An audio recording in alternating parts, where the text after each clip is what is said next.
What's poppin', y'all? Welcome to Chip and Zay here on Texas Sports Unfiltered. It's your boy Zay Collier here. No Chip Brown today. Chip's in Vegas, and Vegas gets a little crazy. Apparently, his wife and him, she has some surprise for him, and it's too much for Chip to be on the show today. So I'm gonna give him the benefit of the doubt just because she got a surprise for him. They got married in Vegas, so this might be very emotional. You know me, I love love, so we're gonna let Chip ride, and he'll be back on Monday. But he is working, so gotta give him some credit. Longhorns, they got Washington today, Texas baseball, Texas Tech Saturday, Illinois Sunday. So he's there for work, even though our boy Chip Brown's gonna have a little bit of fun too. But yeah, appreciate everybody for rocking with us today. Like, subscribe, y'all know the deal.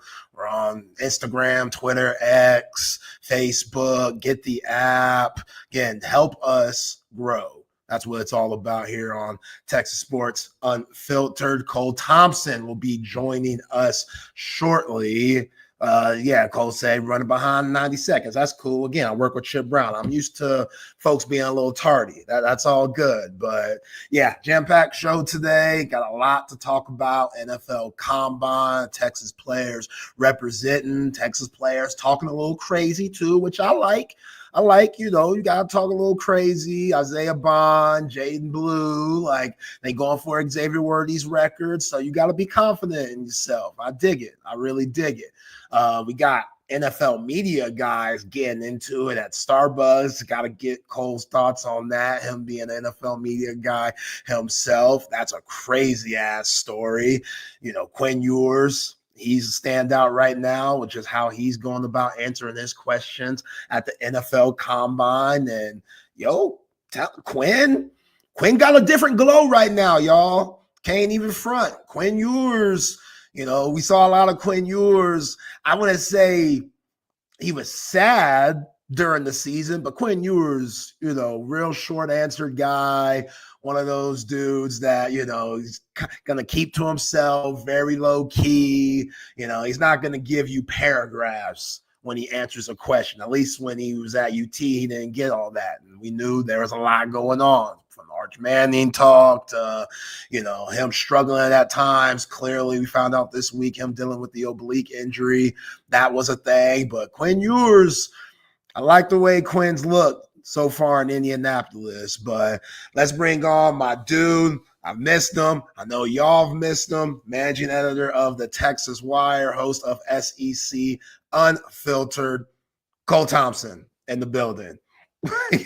And he's coming in with that look, man, already. I'm getting paid double to be here today. That's why I decided to come on. I was like, no, you got to pay me triple now to go ahead and have my sweet, glorious face back on this network. How dare you all forget about me? And now I'm doing well. How we doing, Zay?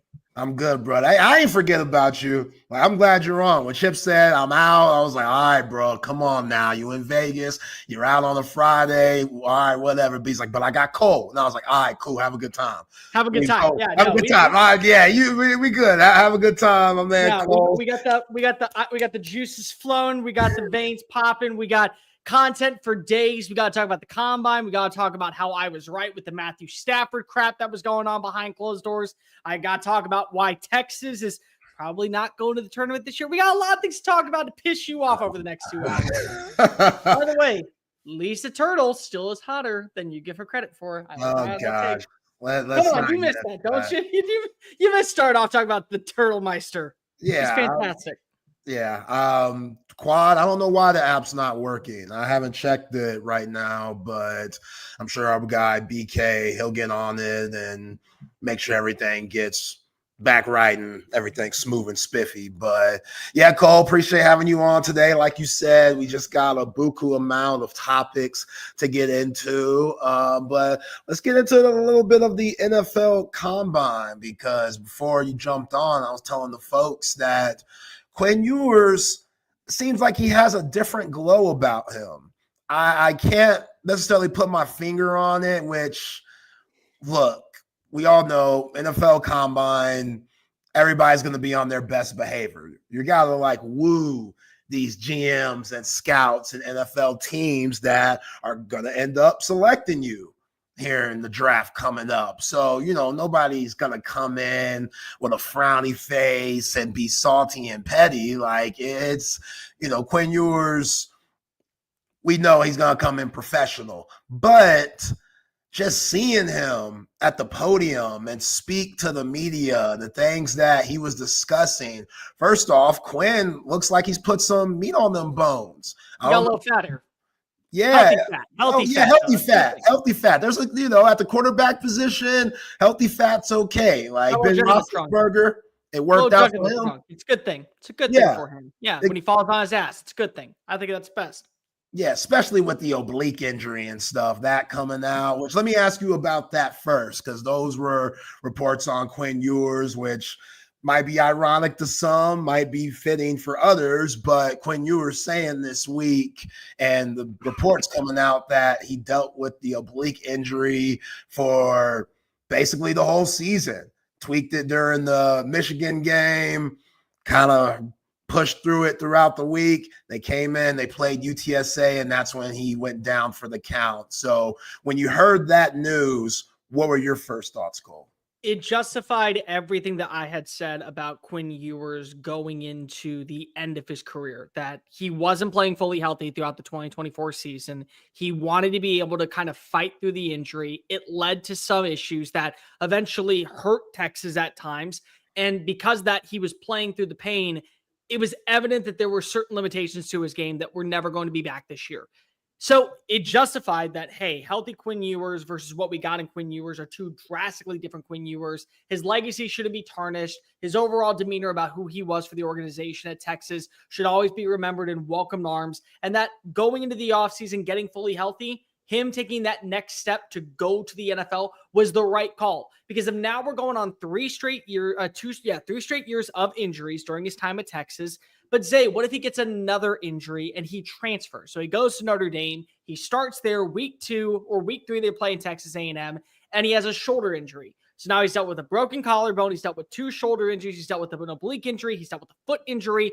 Now he is damaged goods going into the NFL draft. So at this point, getting healthy, going into rehabilitation, learning how to get ready for the NFL draft to better yourself for the combine and then later for your pro day, I thought ultimately was the smartest move for a guy like Quinn Ewers. But knowing that, and we had heard rumors behind closed doors that the dude wasn't playing at 100% capacity. I think if you just watched him play down the last 3 games, you could tell there were some things about him that were starting to wean on his body that ended up hurting Texas rather than helping Texas. But I don't worry about Quinn. I knew who he was as a quarterback. My opinion of him has not changed. I thought that he was always going to be somebody who was probably a number 2. Probably a round 3, round 4 type of guy. He's still, in my opinion, is a round 3, round 4 type of guy. The thing that I will say is him playing with confidence is going to do wonders, I think, for his psyche going into tomorrow's showcase. But there still is an opportunity for him to gain some ground, because Shedeur Sanders isn't throwing. Cam Ward isn't throwing. Multiple other quarterbacks are fighting for that QB3 spot. If now, knowing he's fully healthy, he tests well and he does well in the interview process, we could see him start gaining a little bit of momentum going into April. Yeah, Quinn, the injury issue, that's the biggest red flag for me if we're talking about him. And again, salute that guy. He's always played through injury, but all 3 years he was here, he got hurt each and every year. You go back to the Alabama game freshman year when my man Quinn was rocking the mullet, gets knocked out of that game. You got to put in Hudson Card. You go in the next season, you play against U of H. He gets hurt in that game. Malik Murphy has a little run. And we saw this year Arch Manning getting reps because of the oblique injury. So that's the number one question for these NFL GMs and these front office guys when they're looking at Quinn Ewers. I think when he's healthy, he can make any throw possible. That arm's absolutely sweet. It's different. I think people have kind of slept on the strength of his arm, which, okay, a lot of us down here, who cover the team can understand that a little bit, just because y'all don't really know. Y'all ain't in the know as much. National media is. He's been hurt. it's hard to push the ball down the field and make 50-yard post route passes when you're dealing with an oblique injury, and every time you take a deep breath, it hurts. Like, yeah, that's difficult. Like, I just sneeze and see what happens to your oblique and how that thing feels. So you don't know if you're gonna sneeze or fart. Like, that's how bad it is. There's a shit coming out there. I mean, like, let's get real, man. Exactly. It could be a very tricky issue. So I don't think we've ever saw just a full slate of games of Quinn Ewers being healthy. We saw degrees of him being more healthy than not. But for him to put up the numbers that he did, get all the wins that he did, take all the scrutiny and being ridiculed to the max by Texas fans and just this, that, and the third, and handle it the way he did, that says something about him. That says something about his character, in my opinion. Let's go to the presser where Quinn Ewers talked about the oblique injury and how he handled it this past season. Quinn, when did the oblique officially occur, and how many games would you say you were fully healthy for this past season? Yeah, so the oblique, it started popping up on me the Monday after we played in Michigan, and just kind of thought it was a little tweak. And then throughout practice, it kind of got worse and worse and worse. And then obviously it kind of just popped against UTSA. And I'd probably say I played 2 games, maybe 3 games healthy, counting the first 2, and then maybe 1 in between the ankle and the oblique. Was it a full tear? Was it partial tear? They labeled it as a sprain, but it didn't feel like just a sprain. I mean, 2 games, maybe 3. And he said in between the ankle injury that he had to deal with also. Like, people forget about the ankle. Like, it's hard to push off and make those passes up the field too when you got a bum freaking ankle also with an oblique injury. And I don't know how he's going to do tomorrow when he starts doing drills and stuff. I think he's going to do well. Again, he looks good. He looks good, Cole. Like you said, the good fat weight that he put on. I remember Quinn Ewers, after he cut the mullet off freshman year going into sophomore year, he talked about not eating Chick-fil-A, and he was in the 190s, and I didn't like that. Like, I like my QBs at least over 200, and I get why he did it, to be quicker, faster, just in better shape. I understand that, but quarterback position, you got to take shots, man. You never know when it's coming, that blind side. Like, you got to be able to take some hits, especially if you want to stand in that pocket and make those big time throws to keep the chains moving. So I don't know what Quinn's weighed at. I don't know if that's out yet, but I like it. It's not. I'll come out tomorrow. Okay. So. Okay. But you could tell, he understands what he needs to do to make these scouts and higher ups feel confident when whoever team selects him. Yeah, sure. I mean, the bottom line is that regardless of how he played this year, I didn't think he was a QB1 tailor-made for the NFL week 1 of 2025. Like, I mean, anybody out here that's like trying to say that I'm coming around and believing that Quinn Ewers can transition to the NFL.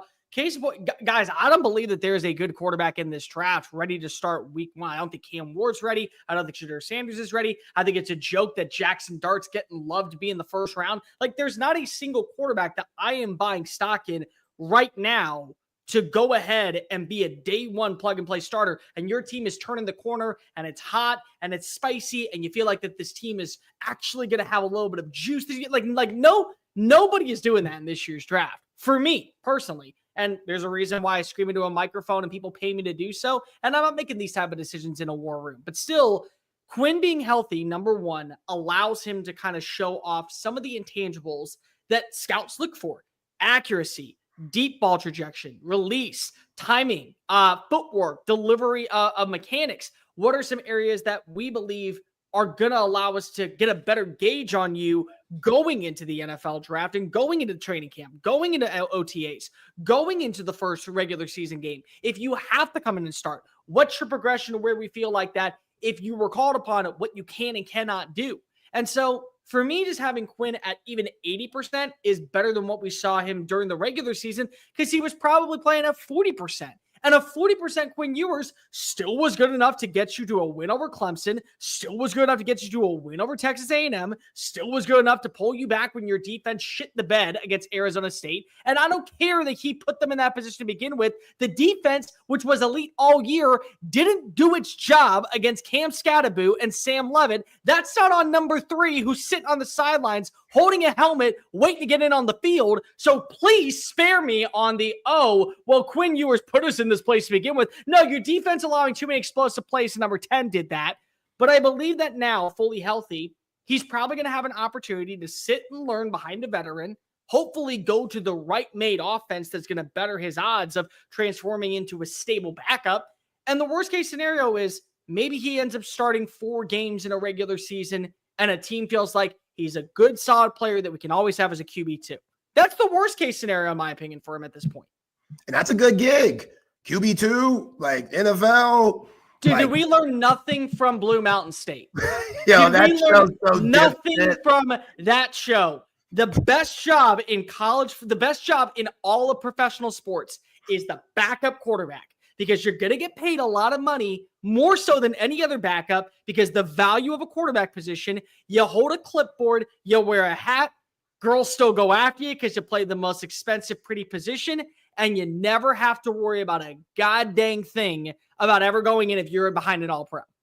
It's a Colt McCoy had a phenomenal NFL career, made a crap ton of money, holding a clipboard and getting a water bottle. He was happy with that.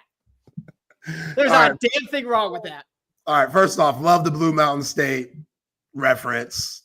Elite show. Elite show. Iconic show. It's completely dipshit, slapstick. Are you happy they're bringing it back? No. I mean, is it going to be new people? Okay. Well, like, I haven't gotten into this with you yet. Have you seen the Shrek animation? Like, how drastically different they changed that? I've seen it. And that's what always happens. Like, again, you're a big Batman guy, Batman animated series and stuff like that. Like, they've changed the way Batman's looked over the years, too. Like, even the Batman that old boy from Twilight, what's my man's name? Robert Pattinson. Like, that Batman looks a lot different than Christian Bale Batman. So that's always going to happen. But then just reboot it. Like, don't say Shrek 5, change the animation, and add in now an angsty teenager, which, by the way, I hope that they remind us that Shrek and Fiona had 3 children, Fergus, Farkle, and Felicia, and all we saw was Zendaya playing Felicia, so I got a bone to pick with that one. But the animation is what made it such a unique product. That's the same thing I feel with Blue Mountain State. Like, Thad Castle is the reason why the show works.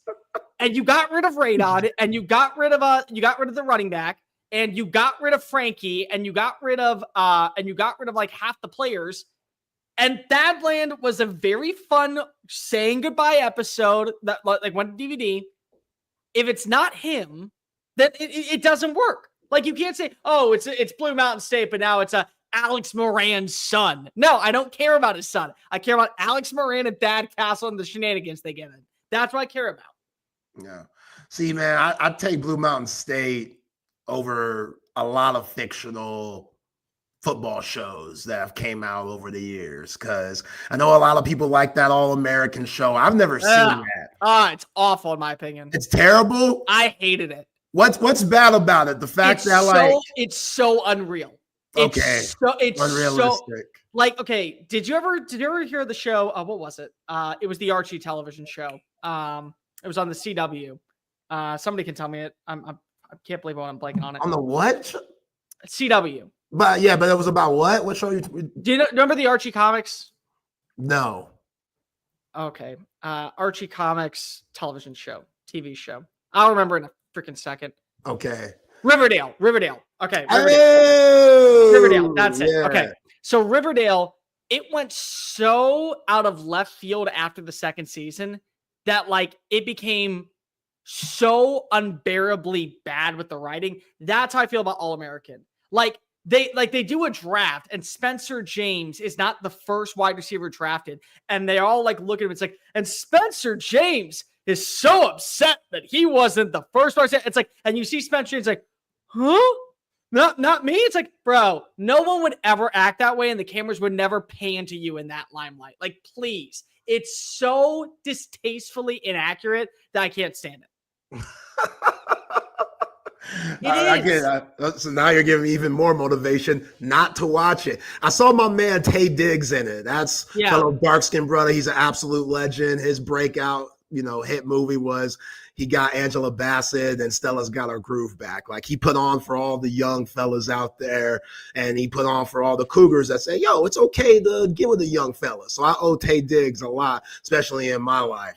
My man Tay Diggs is a triple threat because my man can not only act, he can sing, and he can dance. He was on Broadway, and he originated a role in one of the most successful Broadway shows, Rent, if you didn't know that. No, he's talented.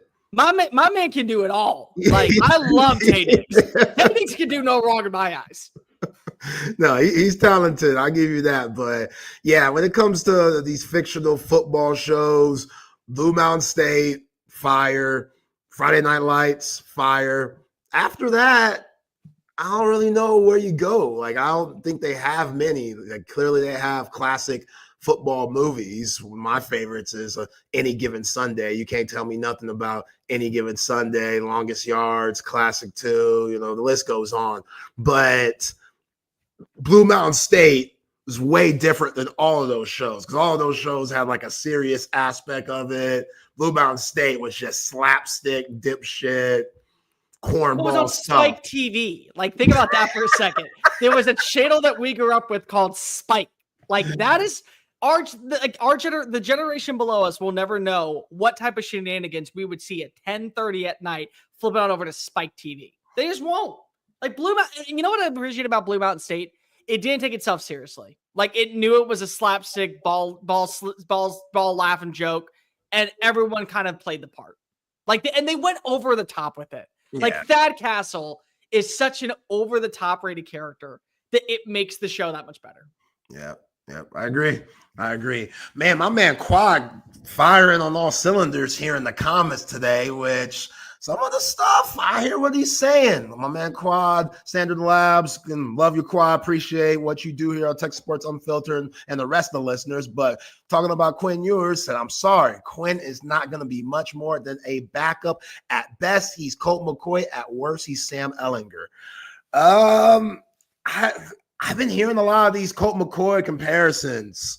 Our guy Lance Taylor, Next Round Live, he came on the show yesterday and he said the same thing. Is that a problem though? No, but I guess where Colt came from, little town Texas, being a 3-star and having to prove everyone wrong when he came here to the 40 acres, compared to Quinn Ewers, who was all-world, All-American 5-star coming out of legendary South Lake Carroll.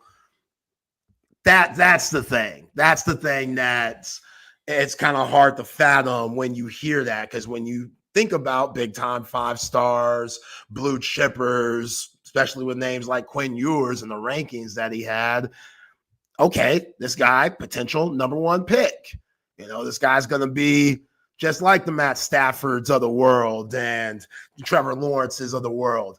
And like you said, there's no quarterback in this draft that might be a QB1 day one and is ready to play each and every Sunday and be a baller. Like what Jaden Daniels did this past year, what CJ Stroud did a couple of years ago, that's tough.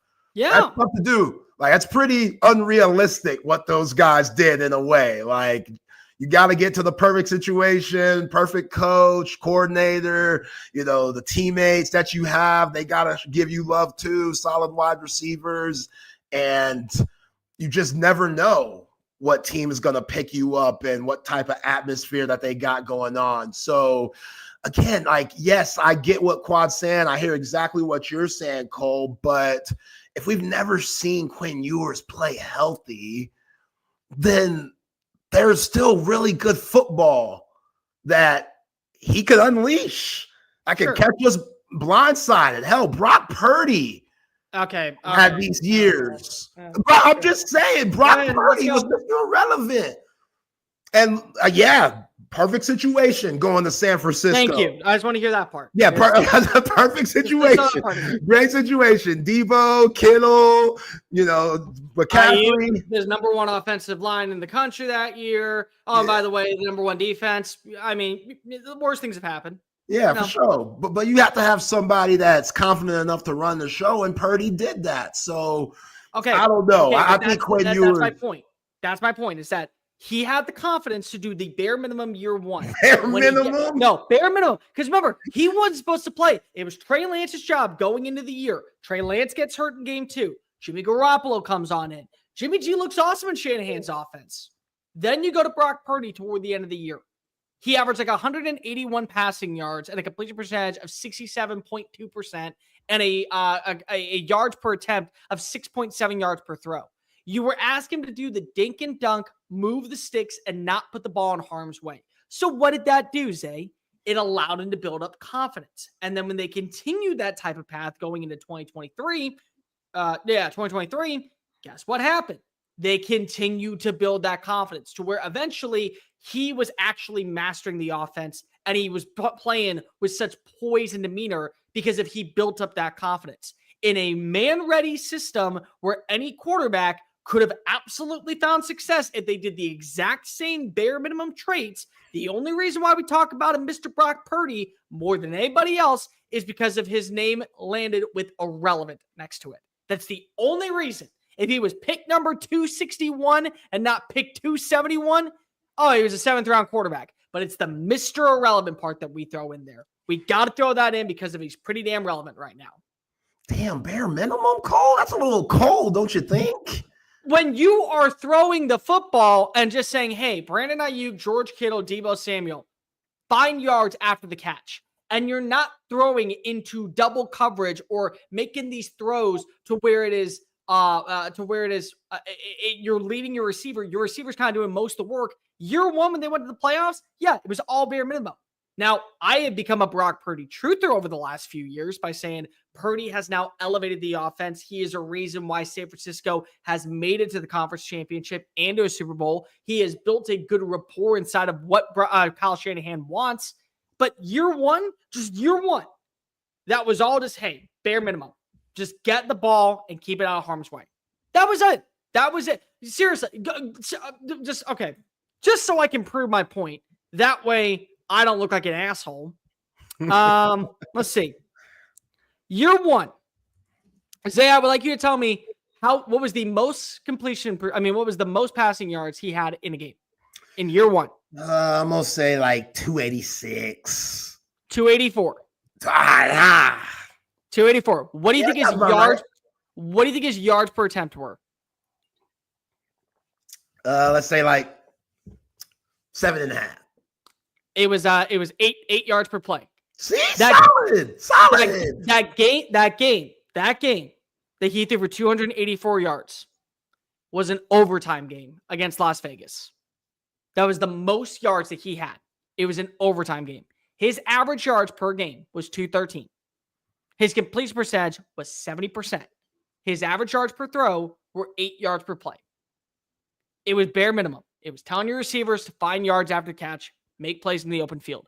And he slowly gained that confidence. In his first start, how many yards do you think he threw for? First start, we're probably in the hundreds. Yep. High 100. I say like buck 92. 185. That's solid. What do you think his completion percentage was?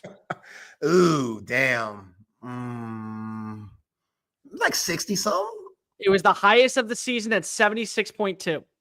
Solid. What do you think his passer rating was? Jesus.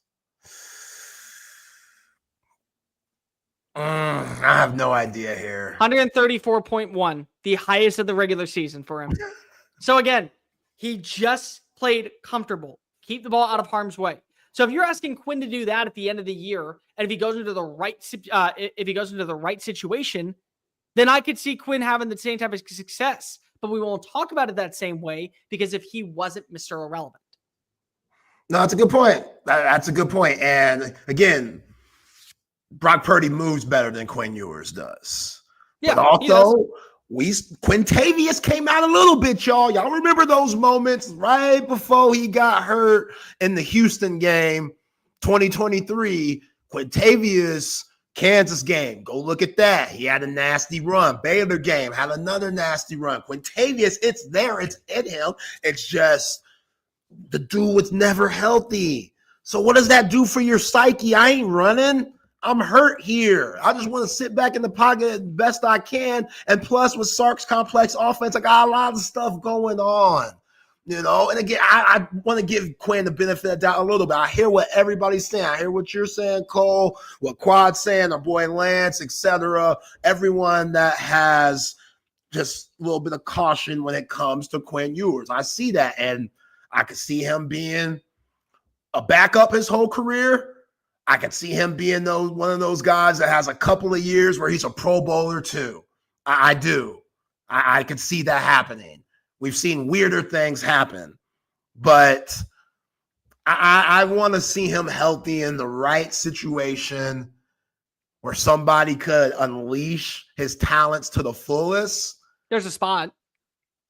Who you got? It's the same one I picked from the very get-go, and now that he's coming back, it make it even better. Back it up, Matthew Stafford. Yeah, LA. If he went to Las Vegas, first phone call I'd be making is getting Quinn Ewers there in round 4. If you stay in LA, the first phone call I'd be making is getting him there in round 4. I want to learn underneath Matthew Stafford. That's it. You don't think Quinn could climb up to round 2? He is going to have a phenomenal combine and a great pro day to get into round 2. I would say maybe back end of round 3, you could see him right now with a good combine performance, but he's going to have to do a lot of things. Because here's the thing. Say if there's not a run on quarterbacks, why are you going to risk drafting a quarterback that is going to have to sit and learn for 2 years before he ever starts when those picks are so valuable? So humor me. Let's just say first round, Shedeur, Cam off the board, and then somebody trades back in and takes a Jackson Dart at 28, 29. So those are the 3 quarterbacks that are off the board. Let's say in round 2, the only quarterback that goes is Will Howard. Will Howard's the only one off the board, and he only goes because of they bring him to Las Vegas. He reunites with Chip Kelly. They have a good relationship. Round 3, it's the end, and we're going towards the compensatory picks, and Tyler Shuck comes off the board from Louisville. Ooh. Well, now you're going into round 4 with a slew of quarterbacks that are still available, including Jalen Milroe, Quinn Ewers, Kyle McCord, the kid from South Dakota State that just won the FCS Heisman. All of that combined, or South Dakota, all that combined is now available on day 3.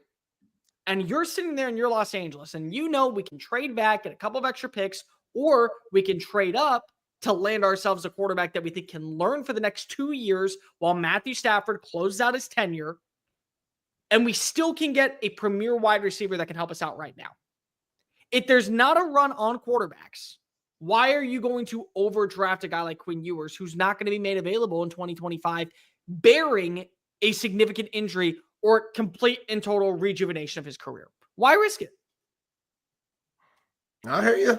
I absolutely hear you. Those are some great points. We got Cole Thompson in the building, filling in for my man Chip Brown. Got to get to some of these terrific mentions. Again, guys, like and subscribe. Hit that button. We appreciate everybody for rocking with us on this Friday on Chip and Zay. Shout out to Leaf Landscape Supply, Cover 3, OLIPOP, Woods Comfort Systems, 34 Wine and Spirits, Syntex Tickets, Audio-Visual Consultation, Salt Traders, Coastal Cooking, Covert Bee Cave, Altstadt Brewery, and McCall Custom Homes. If you're thinking about renovating your home, trust the experts. Don't trust just the scrubs and the bums out there who are just going to try to screw you over. Those aren't good guys. The guys at McCall Custom Homes, those are great guys. They've been doing it for over 40 years in the business, the father and son duo.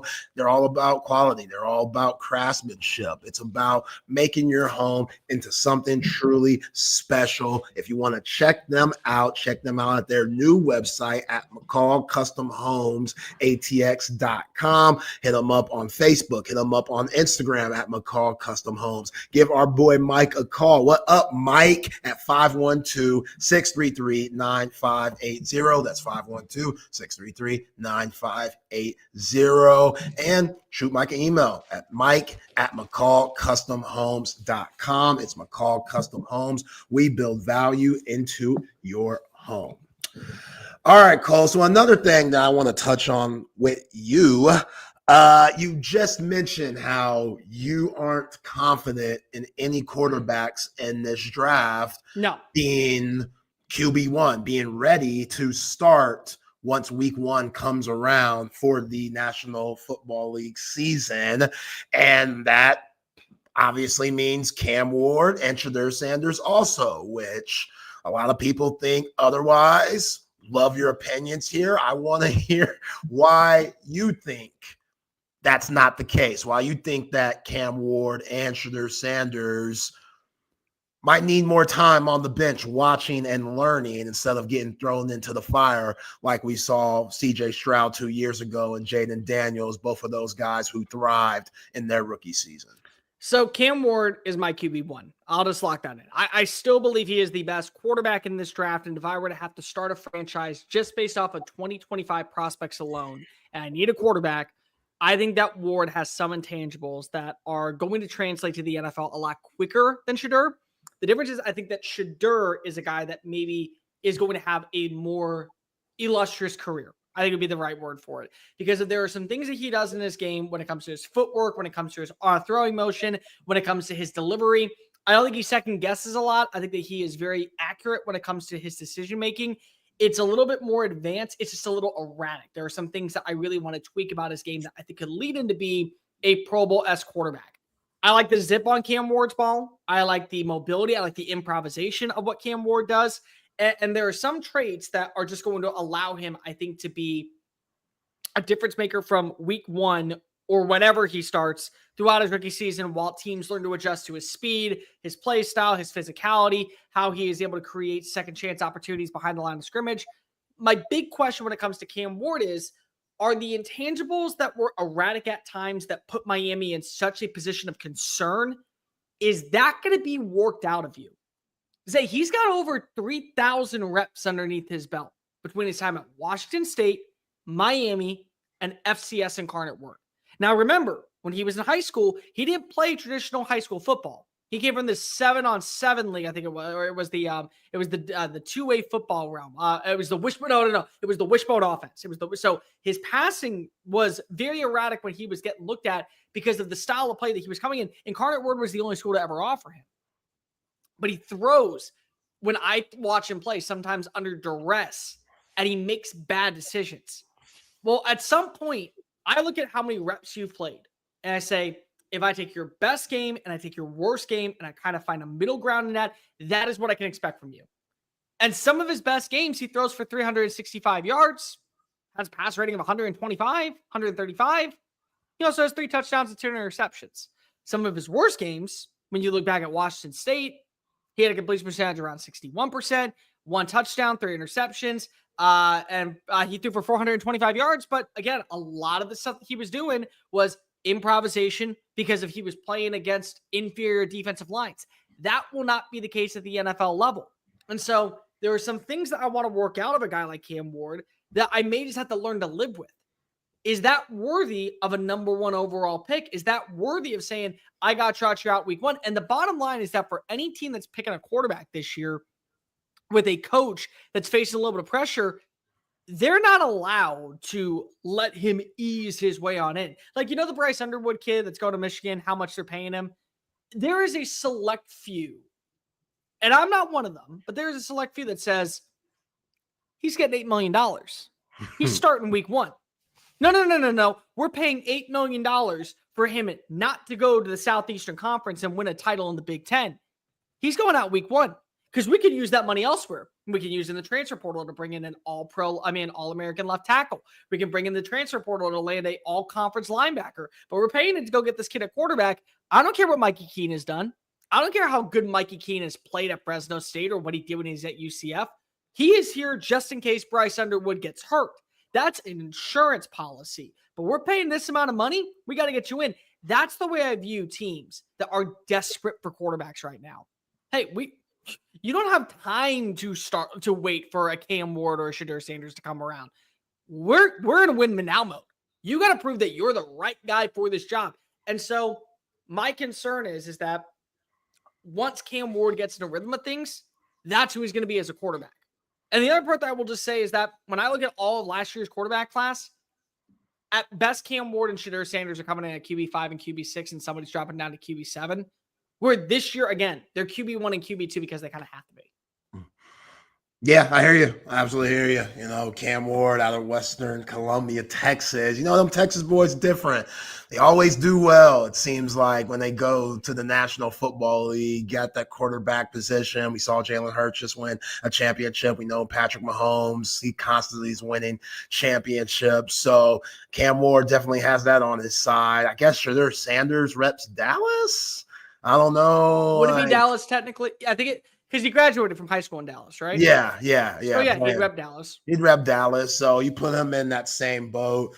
I love both of their moxies, though. Like, I know both of those guys, Cam Ward and Jahdae Sanders, they're good friends. I see videos of them all the time, training with one another, and they're always talking shit to each other and stuff. Like, they both have really good confidence, but confidence can only get you so far. You got to say, from a moxie standpoint, I would draft both of them first overall last year. just from a poise and a confidence in a I know how good I am type of feel. By the way, I want that in my quarterback. Some people don't. Some people say, I want a smooth, quiet assassin. No, I want the biggest loudmouth on the field who literally is looking down at a defensive back going, oh, I got you, boy. 50 yards, you're burnt. And then he's doing like the shotgun going out the field at the cornerback who's being waved in the dust. Or like and Cam and Jahdae will do that. And I can appreciate that. Yeah. So we'll see. I think both of those guys also have their flaws too, as you just mentioned. But yeah, some of these teams are just desperate for a QB, and you never know what your owner's saying. What the owner says might not match with what the GM's thinking. And that's where things could get a little heated at times. Cole, I'm sure you've seen it plenty of times. And yeah, that's just one of those things. Like, we're going to get into the NFLPA grades that around 1,600 players had for their respective teams a little bit later. I want to get your thoughts on that, Cole. But this just in, Jahdae Barron runs a faux flat in the 40 today, the former award winner. I mean, first round pick. What do we like? Come on. How do we not take this guy first round? Did you hear his press conference yesterday, Zay? I did. Oh my God. That alone is first round material. That is day one starter, confidence to play in the nickel or on the outside. I don't care. I'm giving you a contract. I want you in my building. That is the type of leader that when I look for in a secondary player, I want.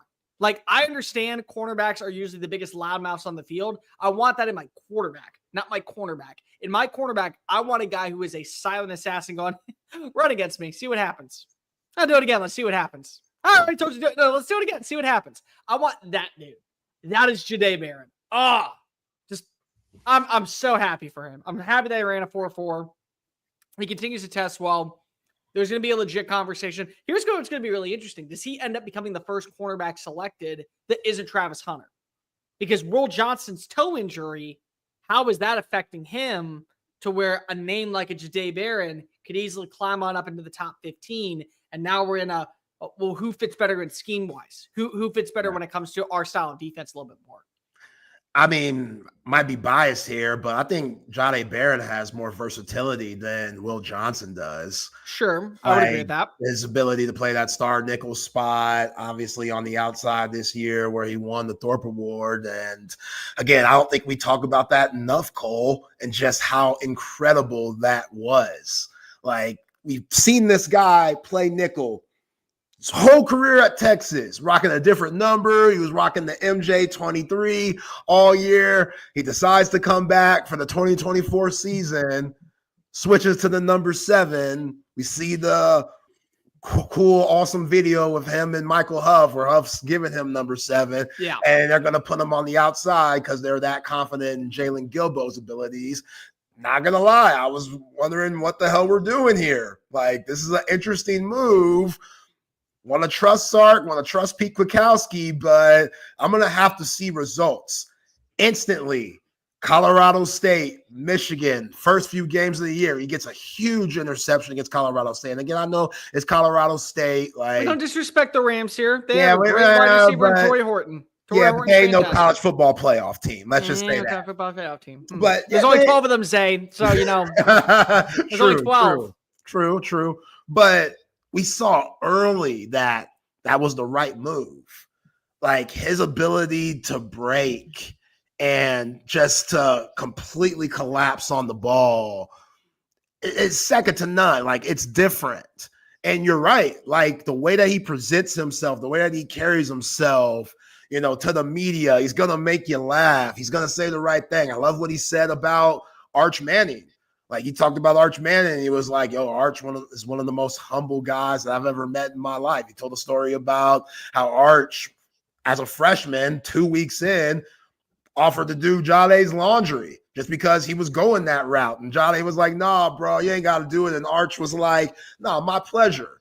You know what I'm saying? Like, he thinks so highly of his teammates. And we talk about this all the time. Chip and I, Andrew Makuba, Peach Bowl game, Arizona State, the game that you just mentioned, defense got torched a little bit. Sam Levitt, Cam Scatterboo, they were on one that day. They were balling. Yeah, they were balling. And again, there were a lot of missed calls in that game. We know that, but Texas was on its heels for majority of the game. But Andrew Makuba, he went up to Jahdae and was like, bro, we need you to get this team hype and get this team right and locked in so we could close this game out and move on and play Ohio State. Like that, he's that type of guy, man. Like, he's a big-time leader. He's a big-time player. And if he doesn't go in the first round, it's a joke. Like, something's rigged, something's up, which I don't think that's going to happen. But, hell, he's playing himself into a top 14 pick. I'd say 14, Barron. Maybe not top 10, but maybe not top 10, top 14. Like top 14, which is still solid. Like, you take that, you know what I'm saying? Like, if he ran like a 4.3 today, then maybe you might be talking a little top 10. But 4.4 for the cornerback spot, his measurements, I'll take that for Jahdae. Congrats to him on having a solid combine. What I will say is, when I look at a Will Johnson, I just think of pure shutdown CB1. And for the outside, when I look at some of the premier wide receivers that are playing the Z or the X position and not line up in the slot, I can trust Will Johnson in single man coverage to get the job done and not even have to worry about what's going on that side of the field. That's the way I feel about Derek Stingley. That's the way I feel about Pat Surtain. I believe that when you are looking at peak Will Johnson, he is the best cornerback prospect in this class. What I will say is a guy like Jahdae Barron may jump him, not just because of the injury, but that position flexibility. Because we talk about this with guards all the time. If you're a tackle and you struggle, they try and shift you inside the guards. That way it's worthy of the pick. If Barron struggles on the outside, well, you already know what he can do in the star position. You've seen it. It's not a guessing game. It's not maybe he'll be better by going up against stockier tight end. No, we've already seen him do it. We know that he is going to shut down slot receivers. We know he is physical enough to win at the point of attack and work tight ends off the line of scrimmage and play the run support. We know what he can do if need be, throwing him inside, which then again, teams that maybe we're not even talking about right now, like the Jaguars are one that need a cornerback. Maybe a team like the New Orleans Saints, they want to just stabilize their defense. They have a need for the outside cornerback spot. Maybe they feel really good about Paulson and Beto coming on back on a new deal. Okay, we'll shift Jahdae Barron inside. Kills two birds with one stone. Like, that is what that position flexibility does. If we're just going straight outside cornerback, say, I got to go Will Johnson. I think Will Johnson is as good as any cornerback I have seen at his age coming out into the NFL. But from a scheme standpoint, how do we utilize them a little bit more? Can they play in zone? Can they play in off man? Can we shift them inside? Can they play in quarters? I get the reasoning why Jahdae Barron's in that running in the conversation, to say the least, alongside with Travis Hunter. Yeah, he's different, man. He's different. And my man represents the ATX. Can't beat that at all because It's Austin boys, man. We got to get that love. We got to keep putting these NFL players out. Houston, Dallas, San Antonio, they do their thing, but the ATX got something to say. And proud of those guys that represent Austin and go to the NFL and make a living for themselves. All right, Cole. So Andrew Makuba, get his 1 year in Texas, captured all of Texas fans' hearts with his play. It seemed like he was all over the Another field. Austinite, Zay. Let's throw Another Austinite. There we go. Yeah, just the dude was special this year. Big time hits, big time interceptions. Like the guy, he was special. And Chip, he's been vouching for Andrew Makuba ever since the season ended, about him being a steal in the draft and him thinking that he's the best safety. But, when it comes to safety, in order to be picked as high as you can be, we know the draft on so many levels, whether it's baseball, basketball, football, a lot of it's about potential. And Andrew Makuba, his measurements could have been better. He listed at $186. That's a little light in the ass for a safety. You want to be around 200. He was 5'11", which 5'11", 6 feet, not much difference there. Arm length at 30, his hand size 9 inches. But when you think about Andrew Makuba and how his game's going to translate to the NFL, what do you see with that? Do you see him at that safety spot? Because remember, we talk about being flexible with Jahdae Barron back in his days with Dabo Sweeney playing at Clemson. He played a lot of nickel there. Yeah. They had him all over the field. So the versatility for Andrew Makuba, I know he came to Texas to be majority of a safety, but at the end of the day, you want to play whoever's going to take you the highest. And you're good playing a nickel star position if they tell you that. At least you should be coming as a rookie. Like, that's the mindset you should have. Like, I'm going to let these coaches work. I'm going to let these GMs work. I just want to play. I just want to get on the field. Where do you see Andrew Makuba having a long career? What position do you see him at? And those measurements, what do they say to you also? I think right now we have to wait and see with him. The big thing is, if you're asking a guy, like, if he comes and gets drafted by a team that needs a center field safety, if you put him at center field, you're going to get burned. Like, I'm sorry. That's my 2 cents of it. I like him better close to the line of scrimmage. I like him better playing in a 2-high set to where he's only covering one side of the field. Like, I just watched this past year with Kalen Balak coming out of USC for the Houston Texans. Like, this was a dude that reminded me so much of Marcus Williams when he was coming out of Utah. He's a center fielder.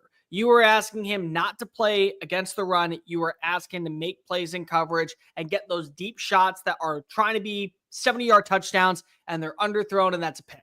Like, that is what a guy like Kalen Balak does. I don't see that with Makuba. I see Makuba playing in a 2-safety set where you're asking both to go to cover 2 or cover 4, straight back, and they cover their zones, or he is lining up closer to the line of scrimmage, being able to play in run support and being a more physical open field tackler. Now, if things don't work out and he doesn't play well at safety, the good news is I could see him make that transition down to the nickel position. I could see him be able to kind of be that that really good man coverage type guy that is able to stay with slot receivers that are a little shifty, that don't go more than 10 or 12 years back. 12 yards back. I can see him be very physical when it comes to the run. I think that he could be able to win against some tight ends and kind of eliminate them, make hit plays on the ball. And what's going to be interesting is to see how a team wants to utilize him immediately when he gets on the field. Because if he starts to build that confidence and he plays in a 2-high set, then maybe you just leave him back there for the long term. If he plays inside the nickel position and he crushes it there, well, then, we could try him out at safety, but we know that he really works well in the nickel. So I think right now, there's 2 safeties that I would have ranked ahead of him, no questions asked. Xavier Watts from Notre Dame. He's a former Bronco Nagurski Award winner. And then I got Malachi Starks from Georgia. But besides that, the race for safety number 3, I think, is on display. A good showing today, late round 2, maybe early round 3. I think if I were to be a betting man right now, he goes in the 3rd round. But I think that you could see him gain about an extra 20 to 30 picks if he does a really good job today in Indianapolis. See, what name has been popping up for safeties is my man from South Carolina. How you say his last name? Nicky Manwari. Nicky Amori. That's the name that's coming up all over the NFL combine because that dude is gigantic. Like Cam Chancellor is one of my favorite safeties of all time. Safety is one of my favorite positions of all time. Like guys like John Lynch and Brian Dawkins and Ed Reed, like guys like that. Loved watching them. I know you can't play that type of safety in today's NFL due to all the rule change and it just getting soft, CTE, blah, blah, blah, whatever. But that's what they see in this kid coming out of South Carolina. So my apologies. I completely slept on him, which is so weird because I had him as a top 10 defensive player in the SEC for 2025. That's the number one safety in the draft. That is the number one safety in the draft. My apologies. Yo, I was maybe spit back my water. That is my number one safety. I'm sorry. Malachi Starks, my man from Notre Dame. No. Take them out. Piss off. You're nowhere near Nicky. Dude, he is 6'3", built like a action figure. Like, the ones like the He-Mans that when we were in the kids in the 90s and they made their muscles like super big. That's Nicky Manwari. He can play in coverage. He had 5 interceptions this past year. He is physical. He hits like a Mack truck. The dude is a heat-seeking missile that literally doesn't know what the word stop means in a good way on the open field. It's all that you want in the safety spot. And I still think that most teams aren't going to take him until like the late 20s or like early round 2. So it's like, but I look at him. The thing with Malachi Starks is Malachi Starks was going up against some elite playmakers at Georgia, and he was winning his battles. When I look at Nicky Manwari, though, I think from a tailor-made what I want in a strong safety, very limited. Like, there are certain teams that won't be targeting him because if they feel good about that spot.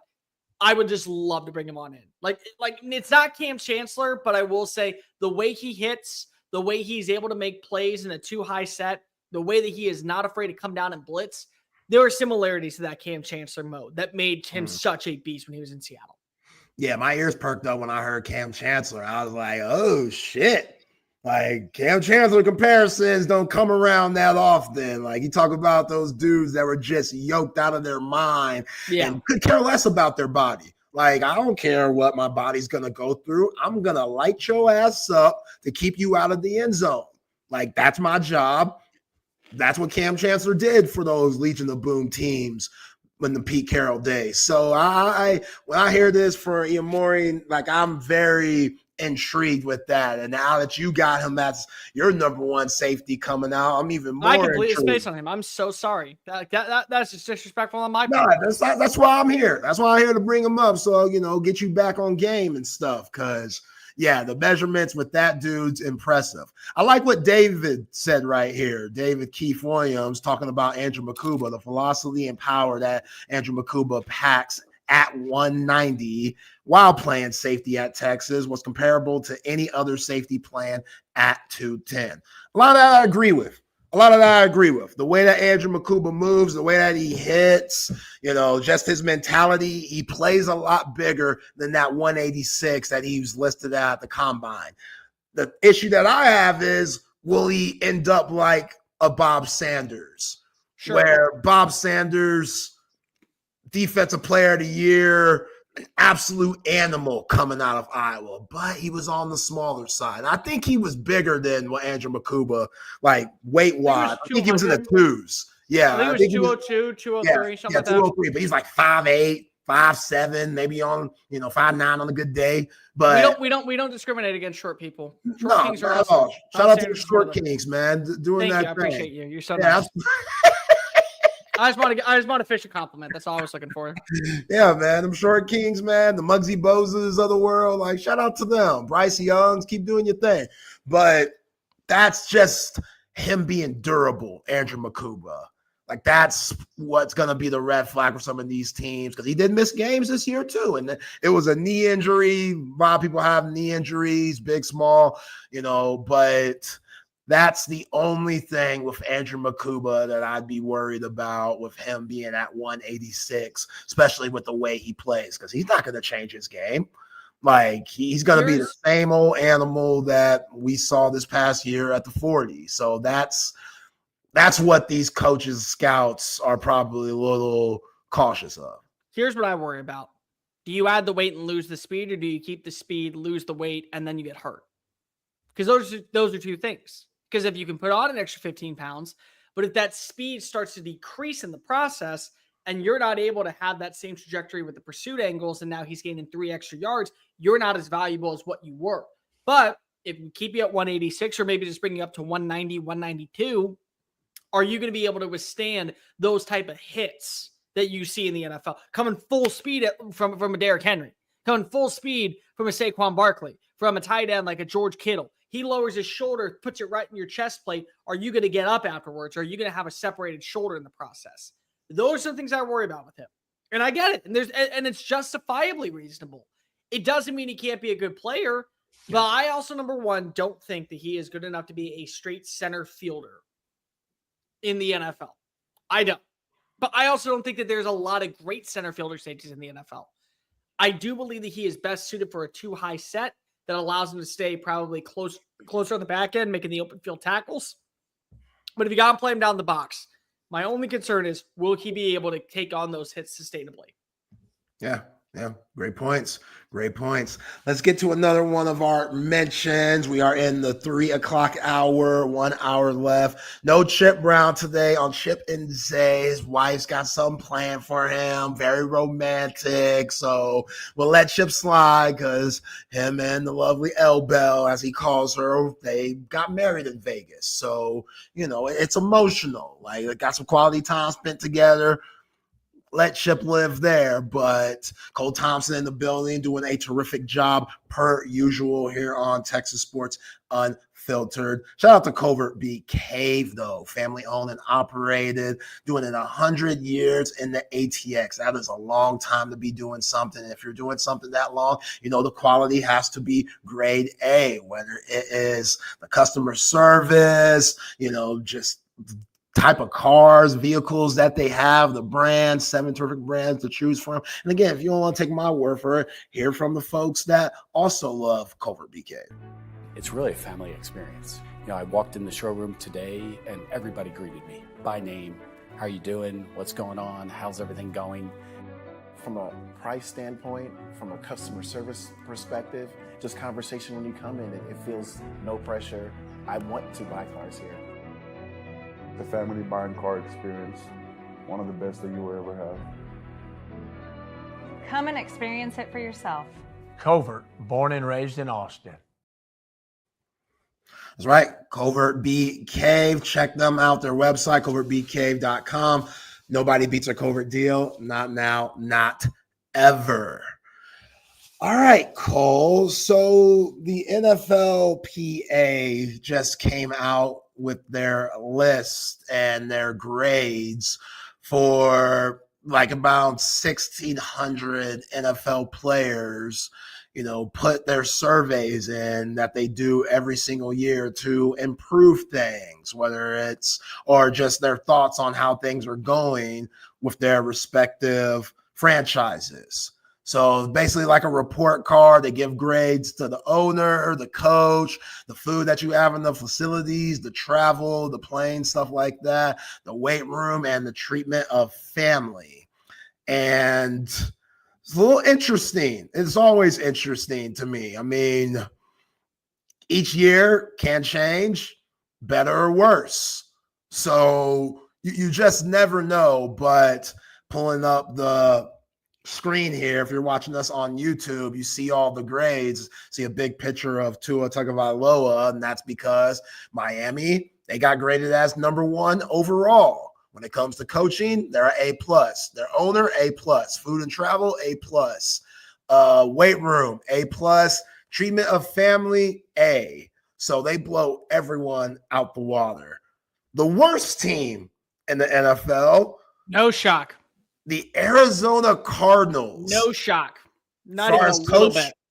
As far as coach, they got an A. Owner, D-. Not even a little shock. Food, D-. I've heard rumors that the cafeteria food is worse there than an average thing that you would see at a food mall court. Get the hell out of here, man. It's so bad, apparently. It is so bad. What are we serving these guys? This is like the school pizza that we used to get at elementary school or something like that, which that was bomb. That was on point. Now, we don't disrespect the mozzarella sticks. Those hit. Those But hit, especially if they were warmed up properly. if I'm a high-quality professional athlete, I ain't trying to eat that, though. No. So come on, Cardinals. Y'all got to do better. Travel is a B, so we're improving there. Weight room, F. Not even a D, flat out F. And then the treatment of families, D+. Yeah. That's bad. Okay, so for me, whenever I see these scores and I look at the NFLPA, it's a system of ownership. I have argued since the departure of Dan Snyder in Washington, the single worst owner in the NFL is Michael Bidwell. Because Bidwell just does not care about the Arizona Cardinals the way that most owners should. He doesn't care about the players. He doesn't care about renovating the facilities. He doesn't care about bettering the management and fixing the state-of-the-art complex and put them in more prime time. He cares about making a quick buck in terms of revenue when it comes to overall what's it called? Not revenue split. When it comes to ticket sales and merchandising, and that's about it. And the only owner that I have gotten pushback from right now is David Tepper with the Carolina Panthers. And guess who else is sitting there at a D-? You see it, right? Yeah, I see it. Yeah. Carolina. Yeah, Carolina. They're 25th overall out of the 32 teams. But, yeah, you always hear weird things about Carolina and how they run their organization. But for Dallas Cowboy fans, they are sitting at number 10. Dallas Cowboys are an A when it comes to the coach, a B when it comes to the owner, a B+ when it comes to the food, a B- when it comes to the travel, A when it comes to the weight room and the treatment of families. They're an A. So the Dallas Cowboys are doing a pretty good job at the number 10 spot. Sure. Cole, the Texans are at the 6th spot. I don't know if it's surprising to you. I want you to let us know after I go through the grades. But A coach, Yep. A owner, A food. Yeah. Okay. B food. Travel, B+ weight room, B- treatment of families. B- treatment of families is a little weird. I haven't noticed anything negative around it. Food there is number one. Like if you talk to anybody around the NFL, the one thing the Texans will always do right is the NFL, the Pro Football Writers Association always has Houston ranked inside the top 3 for PR because of their press box food is bomb. Like their press box food is probably the best that I have had at any single sporting event in the history of sporting events. And it's better than some home cooked meals that my mom made me when I was in high school. Like that's how good the Texans press box food is. So if we get good food as just the lackeys that are reporting on the team, I can only imagine what the food that the players are getting inside that locker room. The cafeteria is awesome. I remember one time we went for a introductory press conference. I believe it was for Lovie Smith. And they asked us all to get there early so that we got to have a little bit of a one-on-one with Lovie. And we got to eat while there. The food is phenomenal. So I give it that. Weight room just needs a little bit of an upgrade, I think. They've made some changes in the last few years, but for the most part, I just think expanding it would probably be the one thing that they really want to do. It is on the smaller side for what I've noticed, but still there's some things that I also haven't noticed. Ownership. I do believe that while Cal McNair at one point was called the Tommy Boy of the NFL, the fact he embraced that probably made him more well-liked among players. I think it also made him more relevant among players to have a good rapport. Like they're able to speak on things that they both like. Video games. They both like television shows. They both like certain reality TV things. Like there's a way to build that relationship. And then the fan base really loves him because of the ownership was willing to go be aggressive to land both Will Anderson and CJ Stroud in 2023. So that's another thing. I think from the outside perspective, there is a good morale and a good likability for the McNair family and what they've done really since Cal has kind of taken full control for more than just being the CEO. A+ for coach. I mean, again, you look at DeMeco Ryans, he's got 22 wins in 2 years, back-to-back AFC South Division titles. He is very well respected among the league because he was a former player. He is the epitome of what is a player's coach. I feel like that, again, the ranking itself is very well together. B for travel is a little interesting, but really the B- for family care is the only one that I've actually got a little bit of concern with. Is it pushback by certain players? Is it because of the way they treat the outside names? Is it just immediate family? Like, that's the only one. But if that's the one that I'm worried about, honestly, there's not many things to be really that upset with Houston. Yeah, you never know what the treatment of families really means. I feel like that's a little bit more subjective than some of the rest of these are, just because some of these guys, like, I'm sorry, we can't have your homeboy from the 4th grade in the facilities. But Juju belongs there. Weights. Juju needs to be hanging out with me. No, hell no. Don't. We ain't letting Leroy, who you've known since you were 3 years old. We don't need him in practice. But Pookie's my hype man. He smacks my ass the only way I've allowed him to before a workout. Nah, keep them fools at home. Like, they are fine because all they're going to do is be messy and try to disrupt things. Like, I get that. The treatment of families. What about Nana? Can she come in for the cafeteria food? I appreciate it. Depends. It depends. You know what I'm saying? But, yeah, I see these lists, man. They're always so fascinating to me. Like, the New England Patriots, for them to be at 31, that is crazy. Like, you think Robert Kraft and all those guys, he got a D for ownership. And then you're hearing things about the travel, which they get an F for. Man, they got a plane that has, like, what's it called? They got it's slipping my head right now. When you smoke cigarettes, it's ashtrays. They got a plane that has ashtrays in that mug. Are we serious? That's how old the plane is, especially with everything going on with planes right now, across the world. Like, planes ain't what they used to be, but still, I ain't riding in no old ass plane like that. Like, this is baloney. Like, that's some wild stuff to hear. When did this list come out? Earlier this week. What was it, like a Tuesday or something like that? Wednesday? Something like, I don't know exactly. So you're saying that Wednesday was the one day that Robert Kraft didn't have a happy ending? Oh, that's a bummer. God. Was that necessary? Yes, it was. Yes, it was. Yes, it was.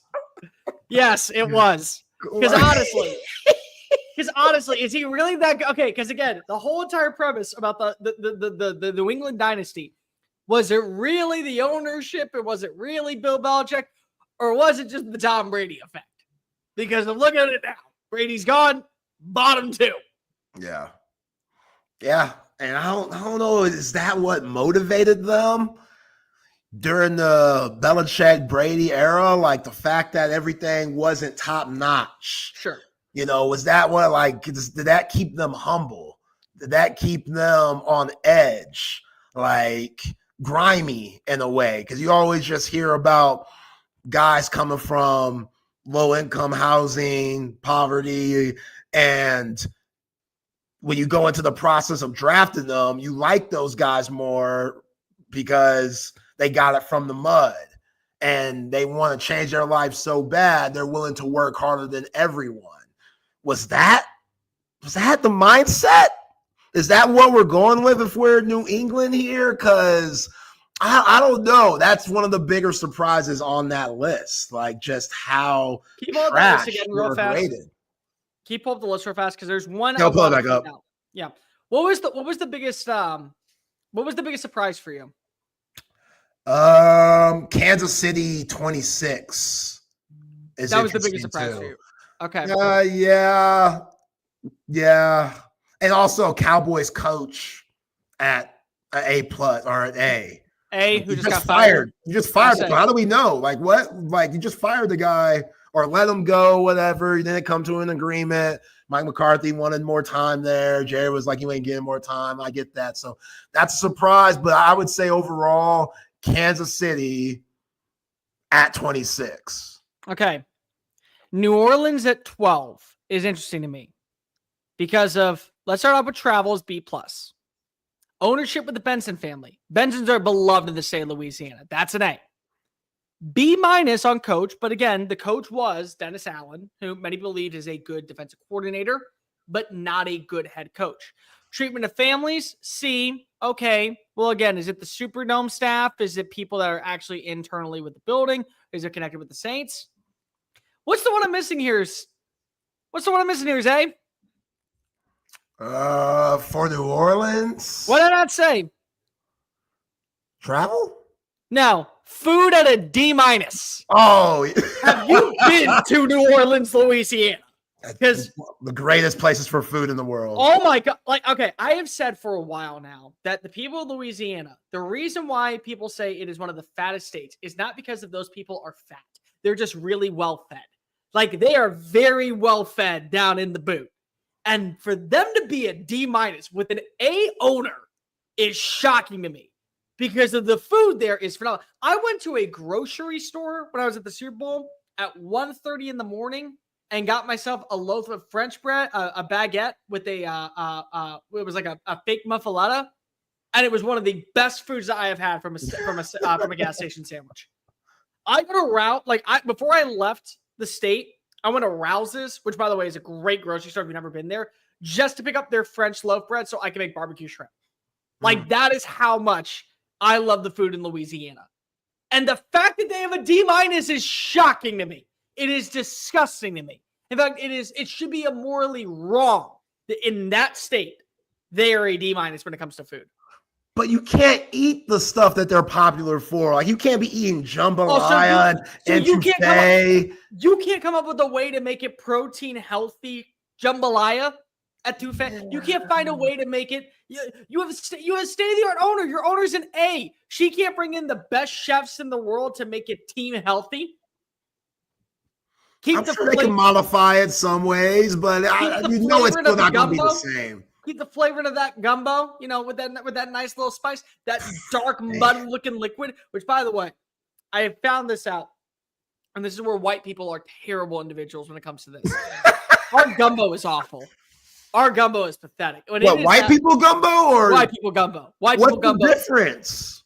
It's the way that the broth is made. The roux is like a caramel color. You don't do for gumbo. You don't do a caramel color roux. No, it's got to be brown. It's got to be as dark brown. I want it looking like mud water.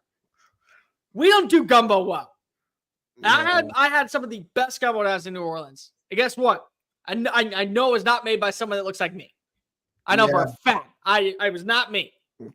Probably not. I'm telling you, gumbo's different. Like, when you get it right, comes sausage, put the crab in there, shrimp, the whole works. Like, when it's done right, one of the best foods ever made. Like, people out here, they gave me so much shit because me and my man Trey Elling, we shared gumbo when we were in New Orleans last year. Like, hey, different spoons, bro. Different spoons. Don't judge. Don't judge. Yeah, but like we were trying everything at that restaurant. So, I wasn't trying to eat a whole bowl myself. I don't remember what the place was called. There's so many different places. My go-to though at New Orleans is just Cajun seafood. Okay. It's kind of like a chain there, but it's one of those places where it has the market also with the restaurant. So you could buy different meats, take it home and cook it, or you could order food fresh there. Yeah, see, here comes Roy. Everybody was calling us gumbros last year. Like, hey, ain't nothing wrong with two grown-ass men sharing a bowl of gumbo. We need that. We need to bring people together that way. And if you could bring them together with a great bowl of gumbo, why not? By the way, my man Rodney, appreciate the comment here. They don't make shit like they used to, Zay. Appreciate that. Rodney, don't forget about what you said yesterday to me when you said I look like a bootleg Warren Sapp, basically. What? That's what he said. He said, Zay, I know you look like finally. It was when we were going off air and we were cross-talking with the open gym guys. Yeah. He's like, Zay, I know who you look like now. You look like a non-fat Warren Sapp. And I didn't have a chance to comment on it. Like, I've been thinking about that shit for the last 24 hours. Like, damn. Did you not sleep last night with that on your mind? Yeah, like, damn. I look like a bootleg ass Warren Sapp, which I don't know which Warren we're talking about. Maybe the Buccaneers days, because Warren had braids. Like he had them nappy ass braids under the helmet for a little bit. He had the bald fade for a little bit during his Miami Hurricanes days. Now he's rocking that weird mohawk on the sideline. Yeah, it looks weird. Deion Sanders. Colorado. Yeah, it's a weird look with at that age, any type of mohawk. But I'll never forget that, Rodney. I'll never forget it, bro. You know what I'm saying? I don't know if it was a compliment or an insult, but whatever. We'll what version was I? Was I Bucks or was I Raiders? Like, oh man, when he was at the Raider, yeah, with the Raiders, 420. With the Buccaneers, 380. Which one am I? Which one am I? I'm tossing and turning in my sleep, Rodney. I can't do it anymore. All right, you said that's a compliment. We'll take it. Cole, the off-season Hard Knocks. Last year we had the New York Giants, and come to find out that no NFL team wants to take that role on being the off-season version of Hard Knocks. Maybe it was because of how the Giants portrayed themselves, especially during Saquon Barkley talks and things like that, which is absolutely hilarious. Yeah. Like one of those front office guys saying, I'd be hurt, sick, vomit in the mouth if we trade Saquon to the Philadelphia Eagles. And probably the worst thing that did happen. They end up losing them to the Philadelphia Eagles, and the Philadelphia Eagles won the Super Bowl from it. So the Giants are down bad. Clearly no one's trying to be like the Giants. So somebody needs to fill that role, Cole, and find out today that they're going to go the collegiate route, but not just any college team. Bill Belichick, new coach of the North Carolina Tar Heels, and they're going to follow those guys around this offseason at 2025. Very interesting, because we know Bill Belichick, very private guy, especially with his team. Not really one of those that wants to be in front of the camera, even though we've seen Bill a lot with his time, 4-Letter Network, Manning Cast, and being an analyst before he took this job. Obviously, that smoke show that he has wrapped around his arm, she's changed Bill a little bit. Because I think Bill from 5-10 years ago wouldn't even think about doing something like this. And now we're going to see an in-depth look behind the scenes. Bill Belichick going through his first year at North Carolina. How do you feel about that? Well, I mean, good for her. She's probably shooting an executive on the sidelines to keep him nice and spry. So he's doing it to keep him at bay. I'm not gonna lie, dude. I really think this is going to turn out to be like Urban Meyer NFL 2.0. I really do.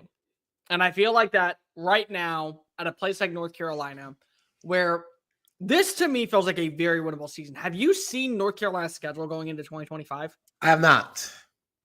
Okay.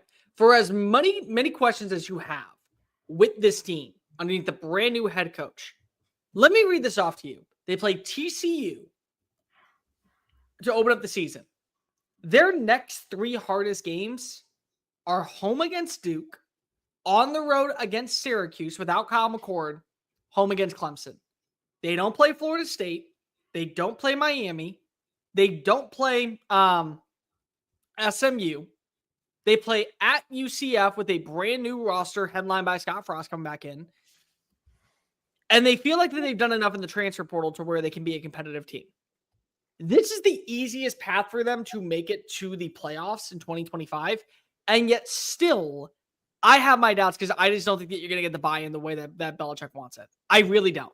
And now you're opening up an opportunity for us to get an up-close look at in person about what this organization's like. What are the daily practices like? What does spring look like? What is the transition from him being a long-time NFL head coach to going to the college ranks? And if there's any bad look toward Bill, toward the way the players act, the way the daily duties are going to go, it's going to put more pressure, and it's going to become a talking point of the offseason where everyone's going to be asking, what happens now with a team like North Carolina? Can they actually be one of the more competitive teams in the ACC? And I just don't think it's going to pan out. Like, honestly, if I was Bill Belichick, I would say no, not because of I don't want to like give intel or I want everything behind closed doors. I want to focus on actually making sure that my roster has buy-in. Because if nobody would be talking about North Carolina if Bill Belichick wasn't here. And so it's the same thing with Deion, where I don't want to see a team get so hot week one, they get a signature win, surprisingly against TCU, just like what happened in 2023. Colorado beat TCU, and we all were talking about, do you believe? Do you believe? You weren't in here, so you don't believe. Like, that was Deion.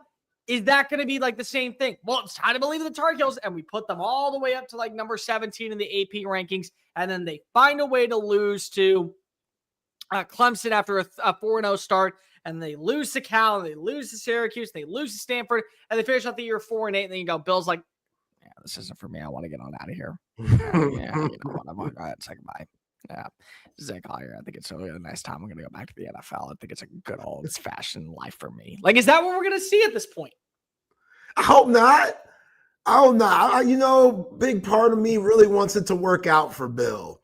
I don't know if it's that fine piece of tail that he got beside him that just makes me have a different outlook on Bill Belichick, because the way that he's rolling, he's changed. You can't tell me he hasn't changed. Like, for him to even take this job, like, no one in their right mind a year ago would ever think of Bill Belichick going to college football, especially with where college football is right now, with NIL, transfer portal, and the schedule you just threw out for us, Cole, for the Tar Heels. That's exactly why the SEC and Big Ten are trying to take over college football. Schedules like that. That's a joke. Yeah. That's 100% a joke. Like, wow. Okay. That's where, like, I argue with people when they're like, and by the way, I was not for Alabama getting in. I was not for Ole Miss getting a guaranteed spot in the playoff. But, like, when you bring up scheduling, you say, well, look at us, and we won 11-1 in our conference. Like, put South Carolina in the ACC. They don't lose a game. They're getting a first-round bye, and they're winning by 15 to 18 points per contest. Put Ole Miss in there. They're at worst 11-1. Like, at worst. And that's because Jackson Dart finds a way to throw 3 interceptions in the fourth quarter against some ragtag roster, and Lane Kiffin craps the bed. Like, that's it. That's why the SEC and the Big Ten, when they're arguing, oh, well, we deserve the most teams, but we shouldn't have automatic qualifiers. Okay, well, we'll just create a super league and we'll ruin the rest of college football for you, or you can just give us our way. Because it's unfair to the SEC and the Big Ten to say, oh, well, we're going to get 3 ACC teams in. For what? Because you all went 11-1 and each lost to a non-ranked opponent. Meanwhile, you have Texas having a base down to the wire against number 7 South Carolina or number 11 LSU, who then 2 weeks later is unranked, only to be ranked number 18 when they beat number 1 Alabama. Like, that's the difference between those two conferences.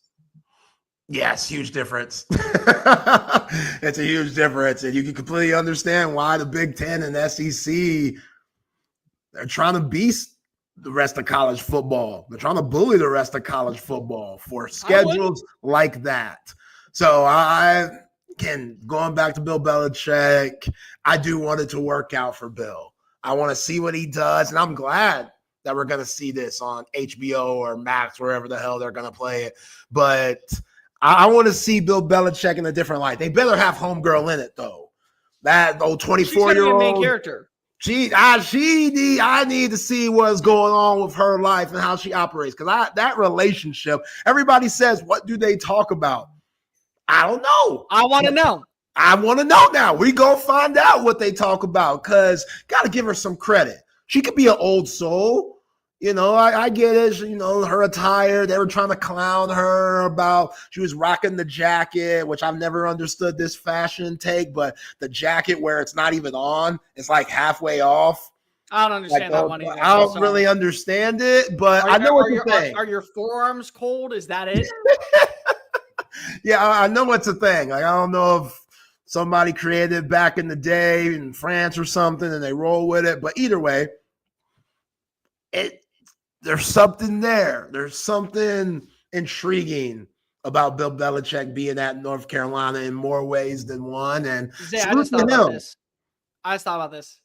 It's literally going to be like season 3 of Blue Mountain State, when Marty Daniels' his hot wife. Think about it. Think about it. Denise Richards was fine in that show. She was fine. Well, she's fine, period. I'll say, But well, she's aged a lot, and so much so that her daughter. has she? I haven't seen her recently. Have you seen her daughters? No. Good. That means you're not subscribed. Oh, stop. Yeah. Are they on course, OnlyFans? Of course, Charlie Sheen's daughter's on OnlyFans. Oh, man. Yeah. Nothing wrong with it. Nothing wrong with it. Make your money. Be that boss woman that you gotta be. Ain't nothing wrong with it. But one could say that she is winning in a sense. Okay. Please tell me I didn't waste that. Please tell me I didn't just waste that joke. Wow, what's up? Jahdae Barron ran a 4.39, so he improved. That is a top 15. That is a top 15 pick guaranteed. Yeah. That is a top 15 pick guaranteed. Yeah, has to be. Like, did you see Shamar Stewart yesterday with all of his testing? Okay. I didn't see all the testing, but you heard about it, right? I have. Yeah, he's going top 12. How? Go ahead, let's do it. Because again, the measurements are there. Yeah. Stud. Like, he's that dude that gets off the bus and you say, damn, like, all right, because we go back to this season at Texas A&M, only 4.5 sacks. That don't push the needle for nobody. Like, Colin Simmons had 10 this year as a freshman. Shamar Stewart had that his whole career, or had 4.5 his whole career.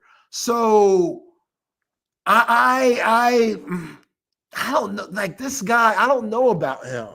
I don't. I feel like, and maybe it's just me being a petty Longhorn fan when I see an Aggie, but a big part of me says bust when I see this guy. And you never know, but I just 4.5, Cole. I get it. It's the SEC. You're going against elite tackles, but also we're talking about a top 12 pick here. You just said it. With those stats, I don't care what your measurements are. What's going on here? Like, why aren't you being a factor in the game more? Like, Trevor Gooseby, who came in for Kelvin Banks, he had Nick Squirtin and Shamar Stewart and Blender. Those guys didn't do much of anything in that game. Doesn't that speak volume about what Trevor Gooseby's upside could be? For sure. Yeah, I mean, to me, that's what it says. Here, let me read you off the stats of this one player, and you can tell me who this is, okay? During his 3 years in college at a major SEC program, he finished with 142 total tackles, 21 tackles for loss, 4.5 sacks, 8 pass deflections, and a fumble recovery. Can you tell me who that is? What? That's Stewart? Nope. I'll give you one hint. He played what's called? He played in the SEC back in 2013 to 15. Okay. Right. Damn, Cole, putting me on the spot. I don't know. You gotta throw somebody at me. Danielle Hunter. Ooh. Who was the 3rd round pick, but everyone said, based off of just his Gumby-esque type flexibility, probably should have gone round 1. But teams doubted because of that production that he was ever going to turn into anything. Shamar Stewart in 3 years, 4.5 sacks, 18 tackles for losses, 75 tackles, 4 forced fumbles, 2 pass deflections, a fumble recovery. Similar numbers. And so revisionist history would say that a guy like Danielle Hunter is not falling outside the top 10. Just based off of what his idealism is and the way that his body moves. He wasn't just able to find a niche role that worked for him at LSU. But all the position upside is there. And if he's coached properly, all pro talent, all standout numbers, like that's what we're talking about with a guy like him. Then you listen to Nick Squirtin talk yesterday about, or 2 days ago, about how the defense underneath Mike Elko schemed it up to where teams were kind of double teaming Shamar Stewart. They were taking him out of plays because they knew his overall mechanics were so well equipped that if they didn't double team him, he was gonna terrorize them. And I'm not trying to bring up one of the worst football movies of all time, but do you remember the movie Draft Day when we're talking about Vontae Mack? That's not that bad of a movie. No, it's awful. It's disgusting. Everything about it. Go turn on the tape. Turn on the tape between Wisconsin and Ohio State. Wisconsin won that football game. Why they win that football game? Because Vontae wasn't on the field. When Vontae was on the field, he got 4 sacks on the afternoon. So they schemed to make sure that Vontae could be stopped, and it was still impossible. Same thing. Maybe it's Vontae Mack no matter what with Shamar Stewart. I look at what Danielle Hunter has become, and he's opened up avenues for doors like Shamar Stewart, who have all the position flexibility, all the metrics off the chart. You got to go to the right team, start off as a pass rusher number 3. Like, imagine Philadelphia somehow trading up to land him. Like, he's going to be an all-pro. Like, you can just almost guarantee it. If you're asking to play week 1 as a 3-down dude, probably not going to work. But you let him start to build up those confidence, get those reps underneath him, he may end up being the best pass rusher in this year's draft outside of Abdul Carter. Okay. I hear you. Also, you're not giving my man Kevin Costner enough credit for draft day. He did that. Why? Come on. Why? No. He's a legend. He's a legend. Come on.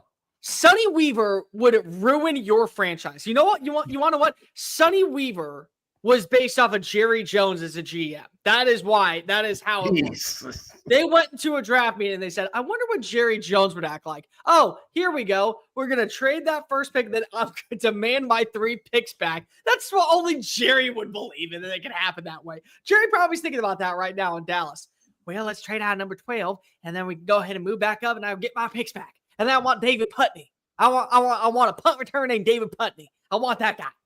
That's probably Jerry. That's his mind at all times. Yeah, I probably got to say that movie is not the best movie now since Diddy is one of the characters. Also, that's not a good look. I forgot about that. Yeah. Damn it, Diddy, you're just ruining everything. You already ruined how I feel about Biggie. I can't listen to Biggie Smalls the same anymore, which is devastating. Like that hurts so much. And again, Biggie can't even be around to protect himself. Was that the argument? Yeah. Like he can't even do anything about it. Like, God bless his soul, but Diddy's ruined so much here. And draft day, another thing that he's ruined. I'm still gonna watch it up. I'm still gonna watch on April 27th as part of my pre-draft ritual. Do you watch it every year? Every year, right before draft day. I watch it. Just to remember the incompetence that resides inside of the Cleveland Browns organization. And it can only happen to the Cleveland Browns. Yep. Love Jennifer Garner, though. Gotta give her love. Love Jennifer Garner.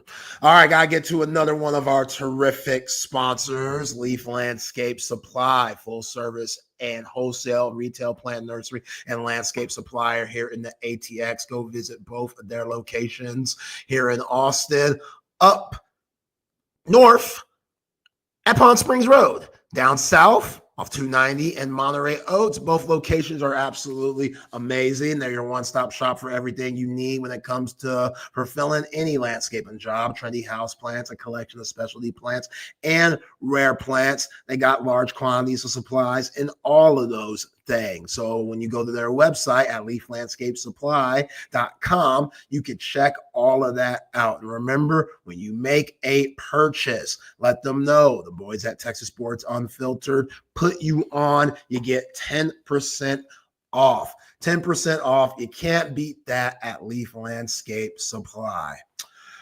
All right, y'all. I guess I got to get to some basketball talk here. Do we have to? Unfortunately, Cole, we do. This Texas basketball team. It's been a great show. We've been very happy, fun show with you, Cole. I appreciate you always coming on and filling in for Chip whenever you can. And I hate that we have to go this route because I feel like all I've been doing these past few weeks has been bashing Texas men's basketball. Shout out to Texas women yesterday, by the way, who got the dub over Mississippi State in the Vic Schaefer Bowl. But this Texas men's basketball team, it couldn't be more of a must-win tomorrow night when they bring in the Georgia Bulldogs here at the Mood. Georgia, according to Joe Lunardi and ESPN's bracketology. They are at the top of his last 4 out. Texas is at the bottom of the first 4 in. So basically, Joe Lunardi has them Texas above Georgia, and I feel like whoever wins this game, it's going to be flipped, or it won't be flipped if Texas comes with the dub. If you look at Georgia and look at their team, they got some guys, even though, you know, they've been struggling at times this year. They just beat Florida, which is a huge win for them, world's largest cocktail party on the basketball court. But they got some guys. Like, you can't take them lightly. Asa Newell, that dude, freshman, 6'11", he's their best player. I don't think he gets enough touches. He's averaging 15 a game, around 7 rebounds. He's a future NBA player. Even though he's a freshman, he's one of those guys. I think he's going to be a steal in the draft, a lefty, has a pretty jumper. You got to watch out for him. My man, Caden Shedrick, he's going to have his hands full. And, you know, their point guard, Damari, he's solid too. He can light it up. Both of those guys had solid games against Florida. So they play a little bit of a 1-3-1 half-court trap at times to just throw something different at you. Blue Kane, he's a pretty scrappy player. I want to say this should be a dub for Texas, but you can't say that with this Texas team this point of the year. Trey Johnson, he's doing everything he can to keep Texas tournament hopes alive. Everyone else hasn't played a full 40 minutes. I've been saying for the last few weeks, I don't know what you do with the point guard situation. Jordan Pope hasn't been good enough. Julian Larry hasn't been good enough. Trayvon Mark has struggled at times this year, even though I've said often that I think he should be your main point guard for this team. Arthur Kaluma is a shell of himself since the injury that he's had this season. Still plays hard, still means well, but you need more points out of Arthur Kaluma. You need more points and more production out of Caden Shedrick. I think Devon Pryor needs to play a whole lot more. He had 34 minutes against Arkansas the other night. Yeah, against Arkansas the other night. So that's good, but I want to see Devon Pryor look for his shot more. He has a promising jumper. He's hit a couple of threes this year, had a couple of nasty dunks against Arkansas. It's just about opportunities for Devon Pryor. I think Rodney Terry, who has nothing to lose at this point. Like, RT, you know you're on the hot seat, bro. Like, it is what it is. Is he, though? I guess yes. That's the question. Okay, is he? Yes. Okay. Yes. What does he need to do to stick around? Because if I know what you're going to tell me, he has to make it to the tournament and probably win at least one game, right? Would that be your belief? Even then, I'm because again, this wasn't CDC's guy. No, it wasn't. It was just one of those you had to moments. It felt like, and how up and down this season was, is because it's still happening. But also, I do think there are a lot of players that he should be playing. And they should be a lot better than what we see on a nightly basis. So if they don't get to the Sweet 16, I could still see them. Oh, God. Oh, my God. Come on. I'm They're telling not you. ranked. They're not ranked. They just lost to South Carolina by double digits. And you're trying to say, if they have to get to the Sweet 16 for him to get back? Like, this was not a good team. It was their first year in the SEC. Like, poor Moser at what's it called? At Porter Moser at Oklahoma may or may not get into the tournament this year. And they're saying he's probably back for another season, which again, I don't understand that reasoning. I don't understand why Oklahoma is settling for mediocrity in sports, but if they're allowing him to have a fourth year, you're really not going to let Rodney Terry, who did have the job, he was the interim and trying to prove that he was worthy of the job, not get one more season to kind of turn the ship around? The product on the court is that bad to me. The offense at times is unwatchable. Now the defense has gotten worse, and that's Rodney Terry's baby. If he does stay, it might be one of those situations where he can't bring back his assistants. Yeah, they're going to fire the assistants. entire staff, and then he's got to bring in brand new people. That I could see that happening. Because McClain, Hafe, sometimes I don't know what those guys' worth is. So it should be better. Again, you're right. They lost to South Carolina. Horrible. Like, that's the only dub that South Carolina has all year in conference play. All year. But they should be better, man. I look at this roster. I look at Jamie Vincent. I look at Nick Cody, guys that have talent, guys that aren't getting any opportunity to play. Like, you make it work with them. You find what they do well. You play different lineups. Like, that's what irks me so much, Cole. Like, RT doesn't try to change it up enough for me. He always has to have either Larry or Pope in to play your point guard spot, which doesn't make any sense to me. You could sit their ass both down. Sit them both down. That's fine. That's okay. But who would you play then at the point? Matt? Tremont Mark. I say, would you play Mark at the point? Or Johnson or Trey Johnson. Let him run. And then what? Let Mark play at the 2? No, well, okay. When people think of point guard, which I understand, they think of traditional TJ Ford. Somebody that's doing everything for your offense, passing, scoring, facilitating. Yeah, the facilitator. Guys, you could have Arthur Kaluma bring the ball up the court. That's fine. Just have him bring the ball up the court. He could be at the top of the key, and you could run Trey Johnson through all types of down screens, flare screens, double screens, whatever, without the ball, where he could be in the shooting position. Sure. Really, it's just filling the 5 spots and having someone play, i.e. the point guard position. Right. But they're not technically, there's no points out there. Like Tremont Mark, he's not a traditional point, even though he played a lot of point for Eric Musselman in his year at Arkansas. Right. Like, he's a scoring point guard. Trey Johnson, he's a combo guard. But the lack of production that you're getting from Larry and Pope, that might cost you. And then on the other side, you could play a bigger lineup. Arthur Kaluma doesn't need to be your quote-unquote power forward. Put him at the small forward spot. Get him a matchup where he has a 6'5" guy guarding him instead of a 6'10", 6'11" guy. Like, yeah, it's tough to score on those dudes. He's 6'6" himself, Arthur Kaluma. So they're doing this team and this roster a disservice at times by not trying enough. Not seeing what things could possibly be, because you're not even giving it a chance. You're not even giving Nick Cody or Jamie Vincent an opportunity. And I'm not there for practice, so I don't know. Maybe those guys are just flat out dog shit in practice. Do you know the last time Jamie Vincent played, though? That I don't, which is sad. The Alabama game, February 11th. Okay. He hasn't played in 2 weeks. But he can't be worse than what we're seeing on the court already. I don't know. But is it an undisclosed injury, or is he just so awful? I mean, again, this is a 6'11" freshman that's currently averaging 2.2 points per game and 1.1 rebounds. Zay, he's 6'11". He literally can sit under the rim. That should be a basket. That should be a rebound. When you're that size, you should be winning most of your matchups, and you're averaging 1.1 rebounds. And by the way, just to go ahead and play devil's advocate here, he averaged before conference play 7.2 minutes per game. In conference play, which was only one game that he played in, he got 2 minutes.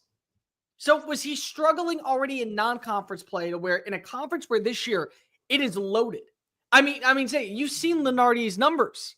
He's guaranteeing 10 teams are going from the SEC to the dance. There's a speculation that as many as 13 teams could go. If 13 teams go, that's unheralded. And if the one thing that's going to hurt your team is a 6'11" freshman that doesn't know how to play against power forwards that are 6'8", but are seniors in the SEC, that doesn't help your team just because of the size. You got to look at the entire picture and the entire premise, in my opinion. That's what it comes down to. I hear you. But when it comes to Terry, and this is my thing, the grass is not always greener on the open field. It's not. You can get a lot of turd in the process. Who do you bring in that isn't automatically going to change the culture as quickly as Rodney Terry has until year 3? You got a guy lined up that you want? I mean, Tony Bennett ain't doing nothing. Former Virginia coach. But no. No Jay Wright, no Tony Bennett, no people that were at one point. No people who at one point were elites in the game. They were retired because they got worn out for the reason. We're going based I don't think Tony Bennett got worn out. I mean, for Virginia, yes, but I don't know if worn out as a coach as a whole. Depending on the right situation, Tony Bennett's a guy to keep your eye on. Okay, who would you say right now, if you had to pick, if you were Chris Del Conte and could go anywhere in the country to land a premier coach for Texas basketball, who would you go after that is currently coaching? See, that's what I'm saying. That's tough.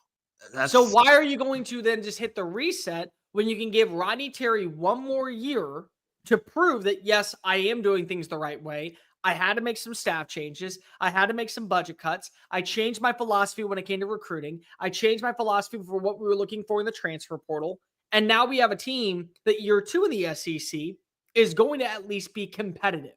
We are going to guarantee our spot in the dance. Maybe we're a 7 seed. Maybe we're a 6 seed, but we're in.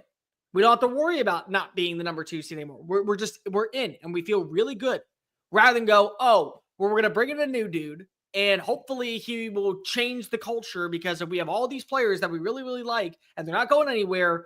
And if he doesn't, well, unfortunately, now they're going to enter the portal and they're going to go elsewhere. And we could become a laughingstock in the SEC. Like, I look at Texas basketball right now, similar to how I look at Oklahoma football, where BV was not fired, but he was told, your entire offensive staff has got to change. So what's he do? He brings in Ben Arbuckle. He brings in the quarterbacks coach from Washington State. He goes and he hires Kevin Wilson as a senior offensive assistant. And so now, with how bad the offense was for Oklahoma last year, you're giving him one season to fix the entire faults with guys that you did not believe in the SEC before pulling the plug. That should be my opinion when it comes to Rodney Terry right now. Just one more year. And I get it. It's been embarrassing, but I can't say it's fair to get, because then you should have done what you did with David Pierce. You realized David Pierce was not made for the SEC, so you went and you hired Slosh. Just do that then last year, if you didn't think that Rodney Terry was cut out for the SEC. No, I hear you. I see both sides of it. I see them keeping them another year and sticking it out, but I also can see him getting fired. And either one, I understand completely. Like, I think a big part is his assistants too. Absolutely. But going back to Jamie Vincent a little bit, not everyone's going to be Hakeem Olajuwon. He ain't that. But if he could get you a couple of block shots and you pair him in with another 6'10" to 7-footer like Shedrick or Oyema, you can play 2 bigs at once. We haven't seen that at all really this year. Sure. We always have one big in Shedrick and then 2 small forward type of guys, like a Jason Kent or Arthur Kaluma, both playing the power forward position. And in this conference, there's too many heavy hitters. There's too many high-quality bigs. Auburn has 2. Alabama has 2. Florida has a few. Like, all of the teams that are at the top of the standings, they have 2 bigs that they play together a lot and are very productive. And the fact that RT hasn't even tried that bothers me. It really bothers me. But again, they got to beat Georgia tomorrow. You got to beat the Bulldogs, man. They're going to come in hungry because they're on the edge of the bubble too. Like I said, Lenardi has the Bulldogs last 4 out, but at the top of the last 4 out, which means if Texas, who he has at the bottom of the last 4 in, lose to Georgia, he's going to flip those. Yeah, why wouldn't you? Like, that's just, they have around the same record. He's going to flip those. So the way that Dave Shoemate has described it to me as our basketball guy over at SEC Unfiltered is when you look currently at the SEC, for conference play, you have to have 7 wins to guarantee your spot in the dance. Texas right now is sitting at 5-10. They need to win 2 of their last 3 games to guarantee their spot in the dance. Can they do it? Can they beat Oklahoma and Georgia? Can they beat Mississippi State and Georgia? Can they beat Georgia and Mississippi State? Or, Mississippi State and Oklahoma. Yeah. That's all I'm asking for. You do that, you're in a good spot. Because Oklahoma's doing the same thing. They're sitting at 4-11 in conference play. They got to win out, in my opinion, to guarantee their spot. They got to win against Ole Miss, Missouri, and Texas. That last game next Saturday at 7 p.m. might be the last playing game for one of these Might teams. be. Yeah, that's a good point. It might be. Yeah. Shout out to Roy.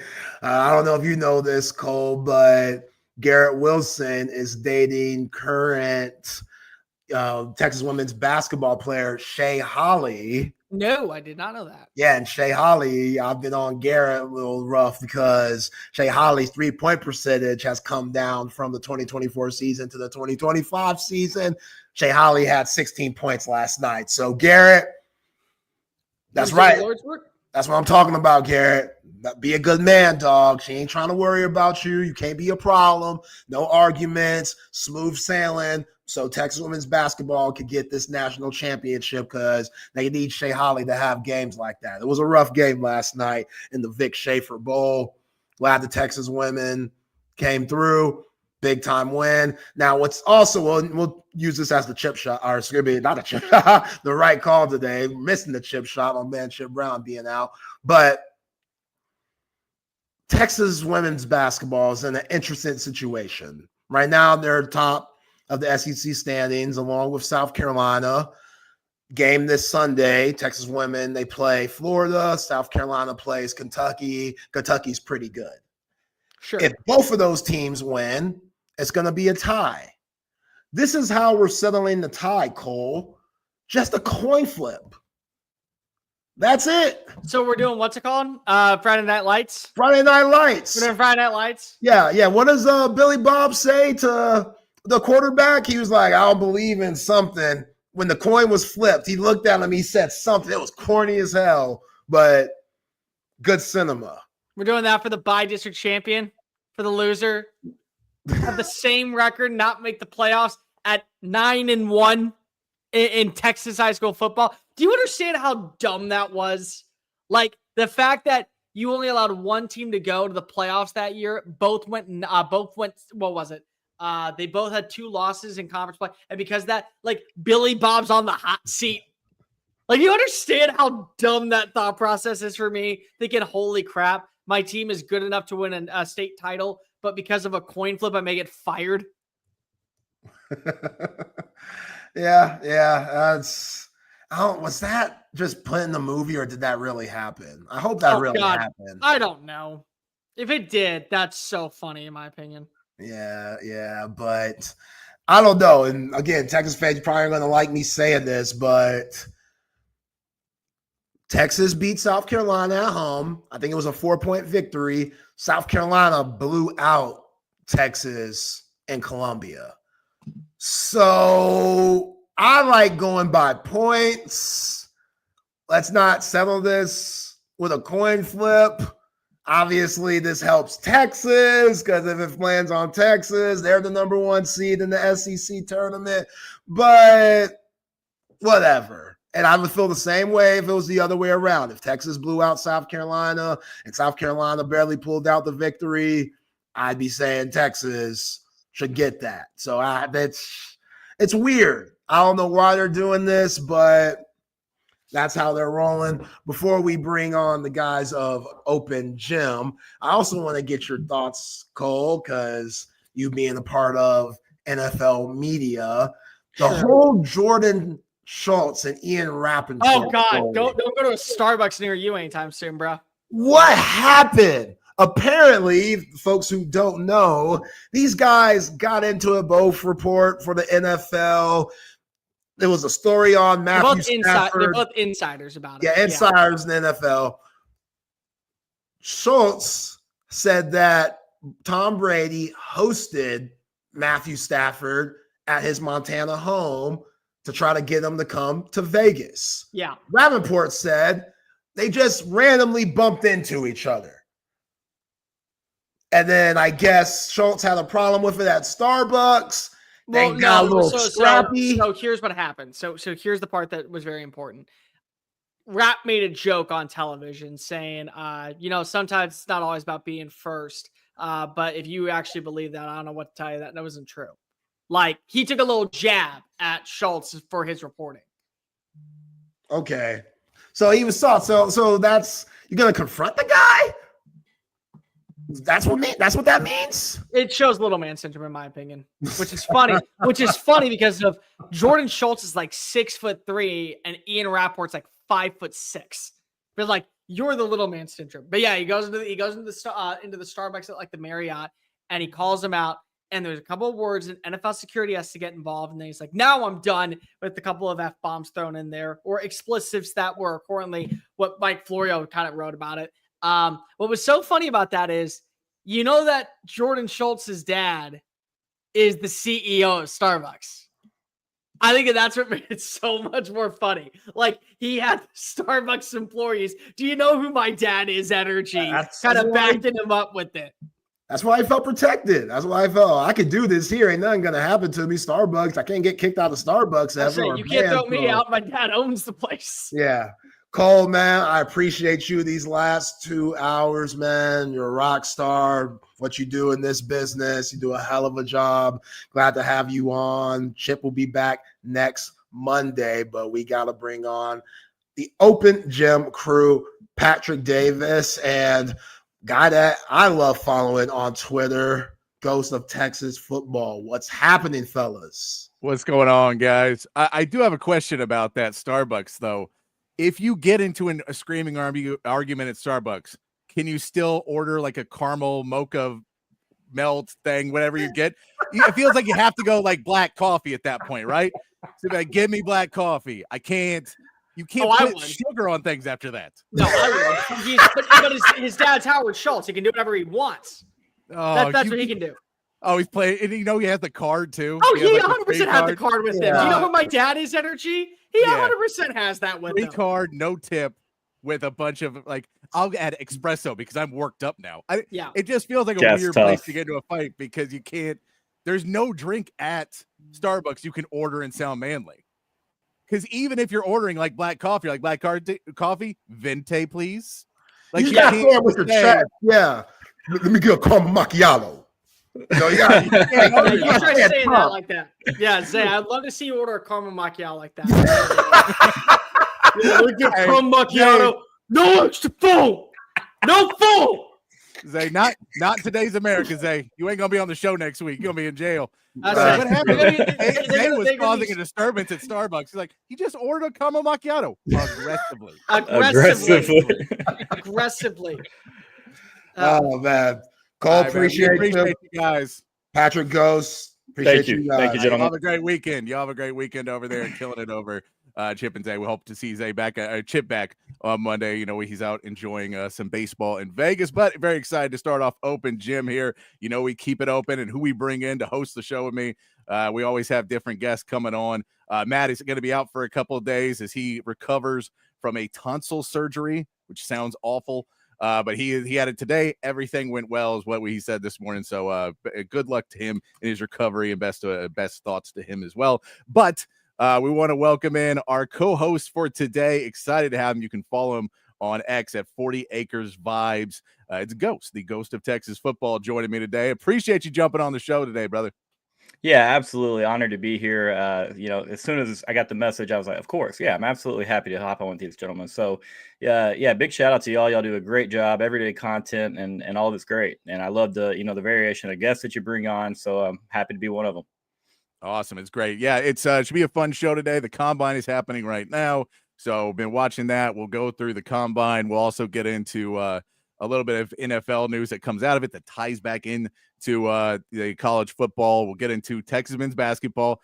I don't think we're gonna have this conversation too much longer, so we'll have it while it lasts. Yeah. Also, Texas women's basketball in a big situation, a big game they had last night, coming away with the W. Texas baseball is playing this weekend as well, and some rule changes in college football that were proposed. That are being talked about that I think is interesting. I'll get your take on that as well, Ghost. And who knows what else we'll get into, because you guys also are part of the show. If you want to join the chat or the text line 512-222-9328, or on Facebook, YouTube, Twitch, or X, join the conversation on there as well. But Ghost, let's get into it and get into the Combine. I will say, I was flipping between the Combine and did you know, Ghost? And if anybody wants to find this, that KBVO is airing Texas beach volleyball. They're airing all the home games this season, so I was checking out some of the Texas Beach volleyball coverage as well. Supporting Texas sports is what I was trying to do. Shout out Rocky Osborne, because that's how I found that out. I think she posted something on the timeline, and I had no clue until today.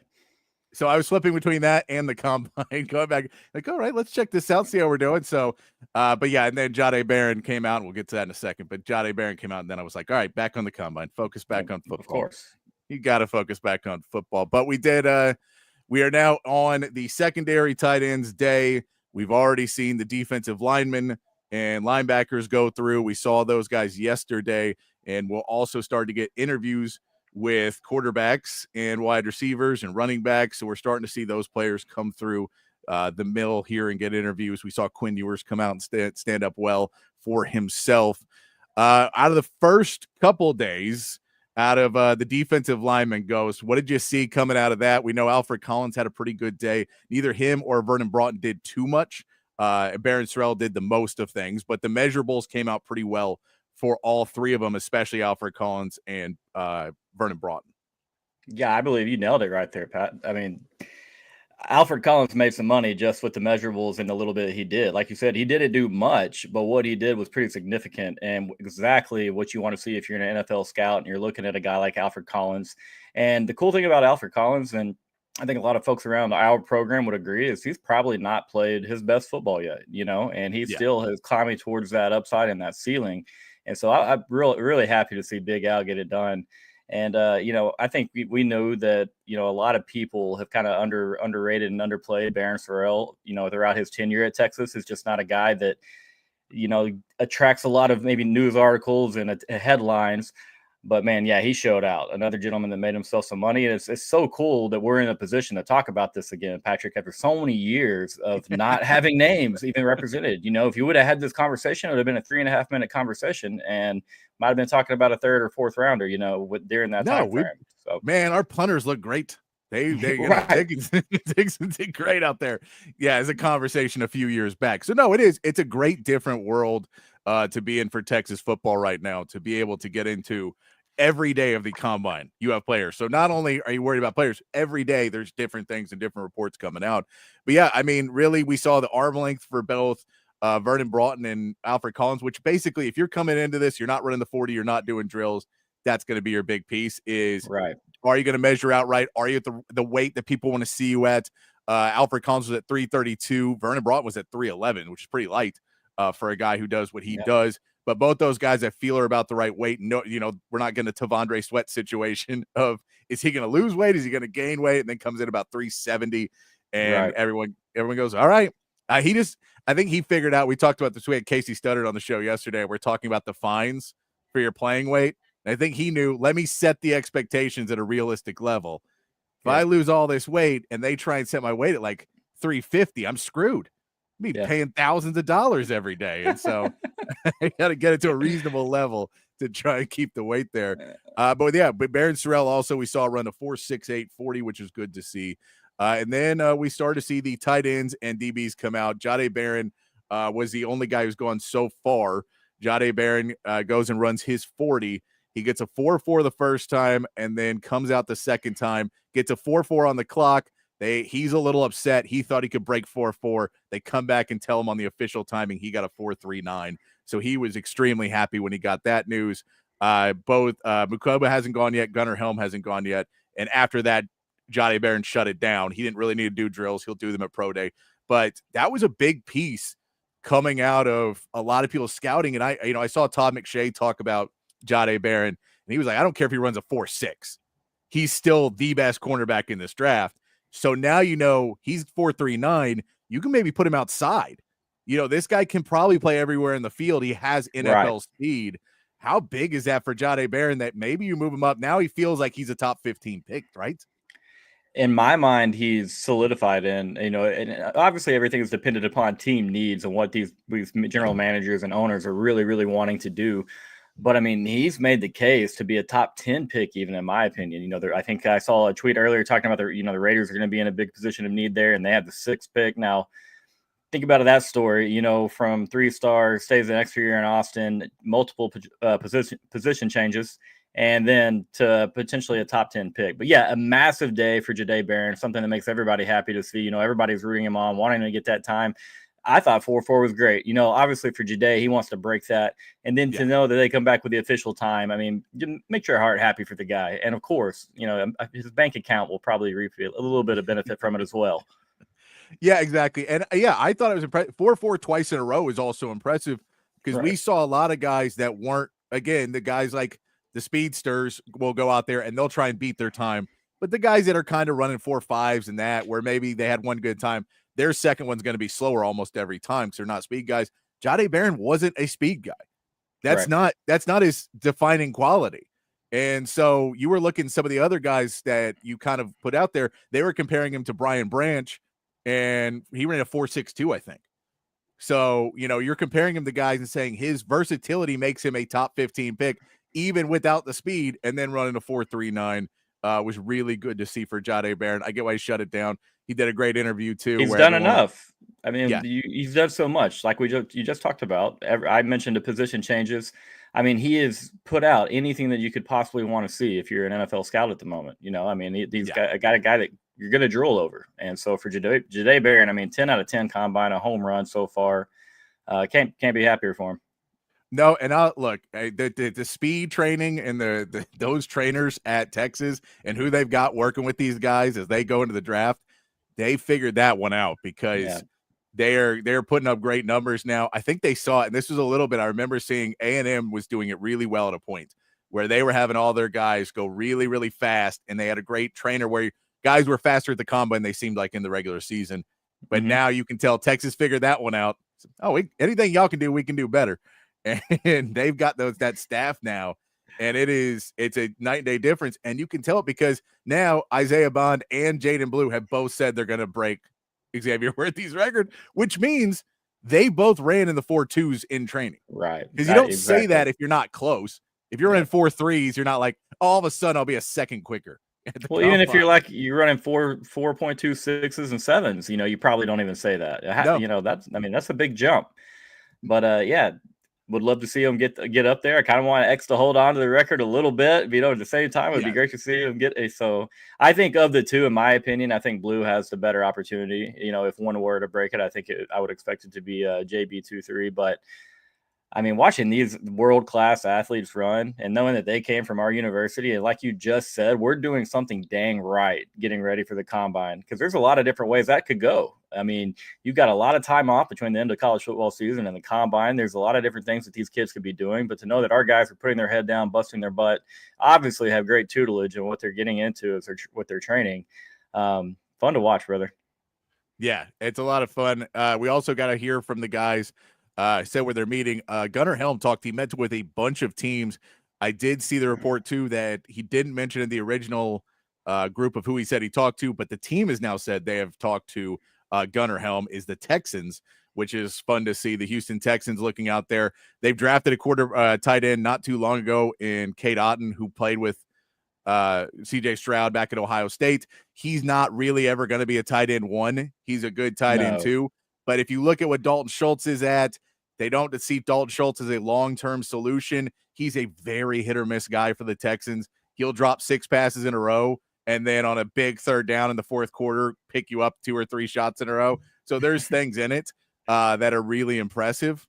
But this is definitely something that you want to see with this Texans team is to put out there and get Gunnar Helm. And you're excited to see what he does later in this combine. I know his 40 is probably not going to be there, but what he does in the drills, what he presents himself as at tight end, where he could be, realistically the third tight end.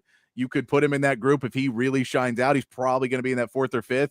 There's a couple guys that are first-round picks, possibly at tight end. He won't fall into that realm, but excited to see what he does for sure for Gunnar Helm, for a guy that, well, I'm going to talk in a little bit. I want to talk to you about guys who will be there, who we project there for next year.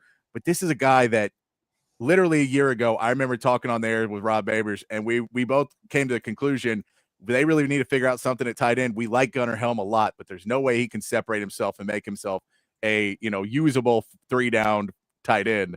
And man, he changed that narrative and turned himself into a day 2 draft pick. And that's an amazing accomplishment. I'm right there with you, man. Gunner is by far one of my favorite Longhorns that's ever suited up in burnt orange. Look back at his freshman season in the Arkansas game in 2021, and he's getting whipped around that field. He's having to get on the field early in his career as a freshman. And it's not like anybody else on the offense really had much of a better night. But Gunner he made a big growth as a blocker, from freshman to junior year. And then I still, in the offseason, had the same concern that you did, Patrick, you and Rod. It was like, hey, is he going to be a threat in the passing game? And we lost Jatavian Sanders. JT could extend the field. It wasn't just like intermediate dump offs or a K to in the 3rd and 6 here occasionally and a 2 tight end set. JT could get it. Think back to Tuscaloosa in 2023. He was a huge part in that 4th quarter. But yeah, Gunner immediately, the Michigan game, bang, starts it off, our first touchdown of the game, and then that continues throughout the entire season. First touchdown in the Oklahoma game after we kind of had a shaky little start there. I know it's just a short little screen pass, but a leader. I think it was very clear that the Gunner was an emotional leader of that team. Anyone around, if any scout, they ask anything about Gunner Helm, people rave about Gunner. So going to be really interested to see what he does with his 40 time, the shuttle time. But yeah, definitely rooting the guy on, man. He's definitely only made, major improvements throughout his time. And it's great that we're talking about Gunner Helm at the combine and a potential draft pick. Yeah. His measurables were okay. His hands were pretty good. His arms are a little short. As a tight end, you'd like to have arms a little bit longer, be able to get out there and block a little bit easier, go up and get catches. But it's 6'5". He's all right. It's not a huge. They're not overly short. They're just not that next level of elite athlete where everything is going their way. So his arms are just a little bit shorter than what you like to see, but it's not too bad. We did see Makuba come in at 5'11", 186. His arms and hands are about where you're going to be for a 5'11" guy, as well as Jahdae Barron, 5'2" and 6/10. He is 194, and his arms and hands about the same. We already talked about his 40 time. But yeah, I think we've seen pretty good results from everybody so far. I'm excited to see Makuba and Gunner Helm as they go later today. And then tomorrow is when we get into a lot of fun with this Texas team, because that is when we start to see Isaiah Bond and Jaden Blue and Quinn Ewers and Matthew Golden. Matthew Golden, another one that 40 time is going to be interesting, because he's one of those guys that if he runs a good 40, I think he puts himself pretty solidly in the first round.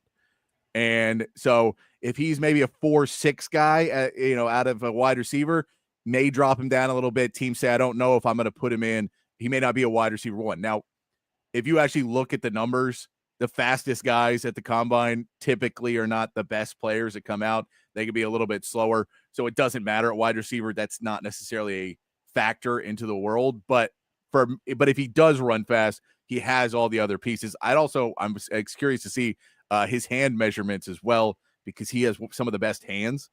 Mm-hmm. And I wouldn't be surprised if he had about a 10-inch hand or maybe a little bit more, because he is just a beast at catching the ball. All those drills seem like easy ones for Matthew Gold. I'd be surprised if a ball hits the ground when he's out there. I expect Matt to go, absolutely crush it in the combine. I've talked with him a little bit. I know we're very excited to get out there. And it's just a guy, like you talk about, a lot of time between the end of the college football season, January 10th or 11th for Texas there that night in the Cotton Bowl.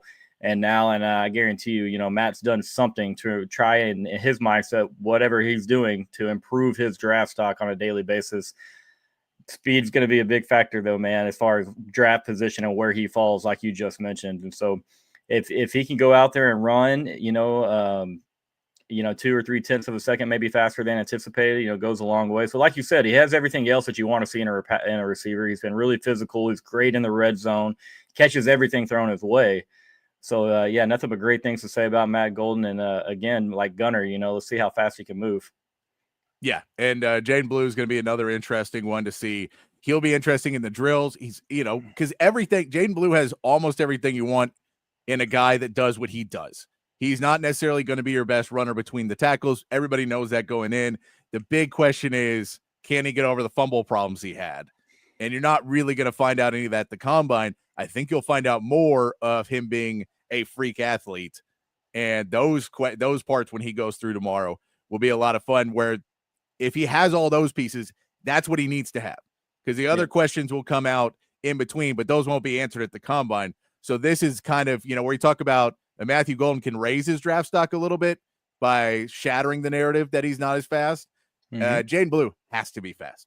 Like, he has to jump high. He has to do all the other things, because if you take that away from him, then he's a good back, but he's not necessarily a day 2 back. He falls a little bit further into day 3, and now it becomes how many guys go in front of you before you go in the 6th, 7th round, versus if he shows out, there's always coaches who want to come see you and want to grab you and make you a great player. And they say, I can coach that guy up.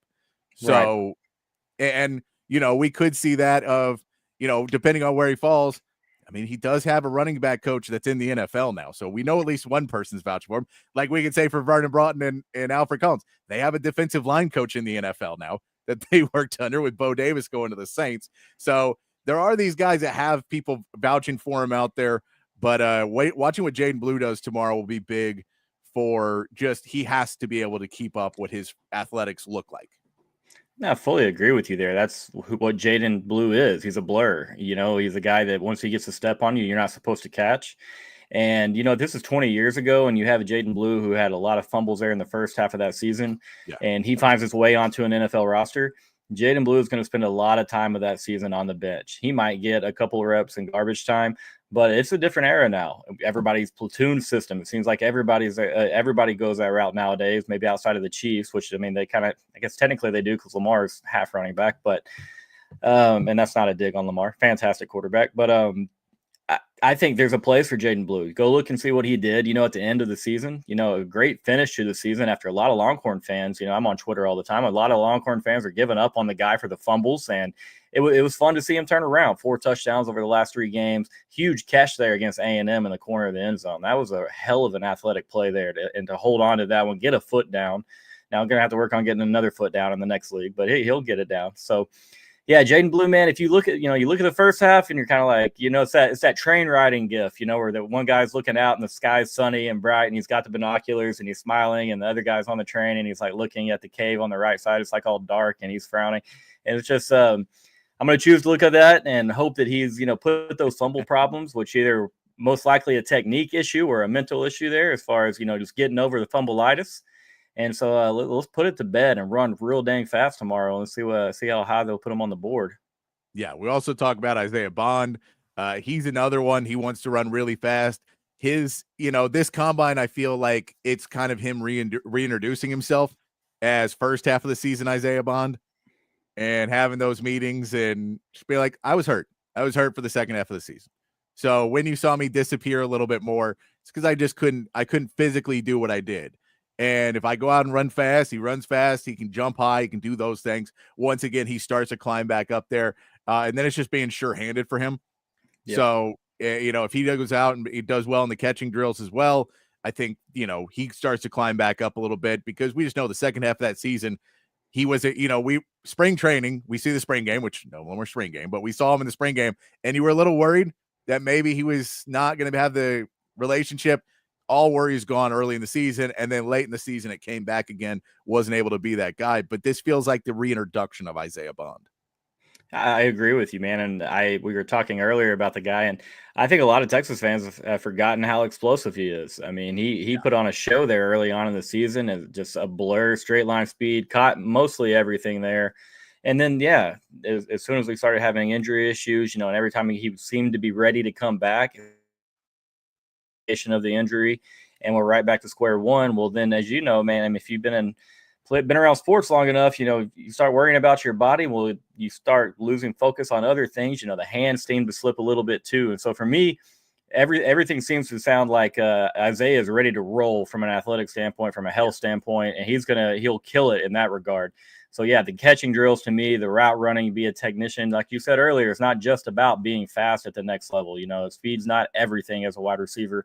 And you mentioned a lot of times it's not even the best receivers coming out of class that are the fastest. So let's see what Isaiah does there. Definitely glad to hear that, you know, 100% ready to go. Yeah, the medicals they've already done. They did those yesterday, so he should be clear. We didn't get any reports that he has anything nagging. He feels like he's going to go out and run a good time. And then finally, Quinn Ewers.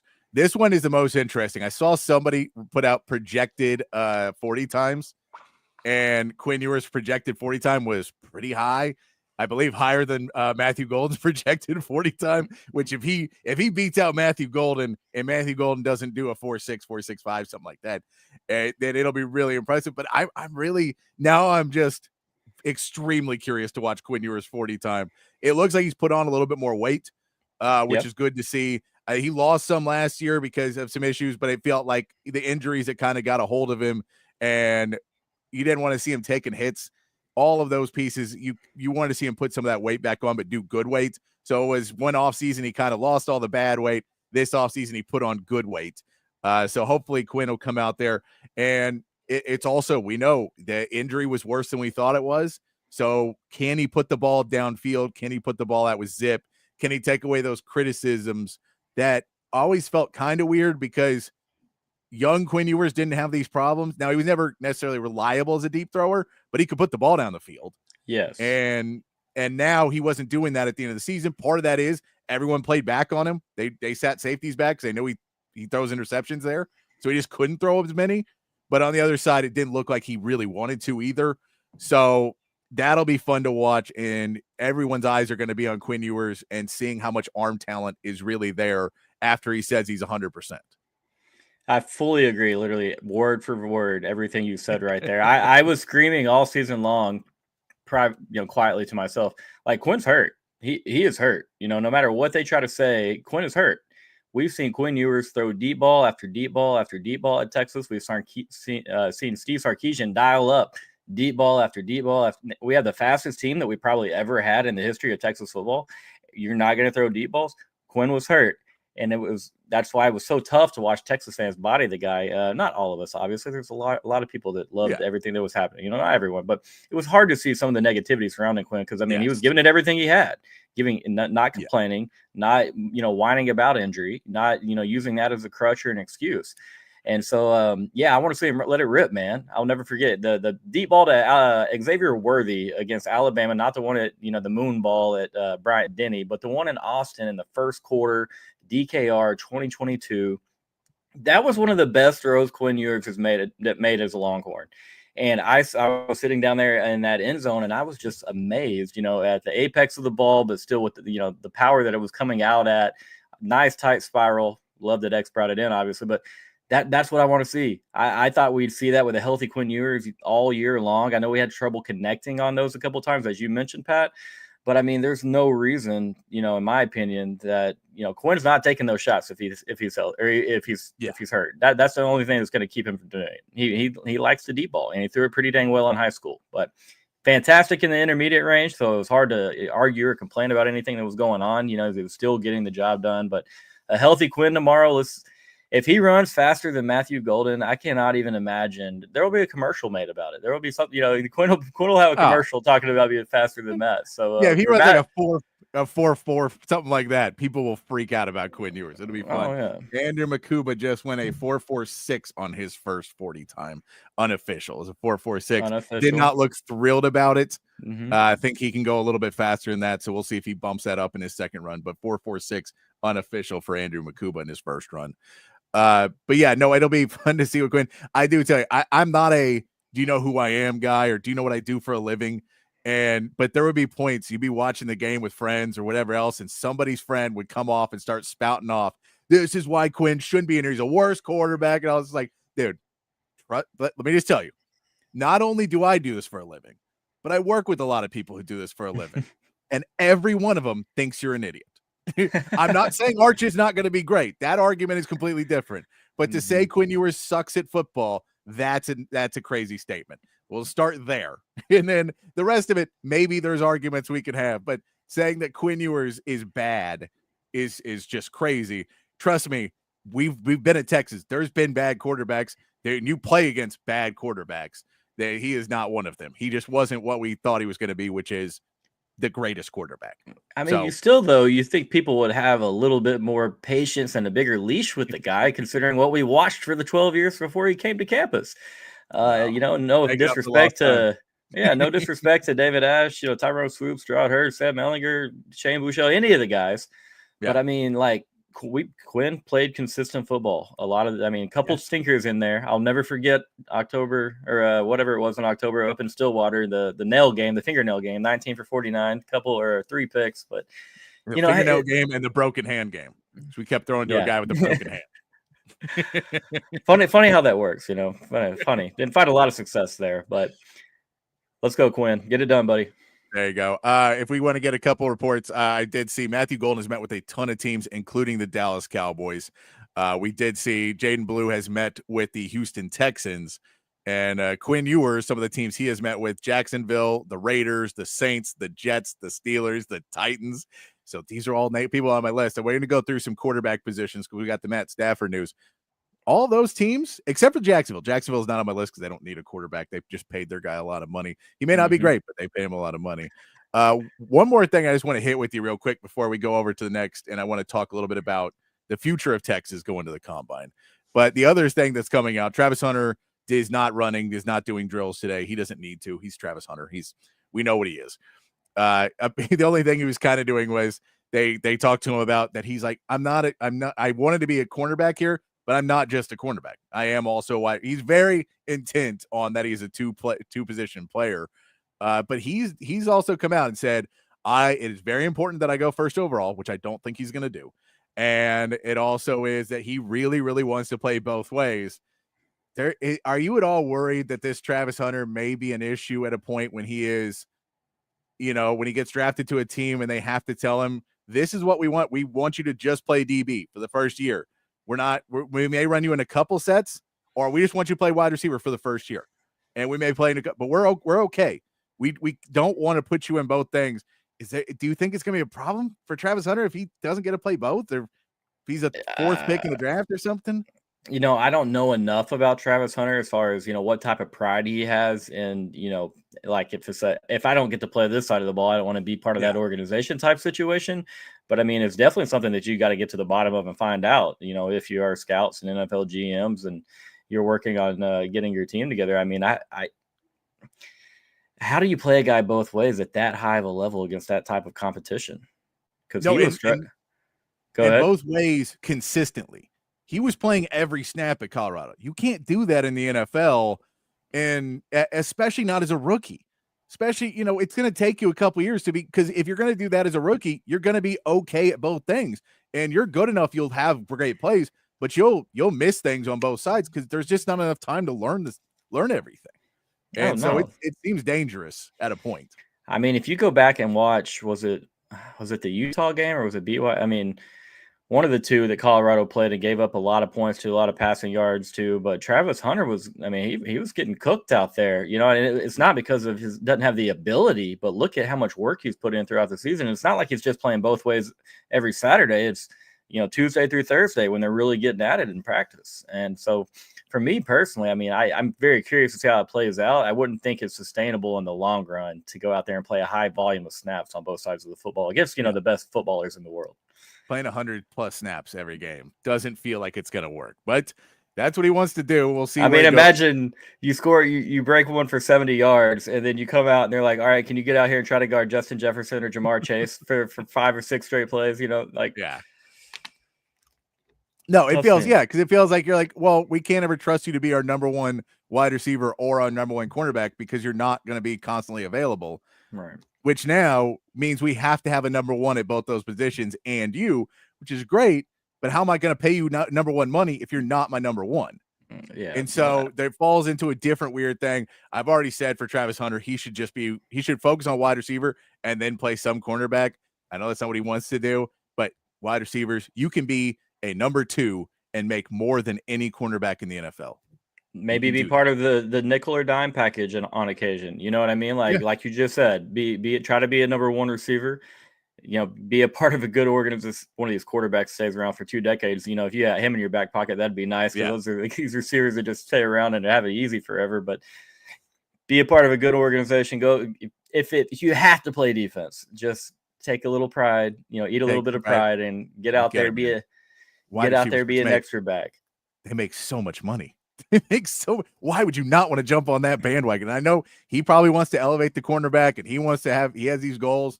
Good on you. Go for it. but don't be surprised when you get screwed in contract negotiation because you're a cornerback who also plays wide receiver, not the other way around. The game is tailored towards offense. You know, I mean, it really is in the modern era of the NFL. You know, my life a little bit harder on that defensive side, especially on that island. Yes.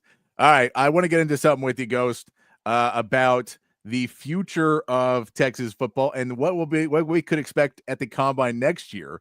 So I started to look ahead a little bit and wonder, you know, you had what, 12 last year, 11, 12 last year, 11 last year, 11 at the combine last year, at 14 at the combine this year. And I was trying to figure out what the number would be next year. And so I've come up with a loose number. And of course, there's still a transfer portal. So you could still get somebody else in there that would enter into that number, 1 or 2 people. Sure, they could find that. But right now, I want to go through the list of some players. And if you have any extras, you can feel free to throw them in. Sure. But I started with the seniors. And I feel like there's 4 easy answers at senior that will all, for pretty much, unless they have a really bad season, these guys have already earned basically a combine invite with what they've done, which is Ethan Burke, Michael Taft, Trey Moore, and DJ Campbell. I think all those guys will get combine invites. Absolutely true. Yep. You know, right now, Ethan Burke, Trey Moore, and DJ Campbell, maybe day 3 guys. DJ Campbell's probably closer to a day 2 guy. Michael Taft is a day 2 guy right now. So depending on where he goes, but he's a 2nd, 3rd round guy right now. So all those guys are draftable players. So I think all of those are pretty much in.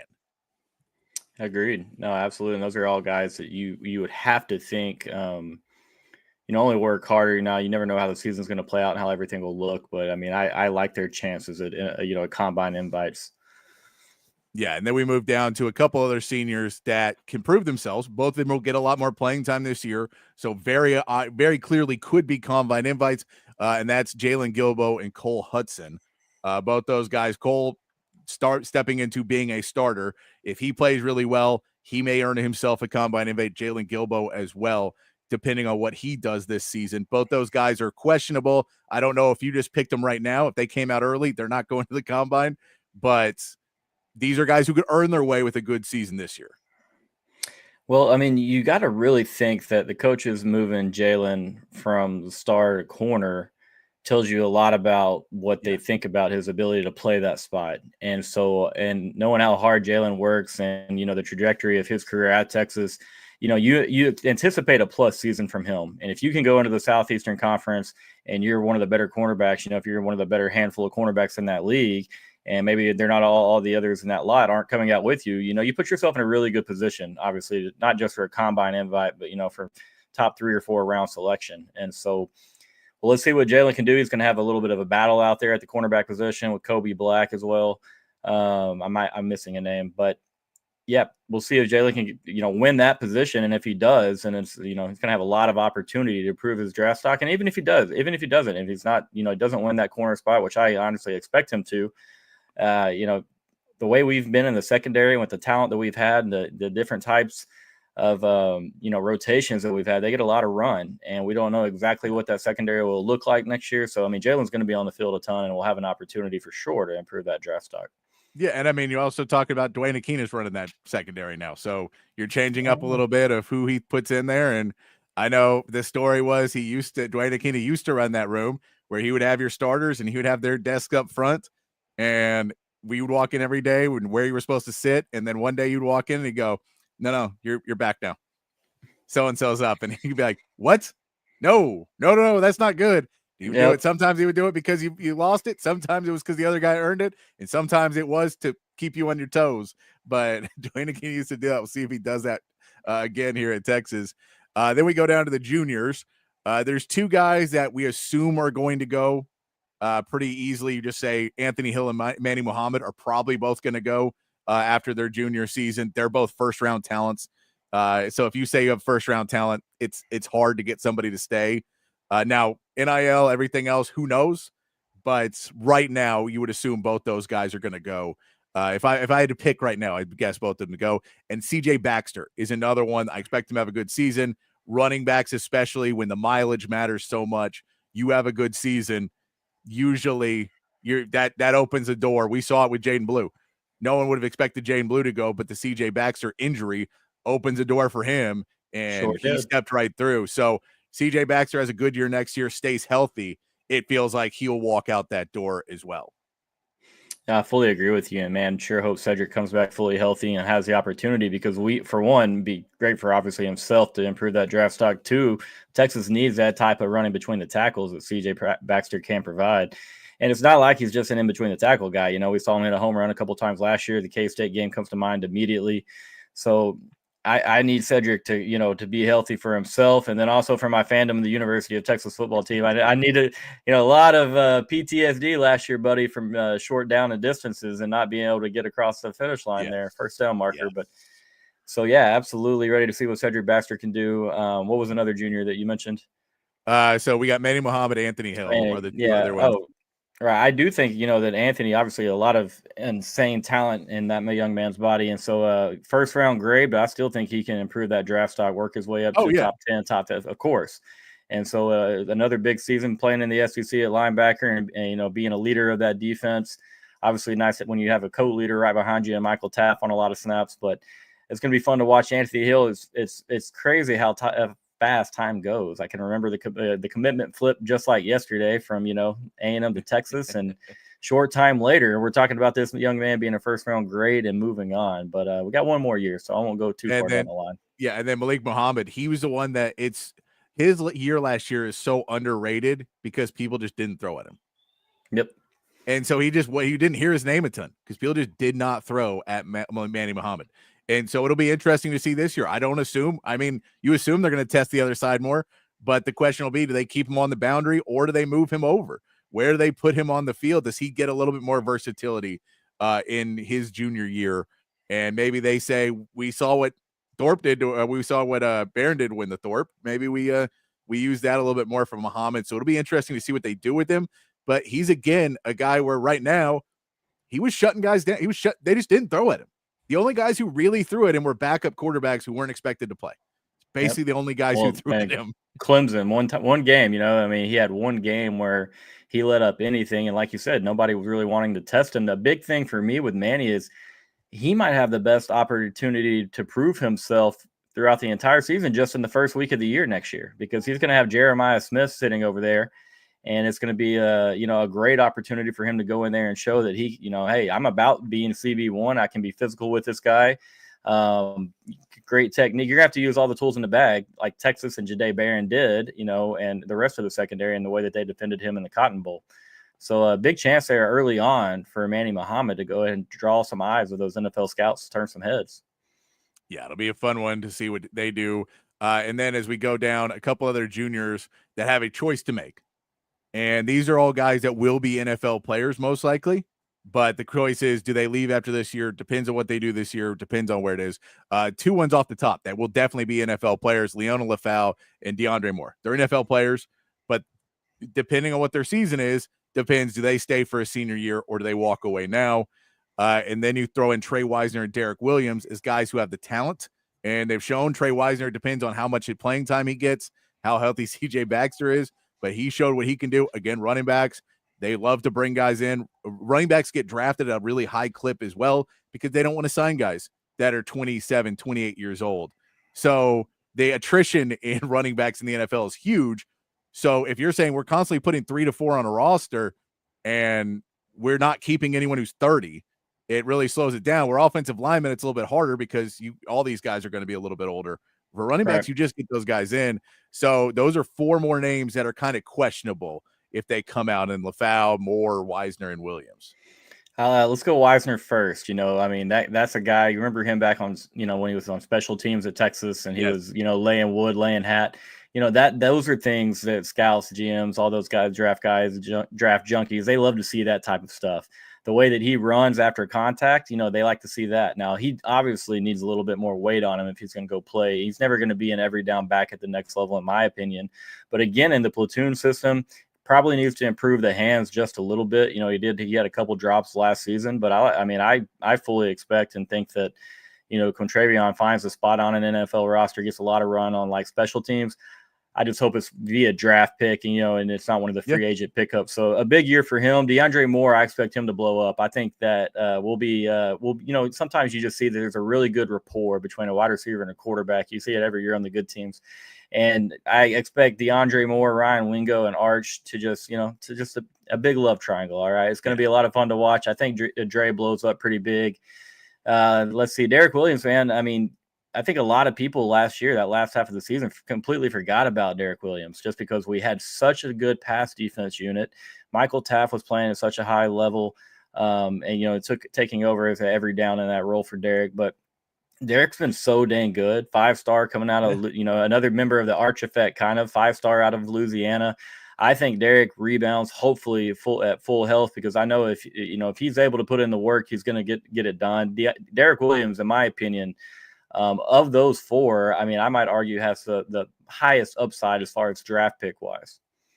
Yeah, no, I'm with you. Derek Williams is that one. You go, if you can stay on the field, we know the potential that's there. So his question is, does he stay on the field? And it does that 1 year he lost, basically, or half a year he lost.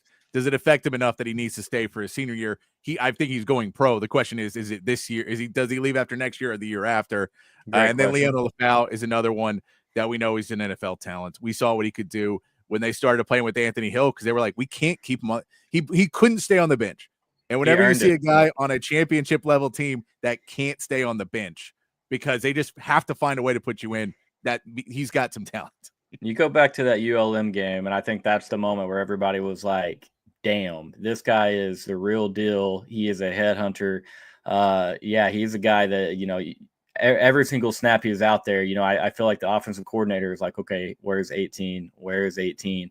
Just ball hawk, great job at reading run fits. And so another big year for Leona to continue to learn the system and develop. And like you said, he only came in about a third of the way into the season last year. And so it's not like he has a ton of starts under his belt, so let him continue to garner that experience. And so big curious to see on a lot of those guys, do we get an extra year out of them, or this time next year, are we asking what grade what round they'll be in? Yeah. And then a couple more names that are redshirt sophomores, so technically can walk out after next year. Of course, there's this guy named Arch Manning that everyone seems to be happy about. So, I mean, that's up to him. He's already probably the first overall pick. So whether he leaves after next year or the year after, that's up to him. The one thing I'll say is why I wouldn't put him in my final tally is that everything he's said so far, he's basically held to. That, I'm okay sitting, all these other pieces, he's been okay with it. He said now he wants to play for 2 years. This is what the Mannings keep saying. Whether that ends up happening or not, we'll see. Depends, I think, how this season goes. So all those fall into it. But Arch Manning, we know he's fine. He'll be okay. And then the other two, he's in a good spot. The other two are Colton Vosick and Trevor Gooseby. I don't think either one of them is necessary. I mean, Trevor Gooseby will get the playing time next year. Vosick, I don't know. There's just that edge room is so loaded. But he is somebody that I can't wait to see get a little bit more run, because you keep hearing the reports about him. He really looks like he's going to be something special when he gets out there on the field. So Gooseby is one. Part of what this O-line, what their reputation is at Texas, coming in with all the new players, with 4 new starting offensive linemen, and then Colton Vosick. I mean, if you can get playing time in this defensive end room, it means probably something special. Yeah, no, 100%. If you're getting on the field on the Texas defensive line right now, but especially at edge, you're really, really talented. You're busting your butt and doing a lot of things right in practice.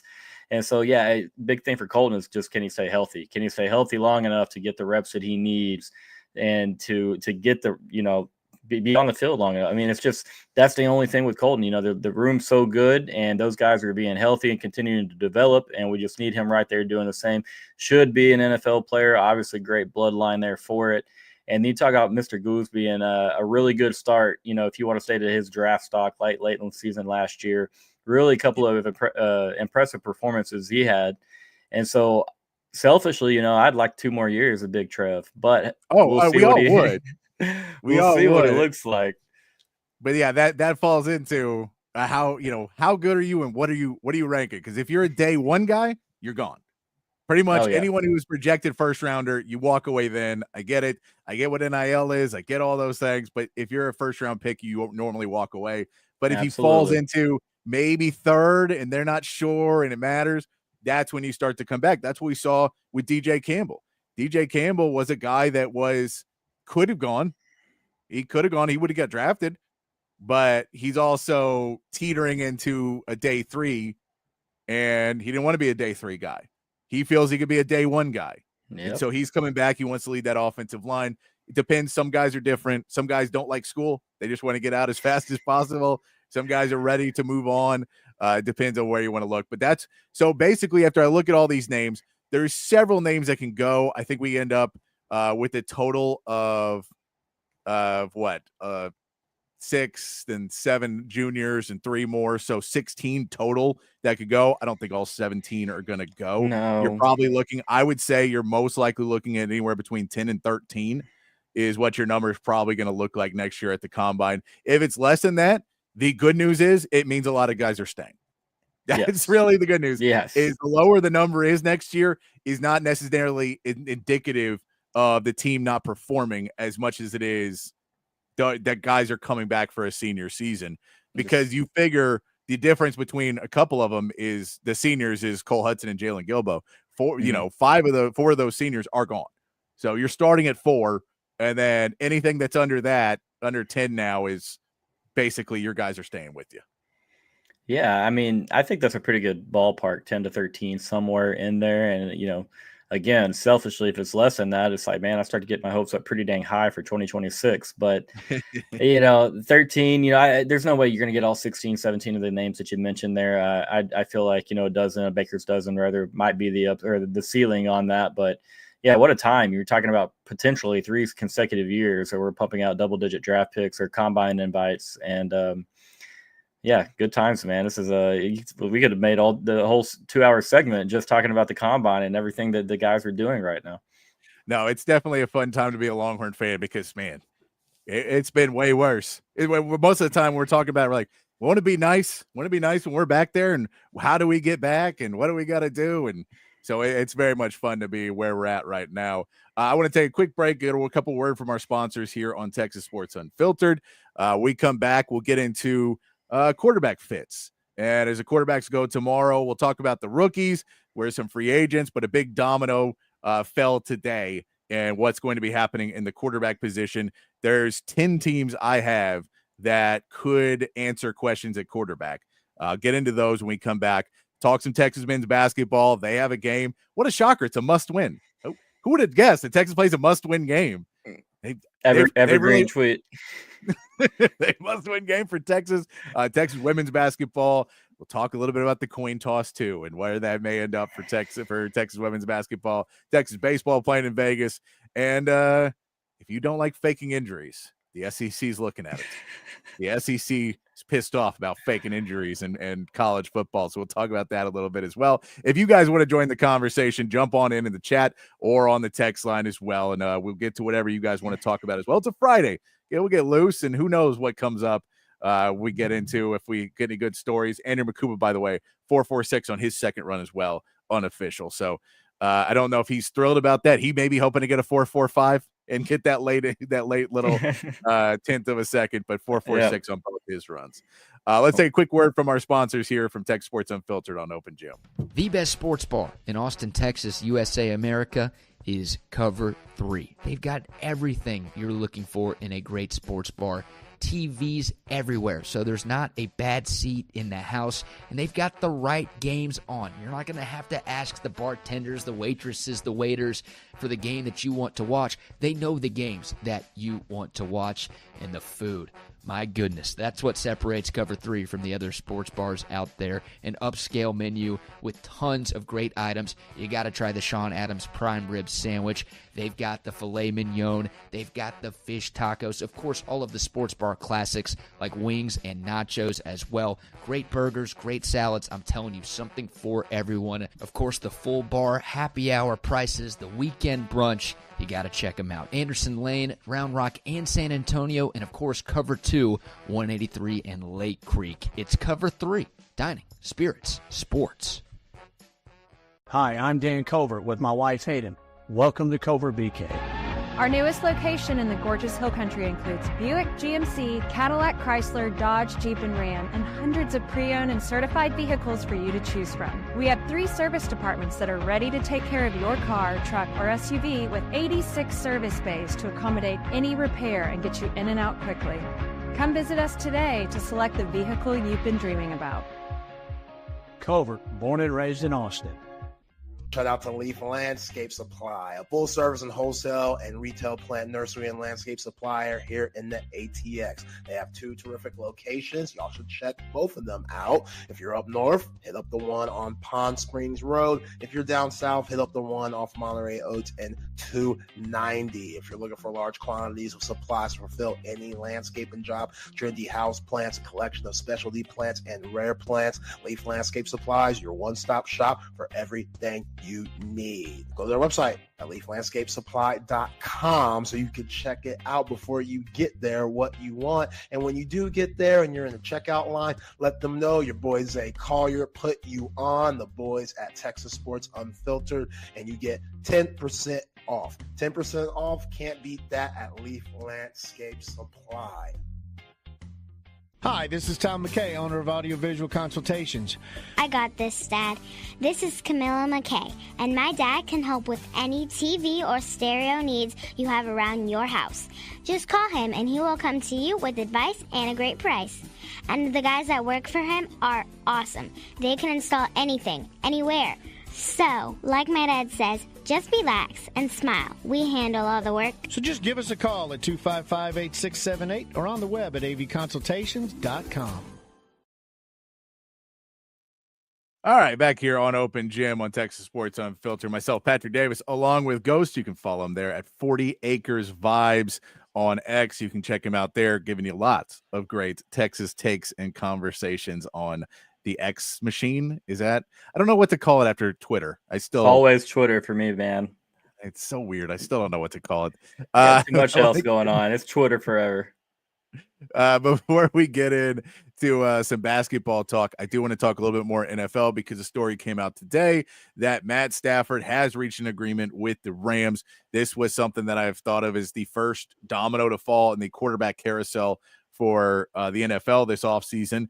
Is he was probably one of the best options at quarterback, one of the best available people at quarterback. And once he figured out where he was going to stay or where he was going to go, it changes a little bit of what you end up doing at the draft. It changes what you end up doing and free agency and trades and all of that. So I wanted to look through some different teams and get your opinion. And we'll get yours too if you want to jump in on the chat of what you think is the proper fix or the proper pick for who they should try and go after in free agency or the draft to fill some of these holes. We'll start with some of the guys that I think are going to go draft. I'll start with the Giants. I know the Giants were all in on Matt Stafford. They were one of the teams that were in for it. The Raiders were also in for it, willing to pay him a bunch of money. The Giants have also had conversations now with Aaron Rodgers, which that doesn't feel like is a great. What year is it? He's not on the Packers, so I wouldn't go with Aaron Rodgers. So that is a question that they've talked about, but I think they should just go ahead and draft Cam Ward. Get Cam Ward. I think he'll be available for you there. Don't overthink it. Take Cam Ward, take him, and go with it. You passed on Jaden Daniels last year. You probably shouldn't have. Malik Neighbors really good, but you probably should have gone Jaden Daniels last year.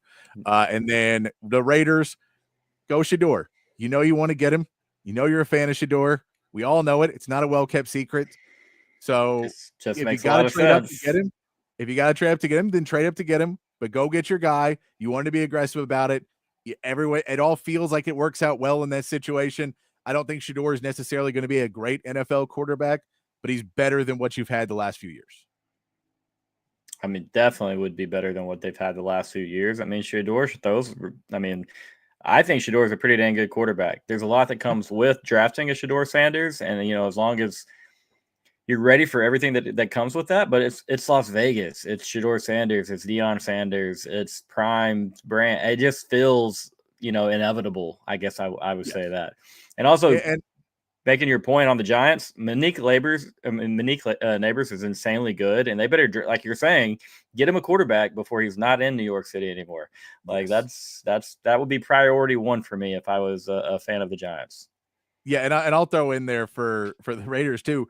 Shedeur Sanders has that bit in him where he feels he wants to be Tom Brady and be that level of quarterback. And if you're at any other franchise, you probably don't get the access to Tom Brady that you get if you're a Raiders because he's a minority owner. So to have that in there, so when you are feeling down about yourself, or whatever, you get to go to one of the best and most egotistical guys out there in Tom Brady, and you get to talk to him a little bit and maybe cool your jets down about yelling at everybody and going out and going to the press. You have somebody to help you with that as well. That's not a bad mentor, no doubt. And then some of these other teams. So I put them into two groups. 5 teams that desperately need a quarterback and 5 teams that don't need a quarterback as desperately but need to fill the hole. And so the Giants and the Raiders are both clearly on that list that desperately need it. Also on that list are the Jets. Unfortunately for the Jets, I don't see their solution being in the draft.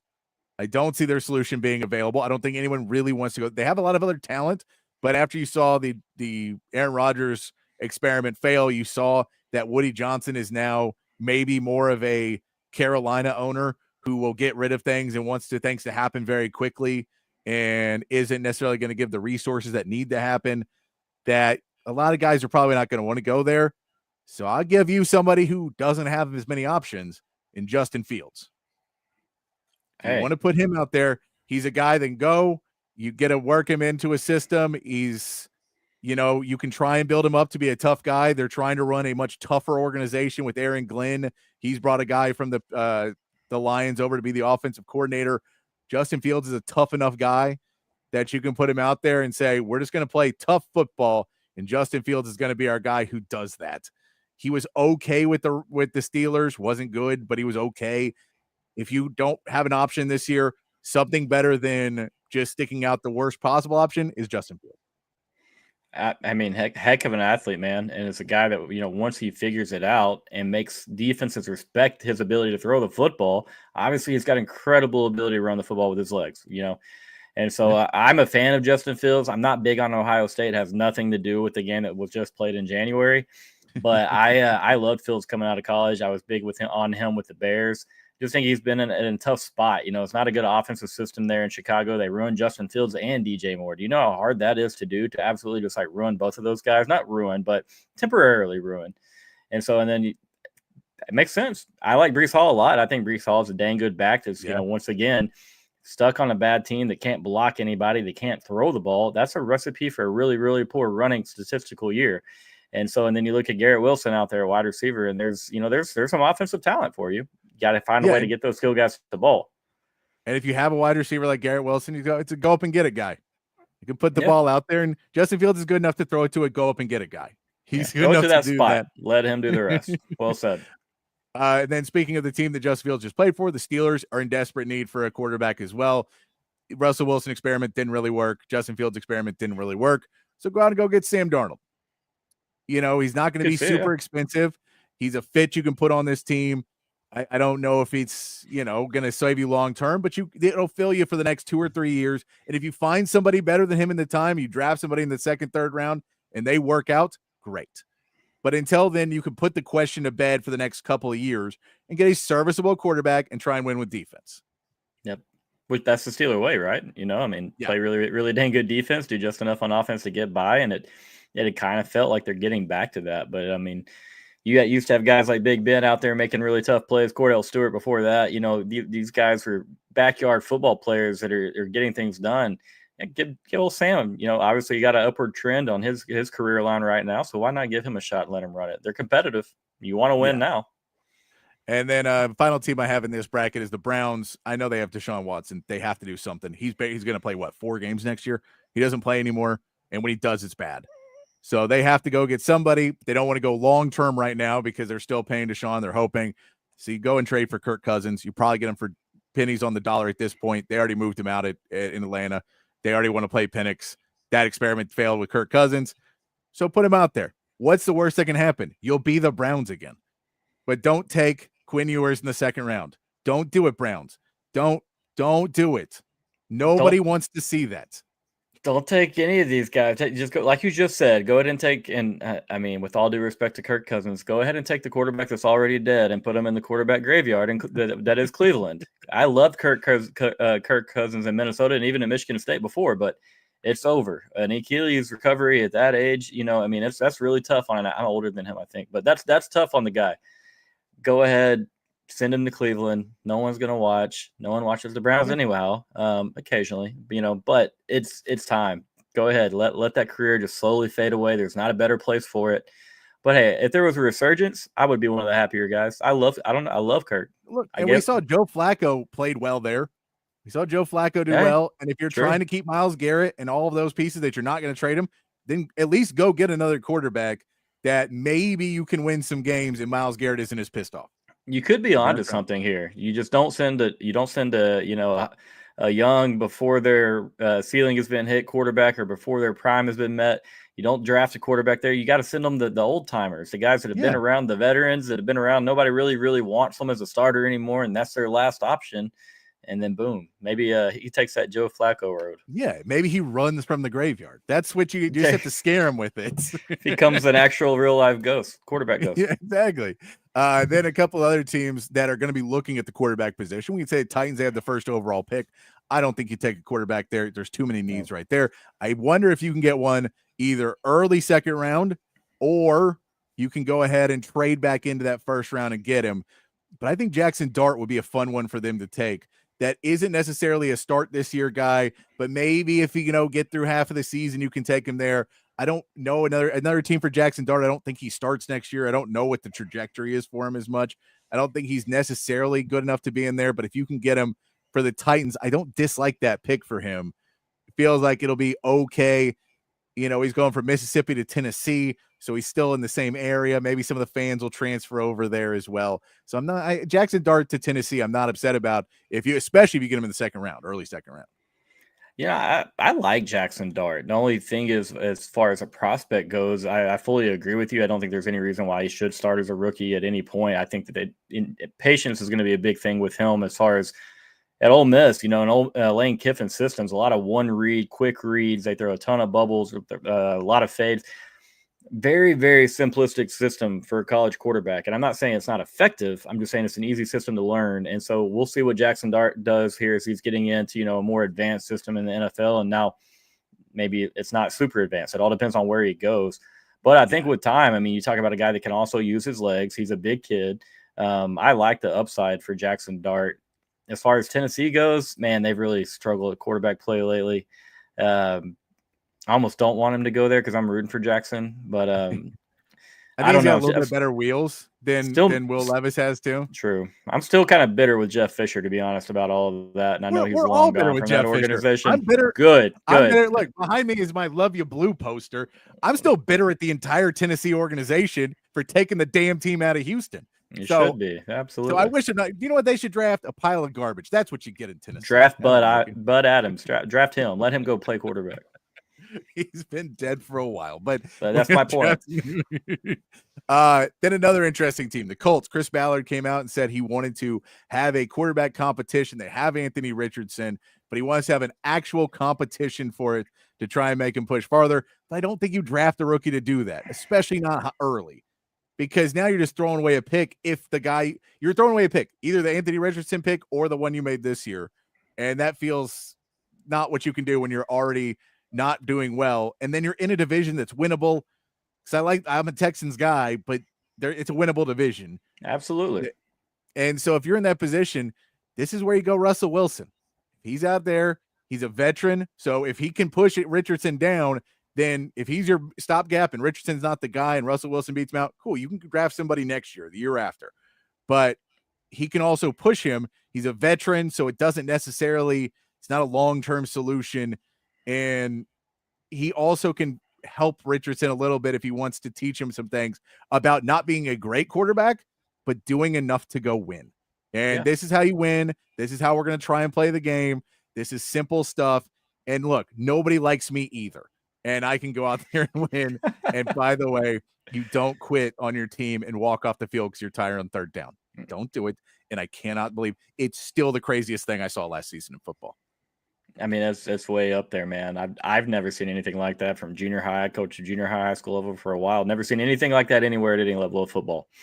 Just completely walking off the field because, you're just tired. It's not like you just ran off the field. I've seen kids run off because they're mad at a coach and be just angry or refuse to play.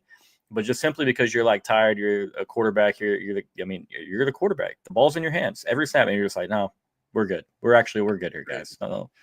For the future of the organization, I think it's best if I take off this next down. No, it's crazy to me. Another guy with a lot of raw talent as a passer. And so how far has Anthony come in the offseason? Is the competition legit? Are we actually having the quarterback competition, or are we just trying to motivate the guy? Are we trying to get him to maybe push him harder in the offseason? I'm not going to imply that he's not working hard, but that's really odd. Clearly, they think he wasn't working hard. That was blatantly obvious, is what the Colts put out there when they benched him the first time. You're not working hard enough. No. You're working hard enough to everything we're asking you to do, you're doing. How many messages? That's not enough. How many messages do you have to send before you're like, okay, it's time to move off this guy? And, you bench him in week 2 and you have per se a Russell Wilson starting the last 15 weeks of the season. And how silly do you feel at that point? But at the same time, you got to win. You could try and compete to win that division that you said is actually really winnable. So going to be interesting to see. I would bet that Anthony Richardson does not finish next season as the Indianapolis Colts starter, if that says anything about how I feel or how I expect it all to play out. I think if Anthony Richardson finishes next season as a starter, they're below 500. Oh, yeah. Yeah, that would be a lock. Fully agree with you there. That would. Good news for your boys. Yeah, exactly. A couple other in there. The Seahawks, as they are still kind of in that round. They like Geno, but he's not the guy. They have a new regime there, so they're trying to figure out where they go. I like Kyle McCord going here. It's a draft that you can take in, not super high risk. More of a guy that's a little bit understands how to win without having to be a hero, but game manager. I know quarterbacks hate to hear game manager, but you bring him in. You don't have to take him super early. You can grab him maybe second, third round and have him play for you and then see if you were able to get something out of him. I just like that fit for him. He's a good player. And then I'll throw in the Saints, Jalen Milroe. I like this pick solely on the fact that if Kellen Moore wants to take a project quarterback in this draft, again, third round, maybe fourth round for Jalen Milroe, depending on where he goes. I don't think he's a second round quarterback. But you just won a Super Bowl with Jalen Hurts. And if you say, we know Derek Carr's not our future, this guy's not ready to go right now, but maybe we can get him a little bit closer to Jalen Hurts, who also played at Oklahoma or also played at Alabama. Maybe we can get him a little bit closer to that, and then we may have something. Again, it's not a super high pick, but I just like that as a backup, better than Spencer Rattler. Spencer Rattler played this year. He's not the guy. We all knew that going in. He was not going to be the guy. Milroe has a ton of talent, can throw bombs like crazy. It's all the things, but it's really what happens between 60 yards downfield and the ball is where he struggles a little bit more. And so if you can pick up that level of his game, the deep ball, he kills. He does. He throws a beautiful deep ball, one of the best in the country during the 2023 season. I'll say this. If I was an NFL GM, I'm probably taking a late flyer on Jalen Milroe, and strictly for the reason I was an OC for a few seasons at the high school level. I'm going to implement a red zone package with that cat. He's going to get on there. We're going to have something in the red zone for him because, like you said, a lot of stuff goes on between the short game and the deep ball. There's a lot of wild things that go on there. So maybe some simplified reads.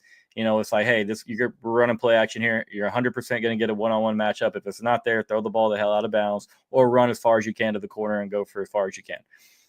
Obviously can do things with his legs, would be a weapon. I don't think, we're not going to have the tush push all over again with Jalen Milroe, but I think you can definitely use him inside of the red zone. And whether that be with the Saints or somebody else, I think it would be smart coaching to have, and depending, it's all team dependent on what you need, but to see Jalen Milroe in a package inside the red zone in the 2025 NFL season. It'd be good to see. And then finally, last one I'll throw in there, just because I still want it to happen. I'm trying to manifest it, is I think the Rams should take Quinn Ewers. I just love that fit for him. I get this is a homer pick because it's what's better for Quinn. I think it could work out for the Rams. Don't get me wrong. Right. But it is a Matt Stafford who's going to play probably 2 more years. We figure And to learn behind him, have a coach like Sean McVay, it just feels like there's no better situation.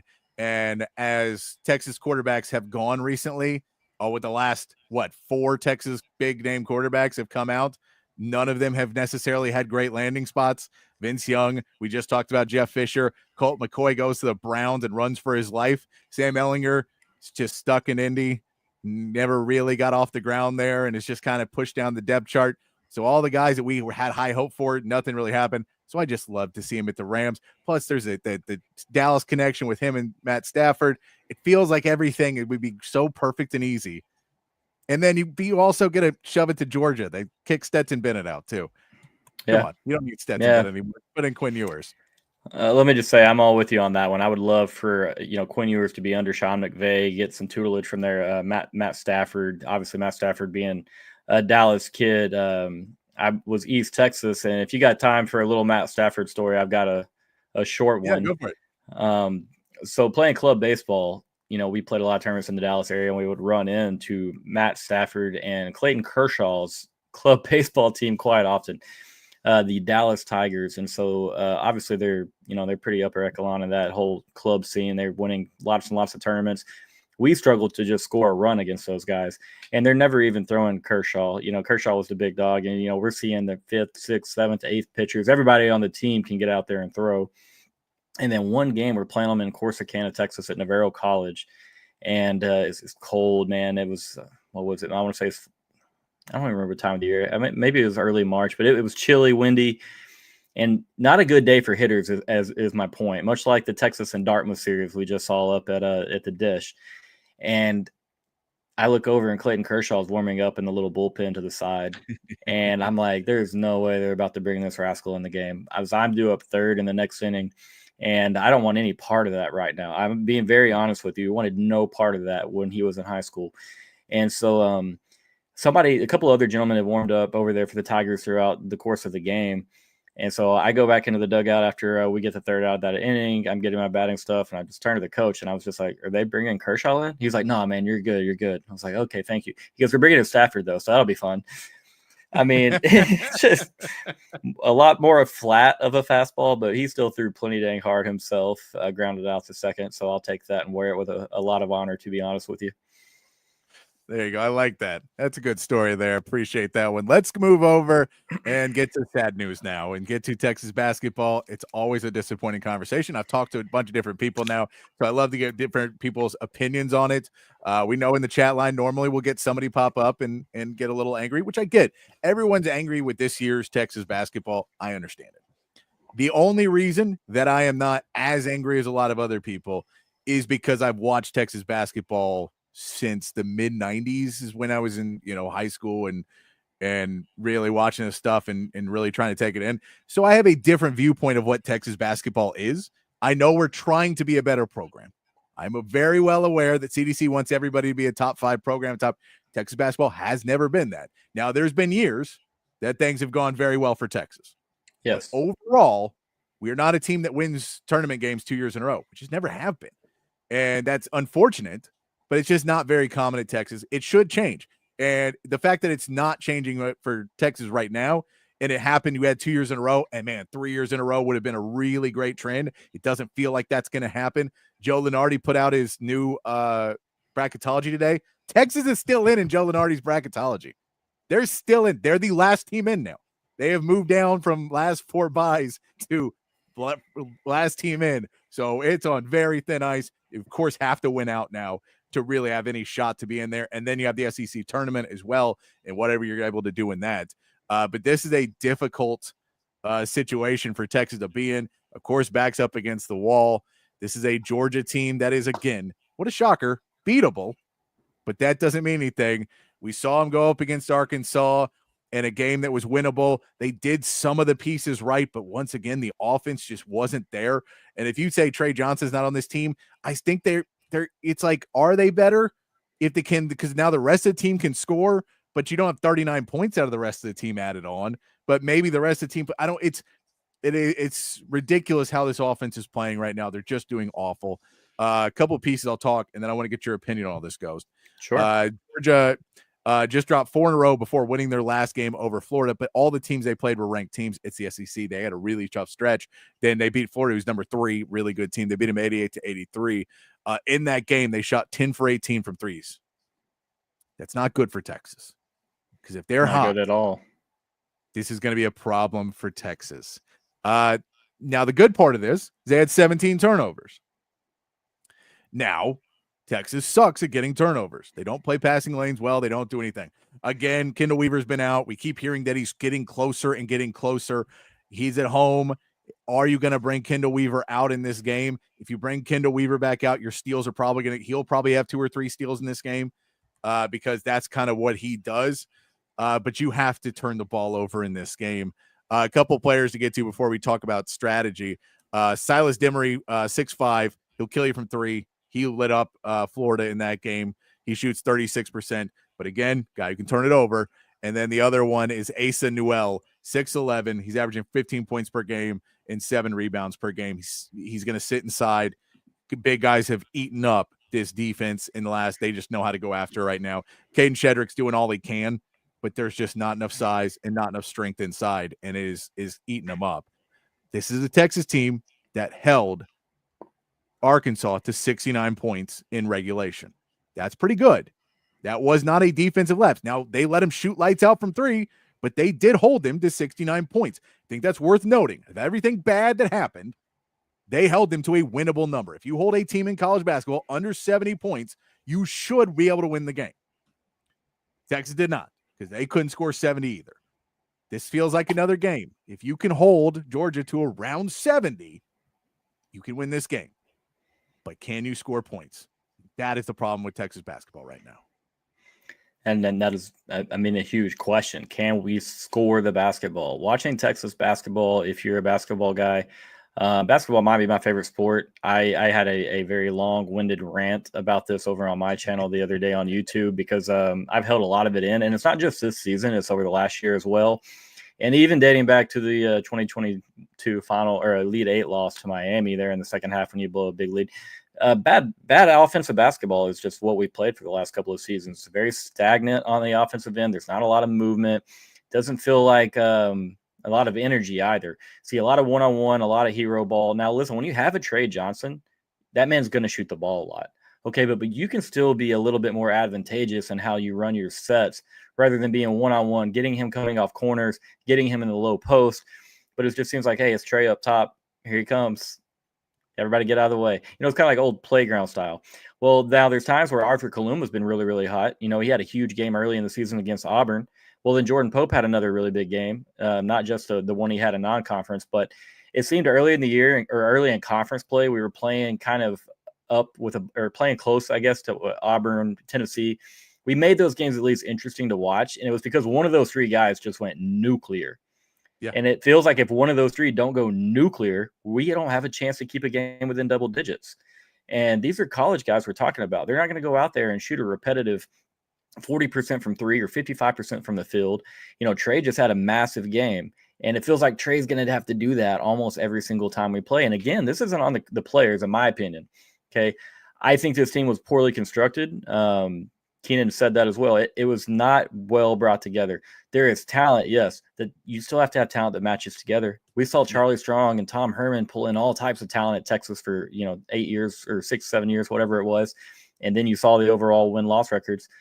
Talent has to blend together. And as far as meshing, it's just not a good job in the portal. It really wasn't. And again, like the kids, I think there's enough talent to win 8 or 9 ball games in the SEC, which they might get to. They can still get there, but it shouldn't have to be this hard. It should not look like this offensively. Buckets should come easier. As you said, friend, we get murdered on the inside. I am terrified. I will lose sleep worried about what Mr. Newell will do to us on the inside. I mean, it's just we really, really struggle in the paint. Rebounding is a mentality. Okay, I mean, PJ Tucker, look at PJ, 6'5". Now he had a massive wingspan. Okay, great rebounder. Charles Barkley, one of the best rebounders of all time for his size, pound for pound.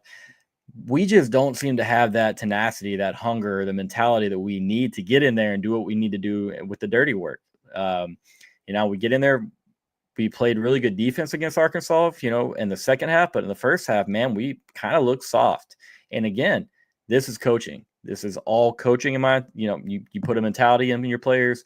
They represent what you do. They are a part of you. And so I am ready for, a change to inevitably come. It feels like it won't be too long now because, like you said, CDC wants programs top 5 level, but Chris Del Conte is a basketball first guy in his mindset as far as if he's picking his favorite sports.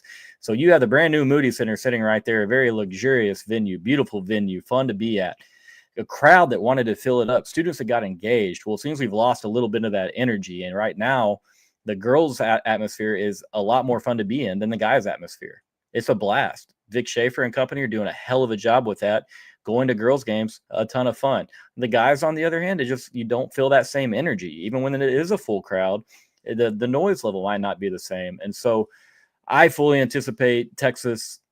Now, I know, and Patrick, we don't have the blue blood status in the college basketball world. We don't, and that's fine. I understand you have Kansas, Duke, North Carolina, Kentucky, et cetera, Syracuse back. You have a ton of basketball schools, and Texas is not one of those. But in my opinion, there's no reason why we cannot be a consistent top 15 program that makes a run to the Elite 8/Final Four once every 7-8 years, but a quarter to half a years or a second round team. Missing the tournament for me is unacceptable, fully unacceptable with the resources, the talent. And then you tie in the NIL era at Texas and their ability to pull in big recruits in every single other sport. They will be able to do the same in basketball with the right coach, in my opinion. They were doing so with Chris Beard. That was an unfortunate situation for all parties involved. And it seemed like that's a major hiccup, in Chris Del Conte's plan and what he had ready for this Texas basketball program going to the next step. So very, very nervous times as far as what we do here coming up. I can't wait to see if there is a change. I anticipate this season looking a lot like next season if Rodney was retained. I can't imagine people in the portal are going to want to go sign up to come be a part of this, to be honest. And it's nothing about Rodney as a person because he's terrific. But as far as it being the University of Texas head coach, it just doesn't feel like a good fit. No, and hey, look, I think there's different parts for Rodney Terry. I do think Rodney Terry is a good coach. The problem is the level of talent that he's bringing in is not necessarily what his best coaching is. So he works really well with a certain type of player, and that player isn't Trey Johnson. That player isn't guys that were star players at other programs and come in. Max Asmus was an example last year. He never knew what to do with Max Asmus. And so he underperformed as a player. And so, that level of which you have to be able to coach, he's not ever really been able to figure out how to make that work. So there's been an issue. By the way, I don't believe Chris Beard would have ever won anything at Texas. I like Chris Beard. I think he found out the transfer portal before everybody else did. And that's why he played well at Tech. Because he ran that before everybody else did. I think he's a good coach, but I don't think he's an elite coach. But right. No, that's fair. But and so I don't think so. If you put in that world, and that's the problem is I think there's plenty of good coaches out there, and that's where the issue is who do you go find? And so we saw CDC at the town hall when Phil said it ebbs and flows. I guarantee he's out there looking at coaches and trying to figure out, is there anybody I can bring in that guarantees me we're not in this situation in 2 years, 3 years? Right. And right now, I don't know who's out there. If you call Nate Oates and he says, yeah, I'm coming tomorrow, fire Rodney Terry. I don't care. Get Nate Oates. Like I'm all about that. But I don't think he's coming. I think he would very much talk if North Carolina called him or if one of those teams called him. If Kansas says we're tired of Bill Self, we're moving on, then I think he's ready to jump in there. But, I don't know if he's going to make kind of a lateral move. And now you live in a better place. You have a better building. That's one of the main things you can get in a Nate Oates argument about is he's pissed off because they won't build him a new arena there. And he wants better facilities and a better arena in Alabama. But that's the problem is right now there isn't necessarily that option that he did have success. He did take you to a Elite Eight and would have probably beaten a Miami team if they didn't have a guy who was lying about how much money he was going to play NIL players, which came out afterwards, is that they basically had the biggest sugar daddy who didn't really have the money. Yeah. And so it ends up that you kind of get screwed in that you could have been a Final Four team, which Texas doesn't go to the Final Four. And I get it. It sucks because we all want it to step up, and everyone else in Texas sports right now is. But it is that point when you talk to coaches, they don't view Texas how we view Texas. No. And CDC is trying to change that. I think if you find the right guy, then you pull the trigger. And I think there is the choice if you want to say, I don't know the future, but let's see about Royale Ivy. Now you have to commit to that to 3 to 4 years. But if Royale Ivy and you want to bring back an alumni, and it'll at least get the students a bit more into it the first year to see what he can do. But I think there will be growing pains with that one as well. But that's the only guy that I feel is available. Now, CDC, go pull some magic, bring us in a great coach. Awesome. All for it.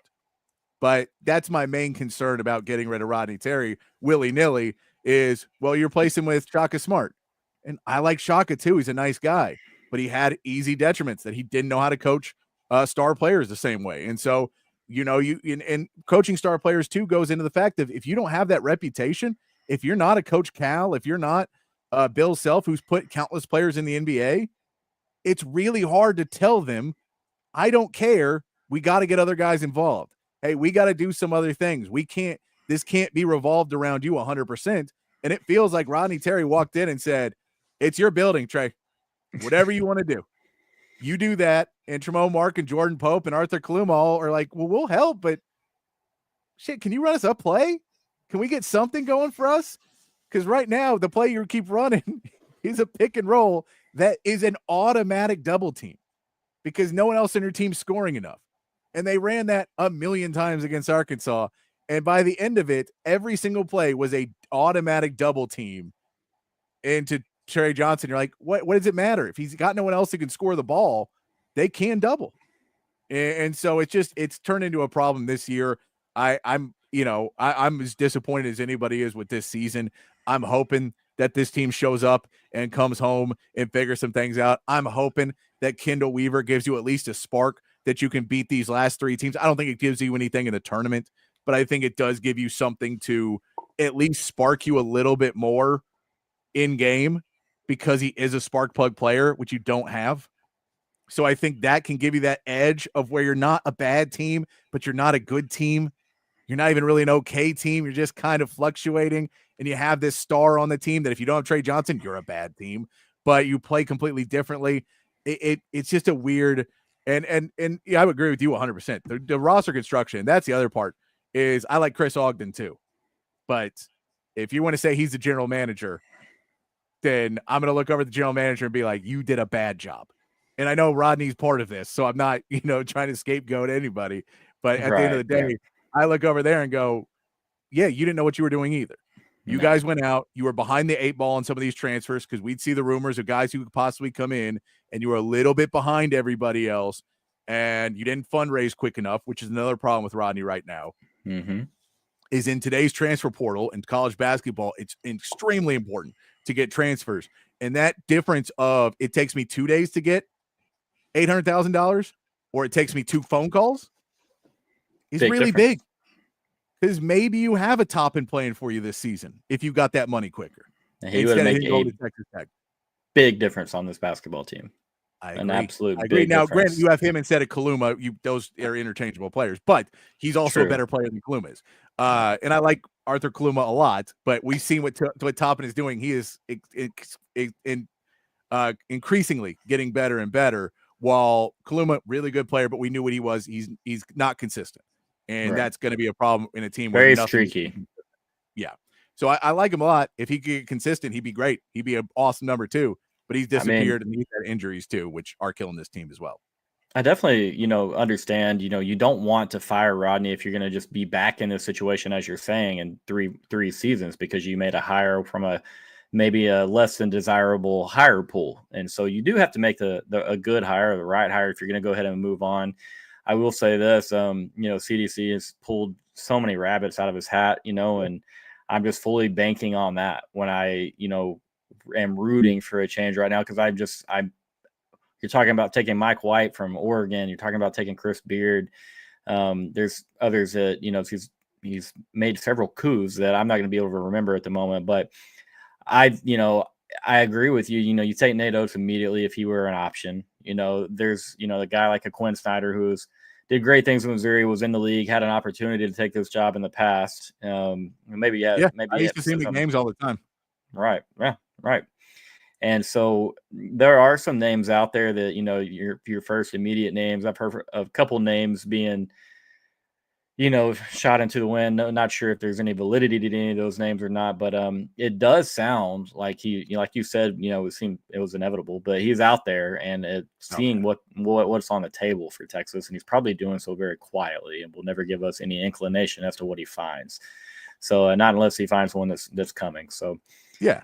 Time will tell, though, very, very, very quickly. We'll get to all of that. I would assume that we'll find out something by, mid-April at absolute latest. We saw that with the Schlossnagel thing, and that was explosive types of heat that were coming out of that. But that was literally, it only broke because they got pissed off that they didn't announce it quicker. But that was in the works for a while. And like that was all pieces and all the, feeling around and talking to people who know them and, how happy are they? What do they look for? And, what they're trying to go for and what package can we put together? He's really good at selling to the university. So there's a lot of pieces in it that he can go out and get if he goes out. But again, you say, like, if you go out and you come back to me tomorrow and say Nate Oates is coming I'll pack Rodney's bags for me. Love Rodney Terry. But yeah, great guy. Nothing against Rodney. Great guy. But man, I really do love Texas basketball, and this is hard. Yeah, hard to watch. Also, if you watch Nate Oates, you see what he did there, and you go, okay, this is a coach who understands the process to create that environment at a football school and does that, stylistically, the fans are going to love him immediately. Kids are going to love him. You're running a gun and jacking threes, like absolutely, you take it. And then we'll just say a little bit more just to give our playing against Georgia tomorrow. I don't see a line out yet. Texas is favored to win. I know by a lot of analytics. That doesn't mean as much. They've been favored to win a lot of games this year. They did not win. Georgia hasn't won on the road yet, luckily, in the SEC. And South Carolina hadn't beaten anybody. Man, we are just the trendsetters or the trend breakers for everybody here. That is tough. Man. I hate to be the bearer of bad news, but it doesn't seem to matter. Did they have a Murray Broyles? I hope they don't have a Murray Broyles because that guy was giving us the business there for a while. Yeah, that was bad. So do you have Texas or Georgia winning this game? At home,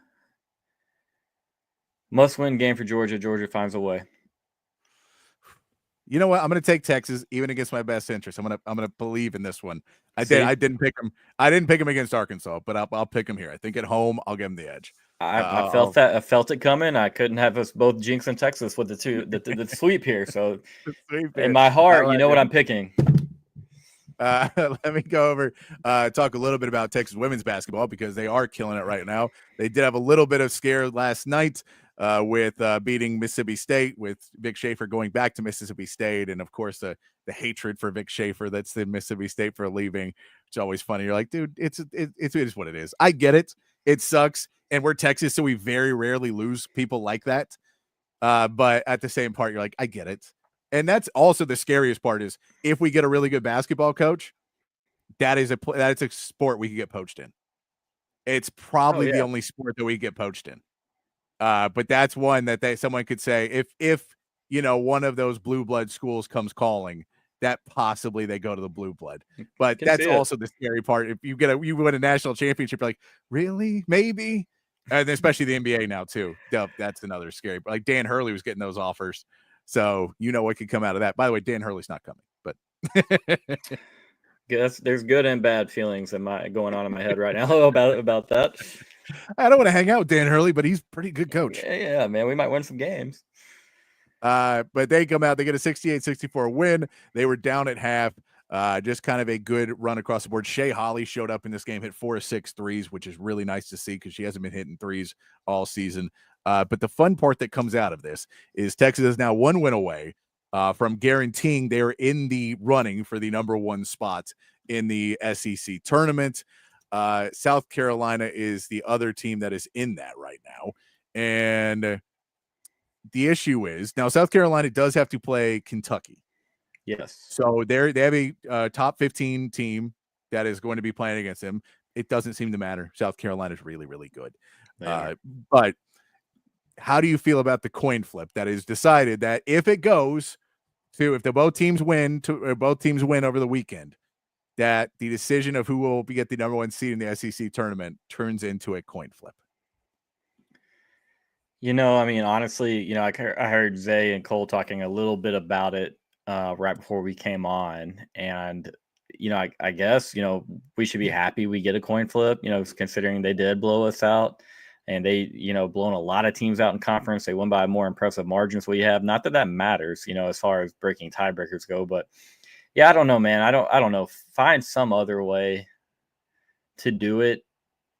But then there's a big part of me that's like, this is old school Texas high school football coaches meeting at the diner. They got the news station there, flipping to see which team makes the playoff and which team goes home, back in the old days. And so, I think that was seen in Friday Night Lights, heard it from several coaches that had to actually do that. So it's kind of a throwback tiebreaker, but let's just hope it lands on the Hook'em side after we take care of the Gators. There we go. I like it. Yeah, it is. It feels like if you wanted to go to the most obvious tiebreaker, it would be points. They win that. So I'm all for it. I also know they said they're making a special coin for it, I guess. They said it will have Texas on one side and South Carolina. So they've already had to make the coin clearly. You're not going to be able to get it immediately. So you'd have to already have it made. So my immediate thought, what happens if Kentucky beats South Carolina? Do we keep the coin? Like, how does this work? Yeah, dude, I want to know who gets the coin because that feels like a cool coin. Yeah, personally, I got 20 if anybody doesn't want it or wants to give it up. But I will say this, dang proud of those girls, man. I just went out a little bit and called our guys team a little bit of a soft mentality on the court. Well, the exact opposite is happening on the women's team. Physical, tenacious. They never quit. Their last 2 trips to Mississippi with Ole Miss and Mississippi State, both down a little bit in those games and never gave up, never quit. You look at all the teams in the SEC, the LSUs, Kentucky, South Carolina, Tennessee, Texas. It's so easy to get up for those games. So easy to get up when the Vols come to town, or you got Kim Mulkey, Skeletor, but coming into the Moody Center, and you got to take care of her, an old foe. But it's easy to get up for those games. But when you're traveling on the road and you're playing at Mississippi State and you're playing at Ole Miss, we're finding ways to win, and they're battling hard. They're still playing really, really good defense. Now we're, shot making, as you mentioned with Shea Holly. Maddie's been off a couple of games. Shea seems to be picking her up, though. And that's the cool thing about this team between Taylor, Rory, Shea, Madison. You go on for, even the bench. This is a deep team. And so back at the LSU game at home, Brianna came in and made some big plays, backup point guard spot that, proved pivotal in the comeback win for Texas. And so I wouldn't be panicked is, I guess, the message that I'm trying to send right here. Great teams find a way to win, night in and night out. They put themselves right there in the running for a 1 seed. And so this is a team that has the biggest of goals. And so when you're playing a Thursday game late in the conference season against a Mississippi State team that's been struggling and really, really, really wants to get back at their old coach for bouncing out of town, it makes sense, why that game is close. And so just if there is any Texas women's hoops fans out there that is kind of, a little bit of stress about some of the close games, or it's just, hey, that's basketball. They're finding ways to win. And again, much bigger aspirations for this team. And they've set themselves up damn well for them. I like it. Yeah. They're playing great basketball right now. And it's really good defense. And so it's not always the most enjoyable to watch.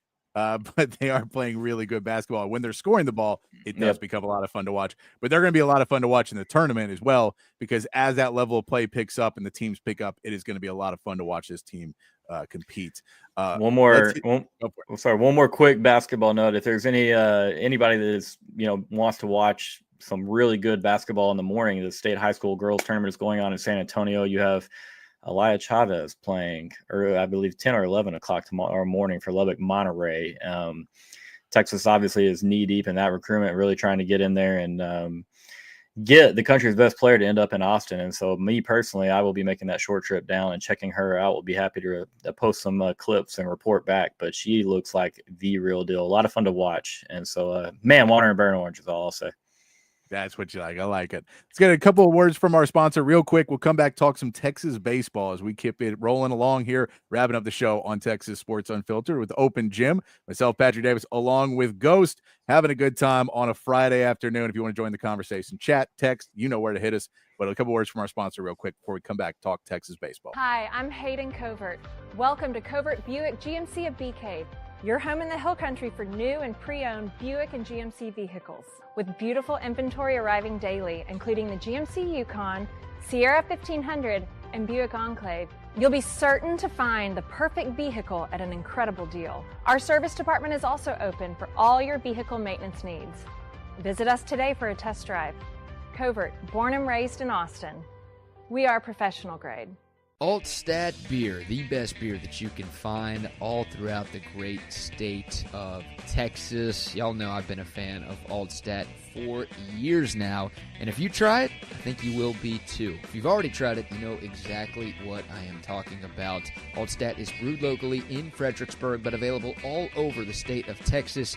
So if you're tuned in Austin, San Antonio, Dallas, Houston, it does not matter. You can find Altstadt at a local grocery store or liquor store. They've got a bunch of different brews, something for every beer drinker out there. The Lager, the Kolsch, those are their two flagship beers, both award winners. They are fantastic. The Altstadt Light sacrifices on calories but does not sacrifice on the taste. They've got a great pills, tons of great seasonals as well. I'm telling you, one sip and you won't go back to the other beers you've been drinking in the past. It is the official beer of BK. It should be the official beer of you as well. It's Altstadt Beer. No impurities, no regrets. Hi, this is Tom McKay with Audiovisual Consultations. Today's home electronics can be a bit daunting. My company has spent the last 36 years making sure they are not. For those of you who have not experienced our services yet, we'd like to invite you to give us a try for all your home electronics needs. We carry all the major brands of televisions and stereo equipment at prices you can't find in stores. And we come to you. There's no need to leave your home to find great pricing and incomparable service. No traffic and experienced sales geeks or pushy showroom tactics. We believe in having some fun and dreaming big. Do you have a dream for your home entertainment? Let us know. We can make it come true. And we are always there to help after the job is done. We cultivate clients for a lifetime by treating everyone like their family. No, not those family members. I'm talking about the ones you actually like. So relax, hug your kids, make love to your wife, and smile. Then, when you have a moment, give us a call at 255-8678. That's 512-255-8678. Or online at avconsultations.com. Back here on Open Gym on Texas Sports Unfiltered, getting to the last 15 minutes of the show. Just saw this come across my timeline. That Bill Belichick in North Carolina have taken the Hard Knocks mantle because apparently they couldn't find an NFL team to do it. Are you interested to watch Bill Belichick in North Carolina? Absolutely. Are you kidding me? If this was an NFL organization, not a chance in hell I'd watch. But Bill Belichick, North Carolina, and some inside details on what's going on, you bet. Absolutely. See, I still don't watch any of that reality part of it. I can't do. I can't do reality television. I'm just hoping the girlfriend's around. Yeah, it just feels like, because we also saw Bill Belichick's not the most boring guy on the planet, but you're like, at Hard Knocks, he knows he's going to be on camera, and so he's going to be the most boring guy on the planet again. Especially first season in Carolina, like he's going to be setting a culture, and he's probably going to be about as fun to watch as watching paint dry there. But I will be watching. I was going to see how he interacts with all the kids and stuff. Let's talk a little baseball before we get out of here, Ghost. Texas is at the Las Vegas Classic. That means they're going to be playing 3 games, first against Washington tonight, Texas Tech tomorrow, and then Sunday against Illinois. Your starters are the same as they have been. Jared Spencer, Luke Harrison, and Cade Bing are your projected starters. This is it'll be interesting to see. I haven't seen what the lineup is going to look like tonight. We know that Schlossnagle has moved the lineup around a little bit. Keep trying to experiment with it. It's what you do in early games. It keeps surprising me every time I look at the schedule that we are so close. We are 2 weekends away, basically, from SEC play. It comes up so fast in SEC play. What are you looking for from this Texas team this weekend? I'll see if we can continue to throw the ball so well, on the mound. Just throwing strikes, giving your defense a chance to back you up there. Really locating the baseball well. You talk about Jared Spencer and Luke Harrison, both looked incredibly good.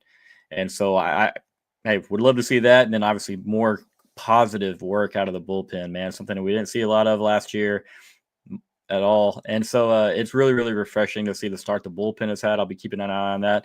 And then just a couple guys, that maybe didn't hit the ball so well in the first couple of weeks get hot. I'd love to see Kimball get going. J Flo, of course. Will Gasparino's got, 241 average, I believe, or somewhere around there. But, he leads the team in RBI. So he's still producing, even though the average isn't super high. But, hey, let's keep Max and Ethan Mendoza, A-Rod, keep those guys hot because they've kind of carried us offensively. Almost all of our extra base hits have come out of the top part of the lineup. And so just a little more contribution, 1 through 9. And then I'm acting like I want to see us go in there and win every game 10-0. I'll take 3 dang wins, to be honest with you. But most importantly, you got to go in there and beat Washington since it came in here. I think they won the series with us last year. I can't remember. They might have, or maybe 2 years ago. But, they got us in the Alamo Bowl, got us in the Sugar Bowl, beat us in a baseball. So, got a lot of vendetta going against all the old Huskies right now. Take care of them and the Red Raiders. Take a winning weekend in Vegas. Get out of that desert, and I'll be a happy camper. Yeah, no, it's that, and then no one get in trouble. Those are the two. No one get in trouble. Also, don't speak it into existence, brother. I did look at the weather in Vegas. So we talked earlier about how bad the weather was earlier in the season for Texas. 75 is a high, then 73, then 67. The lows are all in the 50s. It feels like it's going to be a nice weekend in Vegas to just enjoy yourself. It's not too hot yet, so it feels like it'll be a good time there. Just enjoying some nice baseball as the day goes along. Yeah, this is really a team you just want to see them start to, they got the strikeouts a little bit more under control, but you're going to get some better pitching again this weekend. I'd like to see to make sure they get the strikeouts under control. It's a long season. Your bats will get going, but that was one that kind of stood out, even though they were winning some games early. They hit some pitching, and they were having basically way too many strikeouts in those games. Roy Tempera says softball's down 4 runs at home right now. That's not good. To check that one out. Wow, that is not what I expected to hear you say. No, I was think not they'd trail by 4 runs in a game all year, but here we are. No, but that is pull that game up. Let me see if I can get to there. But this is they right now they look pretty good. They won at Arlington. That just makes you feel good. That was Texas team hasn't won in Arlington in a long time. I was just kind of happy with that. They've looked really good to start. It feels like there's going to be a snag at some point. So if you get it, I'd rather hear the SEC schedule. But the SEC schedule, it's going to be tough. You're going to hit some snags in the season. I'm with you. If you can win 2 out of 3 games here, I feel pretty good about this Texas team. And it is. I'm with you. Illinois, who cares? Who cares about Illinois? But win those first 2. And, it's like in basketball. Hit the first free throw. We can deal with the second one, but hit the first one down, and we can all relax a little bit. Let's breathe. Now we're worried about no points instead of just a 1 point, 2 point. Yeah, I'm with you, man. It seems like we got a lot of thinking similar on the little free throw shooting, but just get 2 wins. Continue, like you just said, continue to build, continue to the strikeout issue was definitely a big thing in Arlington. You know what I mean? Taking yourself completely out of at bats at times. Some really bad at bats even, but grow from that. Keep improving. Did a much better job with Dartmouth. A better job again on Tuesday. Obviously on Tuesday they hit the ball really well, and so it's just like you said, the SEC is going to be a bloodbath. No way around it. You can do whatever you want, but all you need to be doing is be getting ready. Okay, don't lose any games. You're not supposed to lose. Don't drop any of these Tuesday games to Incarnate Word. Nothing that looks like a real blemish on your record there, because as far as I'm concerned, this Texas team, no reason they can't go host a regional. Absolutely. And it seems the people that watch them and the people that vote on these rankings, and it's early in the year, but it's Texas baseball and everyone seems to agree the talent's there. It's just a lot of turnover there pitching wise, and so can they continue as a staff to look like they have so far early in this year? And you want them obviously to peak and be hot at the right time, and that's when they get into conference play. And so all the positivity we've seen from them, it's really hard, other than the strikeouts, to nitpick the baseball program and what you've seen so far early on in the Jim Schlossnagle era. Wow. There you go. Softball is now down 2 runs, by the way. We're at the bottom of the third. It is now 5-3 South Florida. Mac Morgan gave up all 5 runs, has already been pulled out as the pitcher. After seeing 13 batters. No, Gutierrez is in. Okay. But that is where we're going with Texas softball right now. So it's still very early in the game, bottom of the third. They have plenty of time to drive back. And right now they're pushing. They have 1 out in the bottom of the third, already driven home 2 runs runners at first and second. So maybe they pull themselves out of this one. But yeah, thank you, Roy, for the update. I was not expecting Texas softball to be a problem all season. Really, that's another one of those great programs they got running right now. One more thing we'll hit before we get out of here is the reports came out that the NCAA and the rules committee and especially the SEC is looking at faking injuries in college football, that it has become an issue, that teams are slowing down, teams trying to go, especially at the end of games, and the injuries. And there has been lots of discussions about implementing a rule that if your player waits until the ball is set and the play clock's running and then they hit the ground, that you will be charged a timeout. And if you don't have any timeouts left, it is a 5-yard penalty. So that is the rule that they are proposing right now, is that this is something that they're trying to get out. And I like the fact that it's not just injuries in general, but it is if we've already set the football and clearly if you're hurt, you're hurt and you're already down to the play or whatever else. But if you get up and do that walk 3 feet over and look at a coach and the coach gives you a signal and you hit the deck, which we see. And I get there's some guys trying to get off the field, and so it is going to be a judgment call at times. But I like that the setting of the rule is like play clock's running, ball set, play clock's running. If you hit the ground after that, it'll screw probably a couple teams a couple times that are not really faking an injury, and they'll get mad about it. But overall, that feels somewhat fair. It's not every injury, it's not everything else, but it is if you get up or you don't hit the ground immediately, and it'll teach them. If you think you're hurt, stay down. Just stay down. Don't get up and try and get off. Don't just stay down, because it could hurt us if you get up and try and run off and you can't. So, but if you're down, stay down, and it's fine. We'll go out and get you. We want you to be healthy. Is faking injuries a big deal for you? Does it need the legislation? I love Lane Kiffin on Twitter. I hate the shenanigans that he pulls on game days in the SEC. And it's not just him. There's tons of coaches now that take advantage of it from the high school level to the NFL level. You see it done.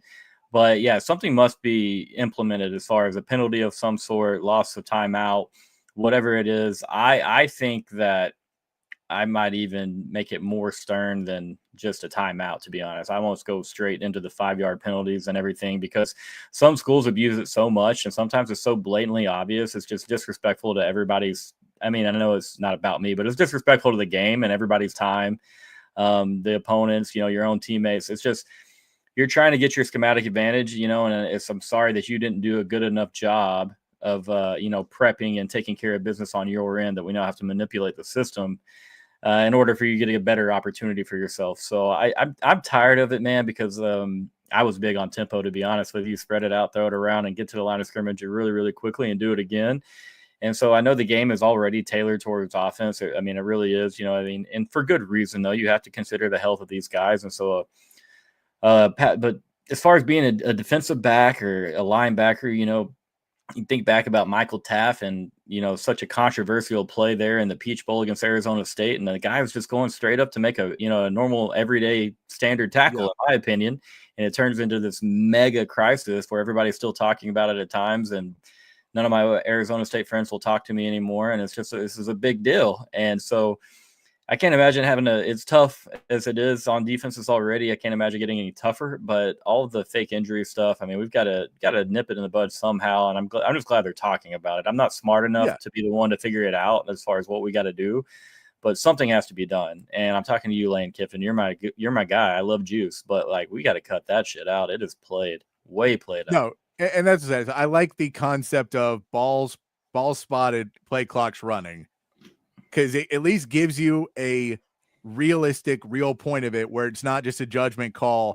Is that guy really hurt or not? And how well they can sell it. I appreciate it. I'm glad they're looking at it. Same as you. It's a great start. Yeah. Because otherwise it could get worse and worse. And, there's just going to be teams. We look, if you can exploit anything in football, everyone's going to exploit it. That's the way it is. It's a very competitive game. I understand. But that is also difficult, and you don't want to see it. Top of the fourth now, getting out of that inning, Texas put another run on the board. So they're now 4-5. So they're still down a run at the top of the fourth, but they're right back in it now. feeling like they can come back and be okay. I'm sure that Mike White got after him a little bit after that, and it maybe wasn't thrilled, but I think a little adversity never hurt anybody. No, man, you got 9 outs left to work with and plenty of opportunity to go score a run. The biggest thing is just keeping that South Florida Bulls team at 5 runs, and I like our chances of stealing that back. There you go. Ghost, I appreciate you coming on with me today. Make sure to tell everybody where they can find you and what you're doing, because you got a lot of cool stuff going on. Yeah, absolutely. I really appreciate the hospitality for one. Patrick, it was great to meet you and spend some time with you. Texas Sports Unfiltered. Shout out to all the work that they do. You can find me on Twitter, Instagram, or TikTok at 40 Acre Vibes. I've been having a lot of fun on there. Never really had any intentions on doing media or anything else like that, just because of the Twitter account. But yeah, a lot of Texas folks think I'm a little too nice to Aggies and Sooners on there. But point of me bringing that up is I talk ball with everybody. We try to keep it fair and be realistic. And then I'm also married to an Aggie, and she gets mad if I don't, speak graciously about the bad side at times. And then on YouTube, it is the Ghost and Friends YouTube channel. It's Ghost & sign and then Friends. We're getting back to daily content now. Took a month and a half off. Just got 3 young kids, Christmas and everything, but back to doing that now. And on there, you'll find a wide variety of things. We're going to be always talking some form of sports, but it could be PGA, it could be college football, it could be March Madness, whatever it may be. But you have multiple Longhorn shows on there per week, in which we try to get it all covered. It's like, if you can't tell, Patrick, I love all of Texas sports, whether it be the golf team, basketball teams, football. I'm pretty poor when it comes to watching swimming and diving. I'm not going to lie to you. I'm not as good about that as I maybe should be, but everything else, man, I try to dive into and keep up with it. It's just fun to be a fan of this athletic program right now, because there's a lot to get excited about. There you go. I appreciate it. And I appreciate fun time hanging out today, Ghost. Yes, sir. We'll be back tomorrow, or we'll be back Monday. It's a Friday. So everybody enjoy your weekend. We'll be back Monday. We'll have some different guest hosts in as Matt heals up from his tonsil surgery. He's doing well, though, so we'll get him back as soon as possible. But we'll have some different guests coming in on Open Gym. We're always keeping it open, and to you guys as well as in the chat. So we hope to see you back here on Monday, 4 p.m. But until then, be kind, be safe, keep your underwear clean. We'll see you right back here on Monday for more from Texas Sports.